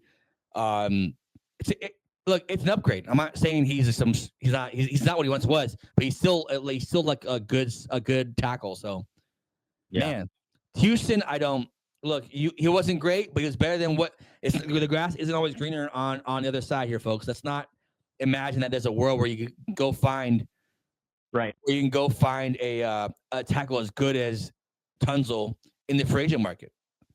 Right. We have another signing here, but this is crazy. Tunzel to the Commanders is crazy. What the hell? I like the hole for the Texans. I like it. Second, third, and the fourth. I like it. Interesting trade. Wow. Well, as that's happening, as they're giving up a second, third, and a fourth for Laremy Tunzel, they are also going to be losing starting safety Jeremy Chin, signed a 2-year, $16 million deal with the Las Vegas Raiders to go play for Pete Carroll there in the new regime in silver and black. Jeremy Chin going to be a Raider. Commanders not keeping Jeremy Chin. They are still in the Javon Holland sweepstakes, so maybe this means that they're going to make a real run at him. But yeah, Jeremy Chin to the Raiders. Yeah. Pete Carroll likes him a big bodied safety. This fits the Pete Carroll system. I like the fit here. Commanders couldn't afford 2-year, $16 for Jeremy Chin. That's all he got. That's unbelievable. That's unbelievable, Commanders. I don't know what they're doing. You couldn't afford 2-year, $16 for Jeremy Chin. He had his career best year there. Okay. Yeah. All right. I want to look at something real quick. I want to look at Laremy Tunzel stats. Like a PFF, right? Yeah. PFF stats. Okay, they gave up a second, third, and a fourth. Okay, great pass blocker. That's a great grade. Yeah. It's a fantastic grade. One of the better ones in the NFL, fourth. And a good, not bad, a good run blocker. So, maybe it's overreaction a little bit here. Allowed 2 sacks on the year, had 19 penalties. That's not bad either. Played. Tied for what? 141st. Am I reading that wrong? No, I think you got it right. That's a lot of snaps played. Good tackle. It's just, maybe I'm wrong. Maybe he is worth every bit of that draft capital. Tell you what. Sorry, go ahead. Losing this for the Texans just seems worse and worse. It doesn't look, man. I understand how cool draft picks are and how it's cool to say I have 8 picks in the first 100 picks, and it's cool to say that and say like I got off a big deal, but at what cost? Like Tunzel, now your offensive line, your best lineman, you just cut Shaq Mason too, like yesterday. So now you lost your 2 best linemen, and what do you have? Tyson Howard, a bunch of centers. I don't get you have Scruggs, you have Patterson, who are just average to below average linemen. You have Tyson Howard, who's okay at best. He's okay. It's just they had a rookie last year. I'm blanking out on his name. That might be why they're trying to cut him. They have what's his name? I'll look it up real quick. But it's just it doesn't. I'm like they didn't get the hint from the Eagles, from the Bears, like get your offensive line good and the rest will follow. They're doing the opposite. Let's get everything else good and the offensive line will follow. I don't like it. Our boy Ari with a trade terms for Larry Tunzel deal. It's a 2025 third, so a third this year and a second and a fourth next year for Larry Tunzel and a next year fourth. Yeah. Don't love it. Don't like it. You can't convince me otherwise. I'm looking at the roster. I'm looking at the roster now. The best player is probably Titus Howard, and that's it. On like they're starting Jarrett Patterson at center, Drew Scruggs at guard, and Blake Fisher is a young guy that they had last year. I don't like this at all. They've done the opposite of what they should have done with a young quarterback. Yeah. Yeah. Jeez. And we were trying to end the stream 10 minutes ago, but I didn't even notice it. No, it's just this pisses me off, man. This is how you ruin quarterbacks. Gets traded, and Jeremy Chin. Laremy Tunzel and in Washington, Jeremy Chin out. Jeremy Chin to the Raiders. And what Angel's upset about is Laremy Tunzel out in Houston with no person in no contingency plan in place. Let's look again at the offensive tackles available. What's the terms here? Maybe you go Cam Robinson. Yeah, maybe Cam Robinson. Yeah, that'd be nice. I wouldn't mind that. Whose deal is this too? Oh, yeah, Jeremy Chin. You can't afford 2 years, 16. Commanders. Listen, I like Tunzel. That's probably my favorite. I like Tunzel over Debo, over Ertz, over Wagner. You couldn't pay Jeremy Chin 2 years, 16. Huh? It's by far the best thing they've done for sure. Yeah, by a country mile, the best thing. Jeremy Chin for 2 years, 16. You couldn't do that. What are you saving it for? Maybe it's Javon Holland. If it's Javon Holland, we take it all back. If Javon Holland, you guys are all geniuses. If it's not, you guys are kind of idiots. Yeah, if you don't get Javon Holland here, it's or like maybe like a Justin Reed would be nice. Yeah, Justin Reed would be nice. Yeah. Here we go. Z with the comp pick update. Boy, Z, the comp pick. Hey, thanks for sticking with us. Hey, yeah, thanks, man. I appreciate you, man. We're up over 4 hours now. Take it off. I can't even look at it. Whew. As a guy who is sold so hard to the stock of CJ Stroud, they've done everything in their power to make it not go up. Yeah. This is how a lot of Seahawks fans are looking at this. Let's jump around a little bit here. Are looking at this Seahawks quarterback situation. Would you rather have a 28-year-old Sam Darnold on a $55 million guaranteed deal, or and a third-round pick, or a 35-year-old? I didn't realize he was 35. Geno Smith with a bigger contract. I do think he will get a bigger contract. I think Pete Carroll's about to pay Geno Smith a pretty good amount of money. Yeah, I don't know for how long. 28-year-old Sam Darnold and 55. It's not 55 guaranteed per year, but either way, I take the young quarterback with the draft pick than the older quarterback who we know is not ever going to get better than what he is now. Like Sam Darnold's ceiling is much higher than Geno Smith's ceiling. That's like a given. Yeah, I think I agree with you there. God, a lot happened here. We're about to sign off. So much happening. I'm trying to make sure, okay, we're still good, right? Let me tell us if remember his career started with him in a gas mask smoking. And now, look, man, Alaire Johnson got paid 3 years, 78. He was an undrafted free agent. So the draft it's important, but it's not as important as people think. Because a lot of your favorite players weren't drafted or were late round picks. God, that's a great point. Yeah. That's so let's not like the draft is important, but it's not as important as people think. Yeah, really. I'm looking at the Eagles right now. So AJ Brown traded for Devontae Smith drafted. Well, Eagles probably are good. Let's look at the Chiefs. Okay, perennial Super Bowl caliber team. Yeah. A lot of their best players are people that they've acquired in free agency or via trade. That's just kind of the draft is important, and you have to hit in the draft. But Brandon Coleman, go up. Brandon Coleman now goes to inside. Yeah, Brandon Coleman was their tackle who played well last year. So put him at left guard over Allegretti. You've upgraded your offensive line. Allegretti now goes back to a backup. Or maybe Allegretti goes to right guard as Cosme's still out. So next year, Joey, in 2 years, you'll have Tunzel and Cosme on your offensive line. Yeah, Cosme's really nice. I mean that's how old is Sam Cosme? He's still young. He's gonna miss 2 years. 26. He's young. Yeah. So you gotta imagine he's good. How old is Laramie Tunzel? He's probably around 30 right now. He's been in the league a while. He's 30. Yep, 30. 94, 99, 94, baby. So up and down. Still young. Overall, I would grade the Commanders' offseason so far like a B-.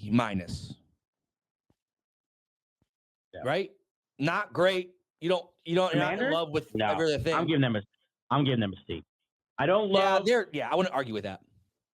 I think Larry Tunzel is someone you need to get. So I think you did pay up for him, but I'm good with paying. I'd rather pay money than draft picks, but whatever. You got a left tackle. That's what's important here. But just you weren't in the running for so many huge free agents. Specifically, Angel, defensively. It was one of the worst defenses in the league last year. Man, yeah. And you haven't done anything. You just lost. You lost Jonathan Allen. Like at the moment, you lost Jonathan Allen and Jeremy Chin. At the moment, you are a much worse defense than you were last year, and you were awful last year. Yeah, and you got burned in the playoffs. It's something it's a lot of trust in Dan Quinn and his ability to be able to coach guys to play better than what they were. But when you don't have to do it, then you don't have to do it. You could have paid Jeremy Chin. You could have gone hard after maybe, I don't know, one of the younger linebackers. Maybe sign Greenlaw. That's a little bit younger. Yeah. You could have, and then offensively, you could have, instead of signing Zach Ertz, hey, let's get in on the Evan Ingram trade. He's a little younger, and then let's go get a Chase Young and bring him back, or get Joey Bosa, help our pass rush. Let's not give away Jonathan Allen, who's still a free agent. Let's not give away him for nothing. If they go and trade for Trey Hendrickson, they're basically gonna have no draft picks left. Yeah, they're saying F them picks. They're just doing the Rams. Maybe they will, but there's so many holes in the defense. I don't know if I'd love that plan either. Yeah, I think they're just trying to outshoot everybody now. Just like we have a left tackle now. Let's just go balls to the wall. Unless you're trading for Trey Hendrickson, there's no other impact pass rushers left on the edge. Unless it's just an outlier that we just don't see here now. Yeah. The full terms for Tunzel is pretty interesting. Commanders get a 4th and Tunzel. Texans get a 2025 3rd and 7th, and 2026 2nd and 4th. A lot of picks there. At D tackle, you missed out on Milton Williams. I don't know if there's another D tackle that's very impactful. You signed Javon Kinlaw. I would have got linebacker. Yeah. At linebacker, you have Bobby Wagner, so I'm not sure, and you have Frank Luvu, so this is probably one of the least positions in need. I think you needed to upgrade from Bobby Wagner, but what's done is done. Spillane would have been nice. I guess you could still bring in Dre Greenlaw. That'd be nice. Yeah. Cornerback. I hate when they have a cornerback. Marcus Lattimore to me is washed. I don't think he's very good anymore. Well, to be fair, there's still a lot of corners out here. They could definitely go sign in the corner. Yes. You need to hit on someone here. You need to get a young guy. I'm talking someone up here. Murphy. Not someone down here. Yeah. Murphy signs his team. That's a very good. Yeah, that's great. That'd be great. Yeah. That'd be great. Or Ward. Yeah, Ward. Even Asante Samuel Jr., who doesn't really fit their system, but still a younger guy. This is the guy you absolutely need to get right now. You absolutely need to go sign Joel Hall. Everything you have. You lost Jeremy Chin. Behind Jeremy Chin, I guess you could still get Justin Reed. But if you don't land one of these two, then we're looking at another downgrade at safety. Maybe Julian Blackman. Yeah, Blackman's still there, man. I love Blackman. Yeah, it's there.